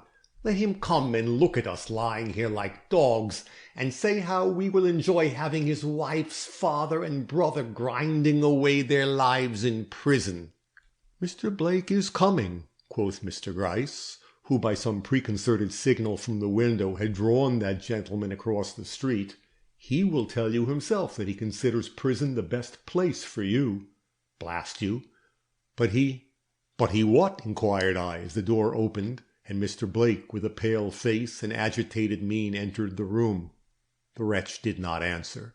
Rousing from the cowering position in which they had both lain since their capture, the father and son struggled up in some sort of measure to their feet, and with hot, anxious eyes surveyed the countenance of a gentleman before them, as if they felt their fate hung upon the expression of his pallid face.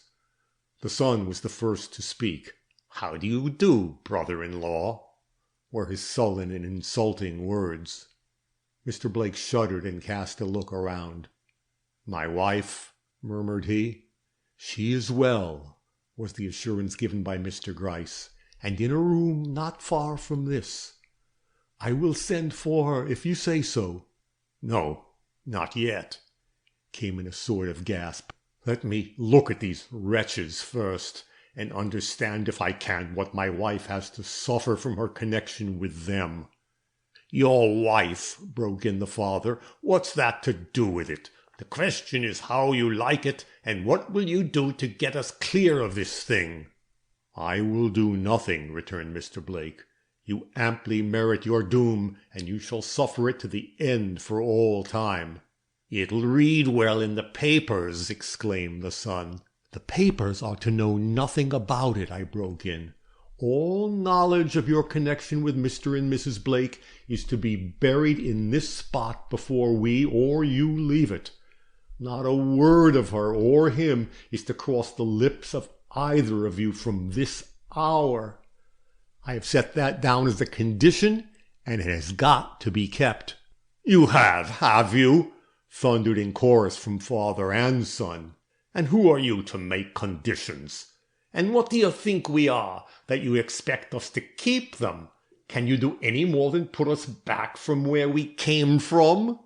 For reply, I took from my pocket the ring I had fished out of the ashes of their kitchen stove on that memorable visit to their house, and holding it up before their faces, looked them steadily in the eye. A sudden wild glare, followed by a bluish pallor that robbed their countenances of their usual semblance of daring ferocity, answered me beyond my fondest hopes. "I got that out of the stove where you'd burned your prison clothing," said I. "It is a cheap affair, but it will send you to the gallows if I choose to use it against you. The peddler—" "Hush!" exclaimed the father in a low, choked tone, greatly in contrast to any he had yet used in all our dealings with him. "Throw that ring out of the window, and I promise to hold my tongue about any matter you don't want spoke of. I'm not a fool." "Nor I," was my quick reply, as I restored the ring to my pocket. "While that remains in my possession, together with certain facts concerning your habits in that old house of yours, which have lately been made known to me, your life hangs by a thread I can any minute snip in two. Mr. Blake here has spent some portion of a night in your house, and knows how near it lies to a certain precipice, at foot of which—" "Mein Gott, father, why don't you say something?" leaped in cowed accents from the son's white lips. "If they want us to keep quiet, let them say so, and not go talking about things that—" "Now look here," interposed Mr. Gryce, stepping before them with a look that closed their mouths at once. "I will just tell you what we propose to do. You are to go back to prison and serve your time out. There's no help for that. But as long as you behave yourselves and continue absolutely silent regarding your relationship to the wife of this gentleman, you shall have paid into a certain bank that he will name a monthly sum that upon your dismissal from jail shall be paid you with whatever interest it may have accumulated. You're ready to promise that, are you not?" he inquired, turning to Mr. Blake. That gentleman bowed and named the sum, which was liberal enough, and the bank. "But," continued the detective, ignoring the sudden flash of eye that passed between the father and son, "let me or any of us hear of a word having been uttered by you, which in the remotest way shall suggest that you have in the world such a connection as Mrs. Blake, and the money not only stops going into the bank, but old scores shall be raked up against you with a zeal which it does not stop your mouth in one way will in another, and that with a suddenness you will not altogether relish." The men, with a dogged air from which the bravado had, however, fled, turned and looked from one to the other of us in a fearful, inquiring way that duly confessed to the force of the impression made by these words upon their slow but not unimaginative minds.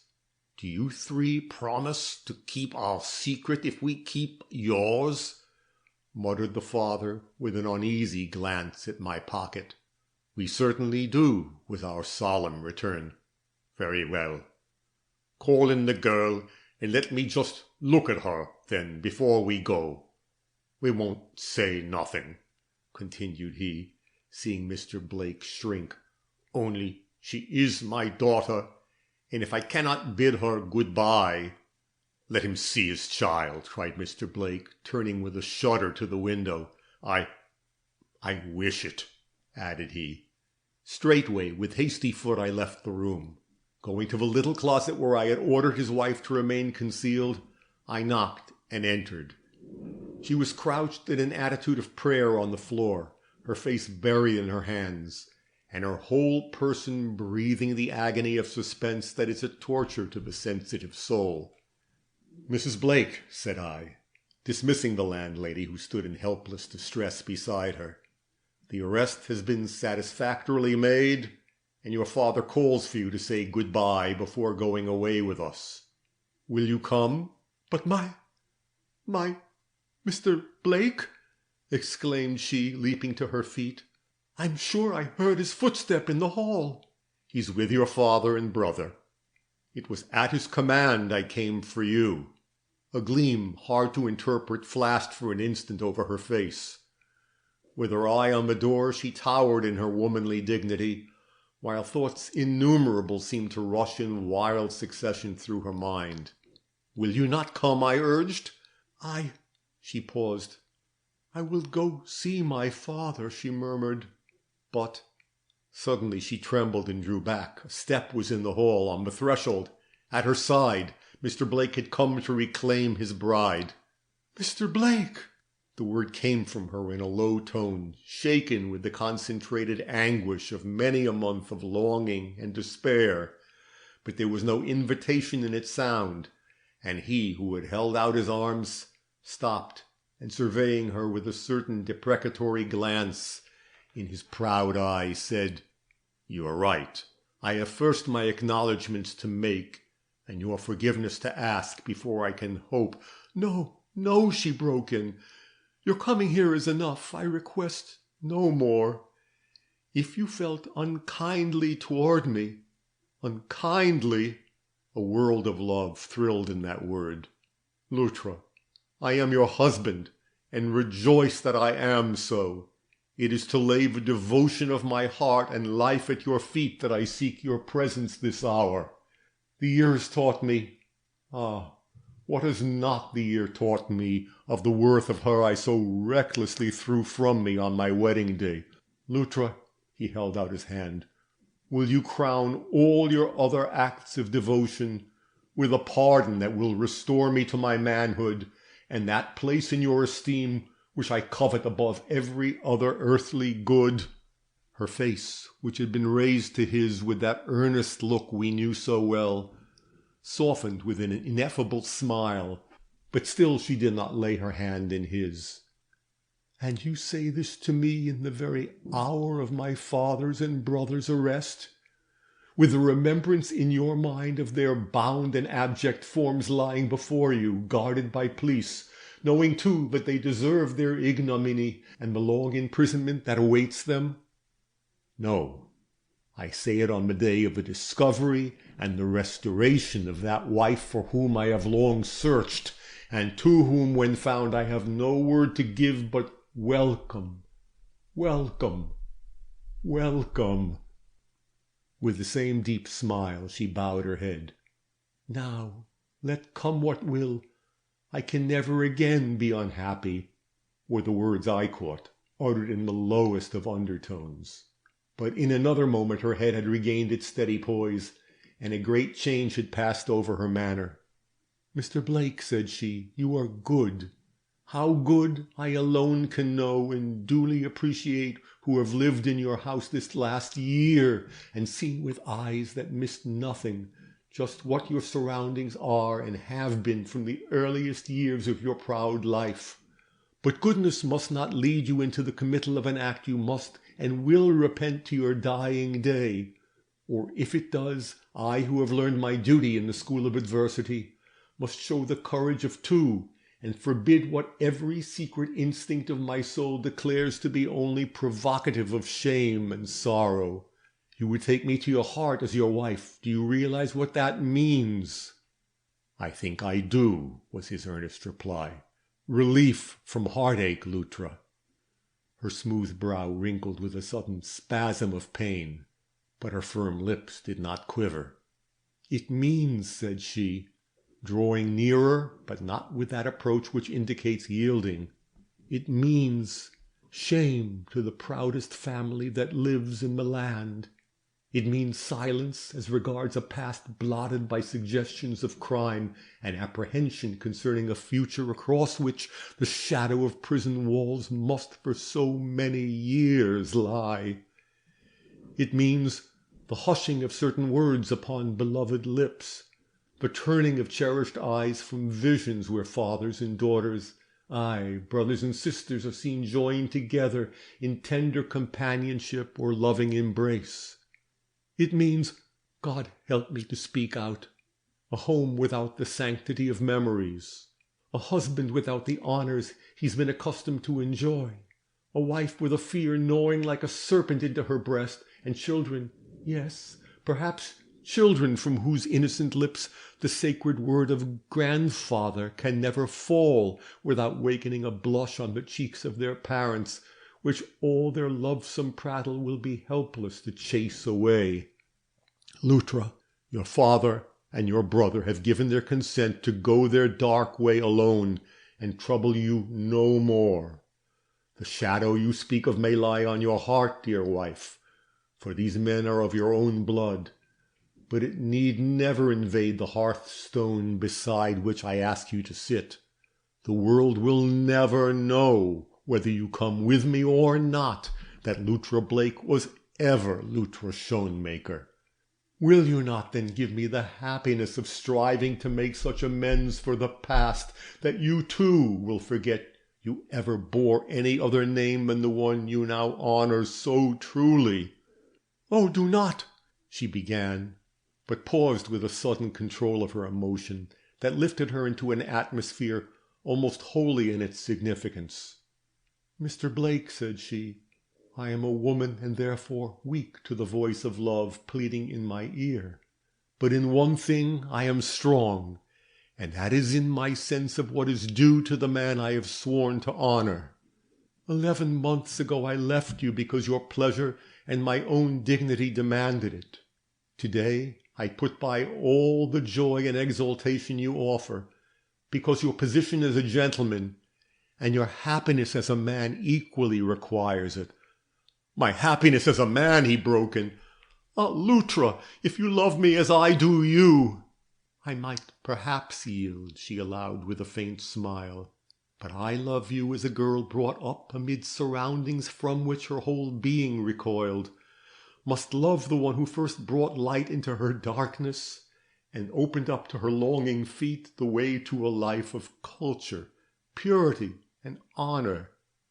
I were the basest of women could I consent to repay such a boundless favor. But Luttra, he again broke in, you married me knowing what your father and brother were capable of committing. Yes, I was blinded by passion, a girl's passion, Mr. Blake, born of glamour and gratitude, not the self-forgetting devotion of a woman who has tasted the bitterness of life and so learned its lesson of sacrifice. I may not have thought, certainly I did not realize what I was doing. Besides, my father and brother were not convicted criminals at that time, however weak they had proved themselves under temptation. And then I believed I had left them behind on the road of life, that we were sundered irrevocably, cut loose from all possible connection. But such ties are not to be snapped so easily. They found me, you see, and they will find me again. "Never!" exclaimed her husband. "They are as dead to you as if the grave had swallowed them. I've taken care of that." "But the shame, you have not taken care of that. That exists and must, and while it does, I remain where I can meet it alone. I love you. God's Son is not dearer to my eyes, but I will never cross your threshold as your wife till the opprobrium can be cut loose from my skirts and the shadow uplifted from my brow. A queen with high thoughts in her eyes and brave hopes in her heart were not too good to enter that door with you. Shall a girl who has lived 3 weeks in an atmosphere of such crime and despair that these rooms have often seemed to me the gateway to hell, carry there, even in secrecy, the effects of that atmosphere? I will cherish your goodness in my heart, but do not ask me to bury that heart in any more exalted spot than some humble country home, where my life may be spent in good deeds, and my love in prayers for the man I hold dear.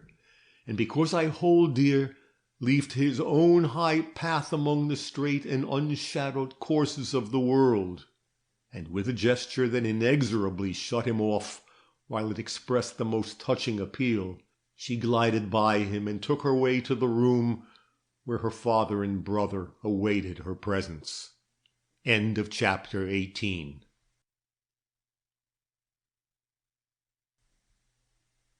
Chapter 19. Explanations. "I cannot endure this," came in one burst of feeling from the lips of Mr. Blake. "She don't know. She don't realize." "Sir," cried he, suddenly becoming conscious of my presence in the room, "will you be good enough to see that this note," he hastily scribbled one, "is carried across the way to my house and given to Mrs. Daniels?" I bowed assent, routed up one of the men in the next room, and dispatched it at once.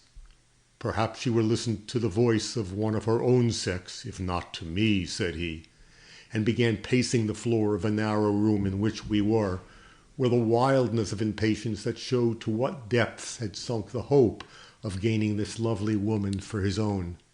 Feeling myself no longer necessary in that spot, I followed where my wishes led and entered the room where Luttra was bidding good-bye to her father. "I shall never forget," I heard her say, as I crossed the floor to where Mr. Gryce stood looking out of the window, "that your blood runs in my veins, together with that of my gentle-hearted, never-to-be-forgotten mother. Whatever my fate may be, or wherever I may hide the head you have bowed to the dust, be sure I shall always lift up my hands in prayer for your repentance and return to an honest life. God grant that my prayers may be heard, and that I may yet receive at your hands a father's kindly blessing." The only answer to this was a heavily muttered growl that gave but little promise of any such peaceful termination to a deeply vicious life. Hearing it, Mr. Gryce hastened to procure his men and remove the hardened wretches from the spot. All through the preparations for their departure she stood and watched their sullen faces with a wild yearning in her eye that could scarcely be denied. But when the door finally closed upon them and she was left standing there with no one in the room but myself, she steadied herself up as one who is conscious that all the storms of heaven are about to break upon her, and turning slowly to the door, waited with arms crossed and a still determination upon her brow, the coming of the feet of him whose resolve she felt must have as yet been only strengthened by her resistance. She had not long to wait. Almost with the closing of the street door upon the detectives and their prisoners, Mr. Blake, followed by Mrs. Daniels and another lady whose thick veil and long cloak but illy concealed the patrician features and stately form of the Countess de Mirac, entered the room. The surprise had its effect. Luttra was evidently for the moment thrown off her guard. "Mrs. Daniels," she breathed, holding out her hands with a longing gesture. "My dear mistress," returned that good woman, taking those hands in hers, but in a respectful way that proved the constraint imposed upon her by Mr. Blake's presence. "Do I see you again and safe?" You must have thought I cared little for the anxiety you would be sure to feel, said that fair young mistress, gazing with earnestness into the glad but tearful eyes of the housekeeper. But indeed, I have been in no position to communicate with you, nor could I do so without risking that to protect which I so outraged my feelings as to leave the house at all. I mean the life and welfare of its master, Mrs. Daniels. "Ah, what is that?" quoth Mr. Blake. "It was to save me you consented to follow them?" Yes. What else would have led me to such an action? They might have killed me. I would not have cared, but when they began to utter threats against you— "Mrs. Blake!" exclaimed Mrs. Daniels, catching hold of her mistress's uplifted hand, and pointing to a scar that slightly disfigured her white arm a little above the wrist. "Mrs. Blake, what's that?" A pink flush, the first I'd seen on her usually pale countenance, rose for an instant to her cheeks, and she seemed to hesitate. "It was not there when I last saw you, Mrs. Blake." "No," was the slow reply. "I found myself forced that night to inflict upon myself a little wound." "It is nothing. Let it go." "No, Luttra, I cannot let it go," said her husband, advancing towards her with something like gentle command. "I must hear not only about this, but all the other occurrences of that night. How came they to find you in the refuge you had attained?" "I think," said she in a low tone, the underlying suffering of which it would be hard to describe, "that it was not to seek me they first invaded your house. They had heard you were a rich man, and the sight of that ladder running up the side of the new extension was too much for them. Indeed, I know that it was for purposes of robbery they came, for they had hired this room opposite you some days previous to making the attempt. You see, they were almost destitute of money, and though they had some buried in the cellar of the old house in Vermont, they dared not leave the city to procure it. My brother was obliged to do so later, however. It was a surprise to them seeing me in your house. They'd reached the roof of the extension and were just lifting up the corner of the shade I had dropped across the open window. I always opened my window a few minutes before preparing to retire, when I rose from the chair in which I'd been brooding and turned up the gas. I was combing my hair at the time, and so of course they recognized me. Instantly they gave a secret signal I, alas, remembered only too well, and crouching back, bade me put out the light that they might enter with safety. I was at first too much startled to realize the consequences of my action, and with some vague idea that they had discovered my retreat and come for purposes of advice or assistance, I did what they bid. Immediately they threw back the shade and came in, their huge figures looming frightfully in the faint light made by a distant gas lamp in the street below. "What do you want?" were my first words, uttered in a voice I scarcely recognized for my own. "Why do you steal on me like this in the night, and through an open window 50 feet from the ground? Aren't you afraid you will be discovered and sent back to the prison from which you have escaped?" Their reply sent a chill through my blood and awoke me to a realization of what I had done in thus allowing 2 escaped convicts to enter a house not my own. "We want money, and we're not afraid of anything now you are here." And without heeding my exclamation of horror, they coolly told me that they would wait where they were till the household was asleep, when they would expect me to show them the way to the silver closet, or what was better, the safe, or wherever it was Mr. Blake kept his money. I saw they took me for a servant, as indeed I was, and for some minutes I managed to preserve that position in their eyes. But when, in a sudden burst of rage at my refusal to help them, they pushed me aside and hurried to the door with the manifest intention of going below, I forgot prudence in my fears and uttered some wild appeal to them not to do injury to anyone in the house, for it was my husband's. Of course, that disclosure had its natural effect. They stopped, but only to beset me with questions till the whole truth came out. I could not have committed a worse folly than thus taking them into my confidence.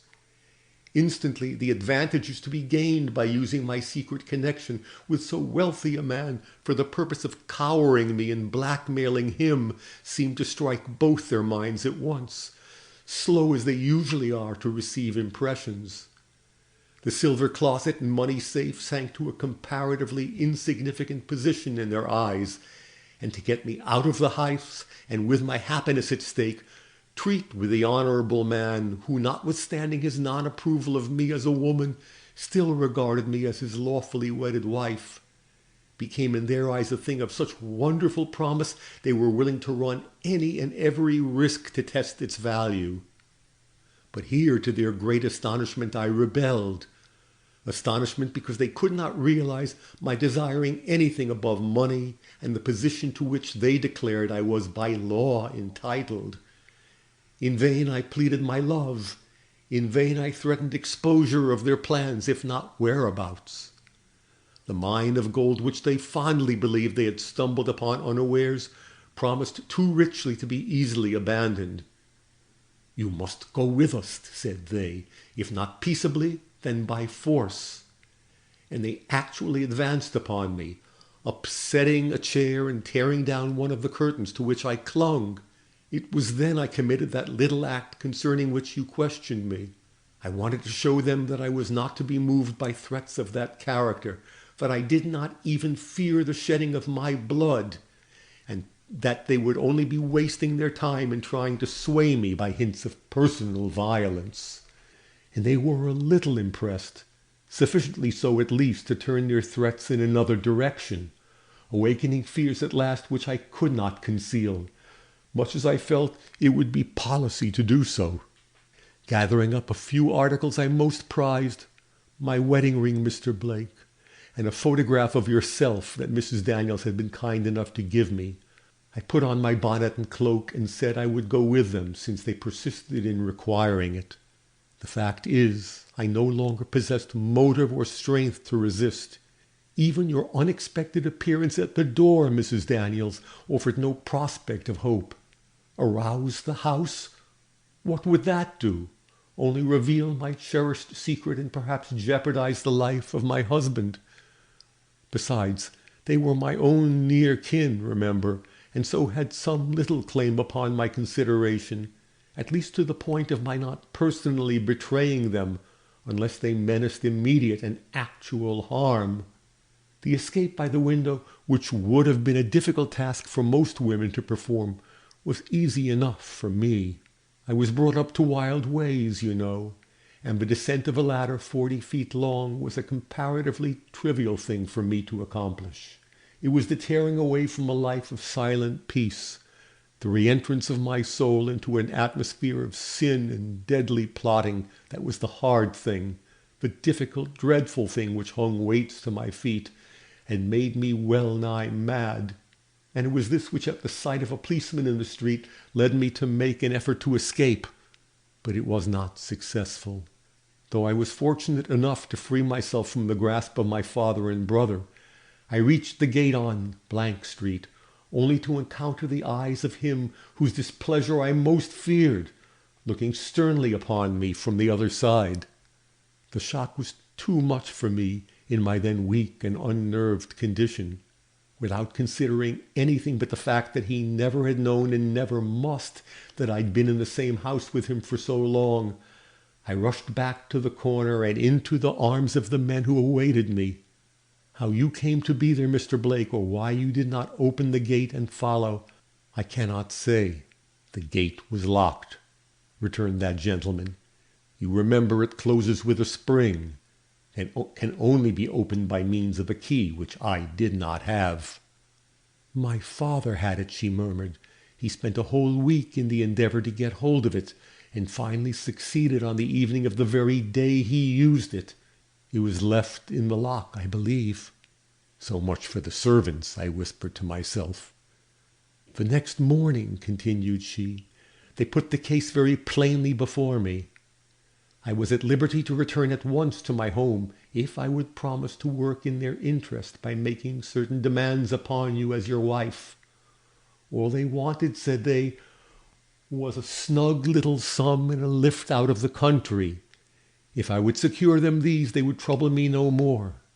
But I could not concede to anything of that nature, of course, and the consequence was these long weeks of imprisonment and suspense, weeks that I do not now begrudge, seeing they've brought me the assurance of your esteem and the knowledge that wherever I go, your thoughts will follow me with compassion, if not with love. And having told her story and thus answered his demands, she assumed once more the position of lofty reserve that seemed to shut him back from advance like a wall of invincible crystal. End of section 19.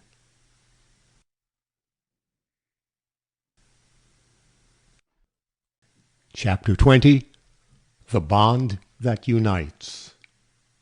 But he was not to be discouraged. And after all this, after all you've suffered for my sake and your own, do you think you have a right to deny me the one desire of my heart? How can you reconcile it with your ideas of devotion, Luttra? My ideas of devotion look beyond the present, Mr. Blake. It is to save you from years of wearing anxiety that I consent to the infliction upon you of a passing pang. He took a bold step forward. Luttra, you do not know a man's heart. To lose you now would not merely inflict a passing pang, but sow the seeds of a grief that would go with me to the grave. Do you then? She began, but paused, blushing. Mrs. Daniels took the opportunity to approach her on the other side. My dear mistress, said she, you're wrong to hold out in this matter.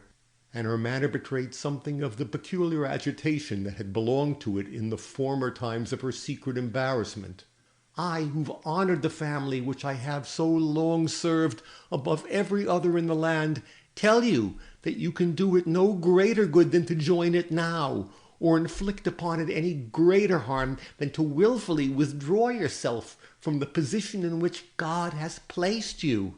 And I, said another voice, that of the Countess de Mirac, who up to this time had held herself in the background, but who now came forward and took her place with the rest. I, who have borne the name of Blake, and who am still the proudest of them all at heart, I, the Countess de Mirac, cousin to your husband there, repeat what this good woman has said, and in holding out my hand to you, ask you to make my cousin happy and his family contented by assuming that position in his household which the law as well as his love accords you. The girl looked at the daintily gloved hand held out to her, colored faintly, and put her own within it. I thank you for your goodness, said she, surveying with half-sad, half-admiring glances the somewhat pale face of the beautiful brunette. And you will yield to our united requests? She cast her eye down at the spot where her father and brother had cowered in their shackles, and shook her head. I dare not, said she. Immediately, Mrs. Daniels, whose emotion had been increasing every moment since she last spoke, plunged her hand into her bosom and drew out a folded paper. Mrs. Blake, said she, if you could be convinced that what I have told you was true, and that you would be irretrievably injuring your husband and his interests by persisting in that desertion of him which you purpose, would you not consent to reconsider your determination, settled as it appears to be? If I could be made to see that, most certainly, returned she in a low voice whose broken accents betrayed at what cost she remained true to her resolve. But I cannot. Perhaps the sight of this paper will help you, said she. And turning to Mr. Blake, she exclaimed, Your pardon for what I am called upon to do. A duty has been laid upon me which I cannot avoid, hard as it is for an old servant to perform.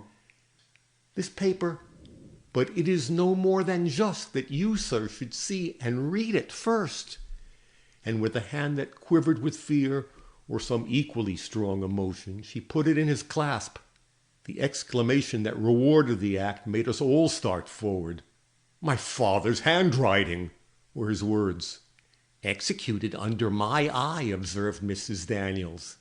His glance ran rapidly down the sheet and rested upon the final signature. "Why has this been kept from me?" demanded he, turning upon Mrs. Daniels with sternness. "Your father so willed it," was her reply.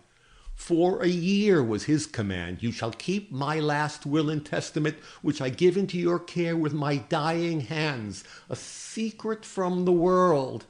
At the expiration of that time, mark if my son's wife sits at the head of her husband's table. If she does and is happy, suppress this by deliberately giving it to the flames. But if from any reason other than death she is not seen there, carry it at once to my son, and bid him, as he honors my memory, to see that my wishes, as there expressed, are at once carried out." The paper in Mr. Blake's hand fluttered. "You are aware what those wishes are?" said he. "I steadied his hand while he wrote," was her sad and earnest reply. Mr. Blake turned with a look of inexpressible deference to his wife. "Madame," said he, "when I urged you with such warmth to join your fate to mine, and honor my house by presiding over it, I thought I was inviting you to share the advantages of wealth, as well as the love of a lonely man's heart. This paper undeceives me. Luttra, the daughter-in-law of Abner Blake, not Holman his son, is the one who by the inheritance of his millions has the right to command in this presence." With a cry she took from him the will whose purport was thus briefly made known. "Oh, how could he?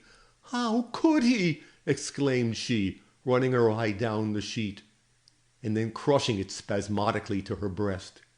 "Did he not realize that he could do me no greater wrong? That in one yielding up of her whole womanhood to the mighty burst of passion that had been flooding the defenses of her heart for so long," she exclaimed in a voice the mingled rapture and determination of which rings in my ears even now. "And is it a thing like this, with its suggestions of mercenary interest, that shall bridge the gulf that separates you and me? Shall the giving or the gaining of a fortune make necessary the unital of lives over which holier influences have beamed and loftier hope shone?